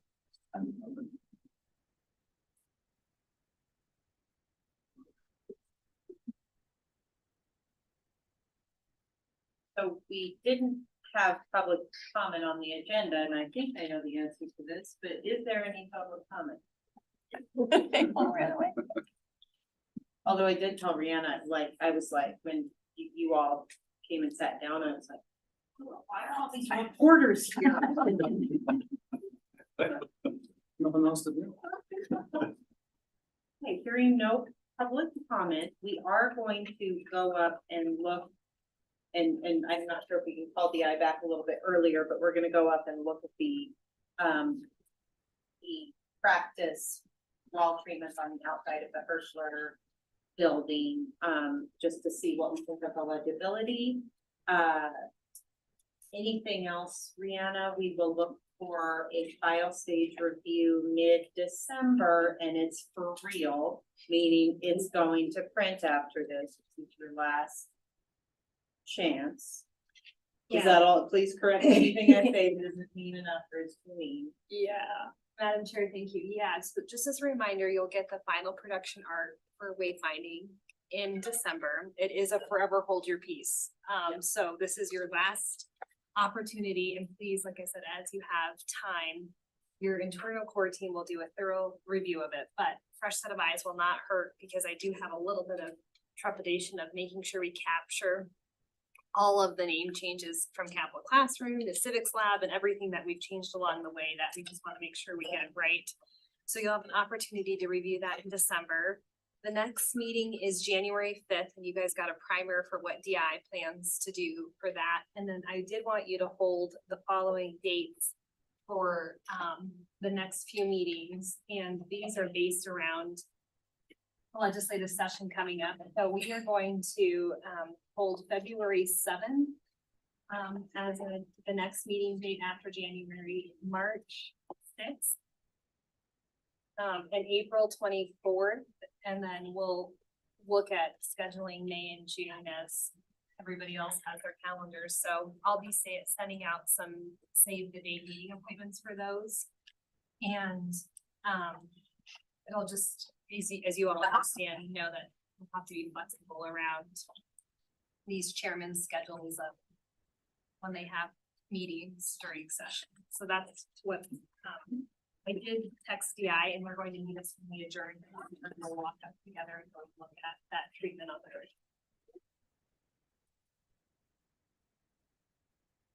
Anything else?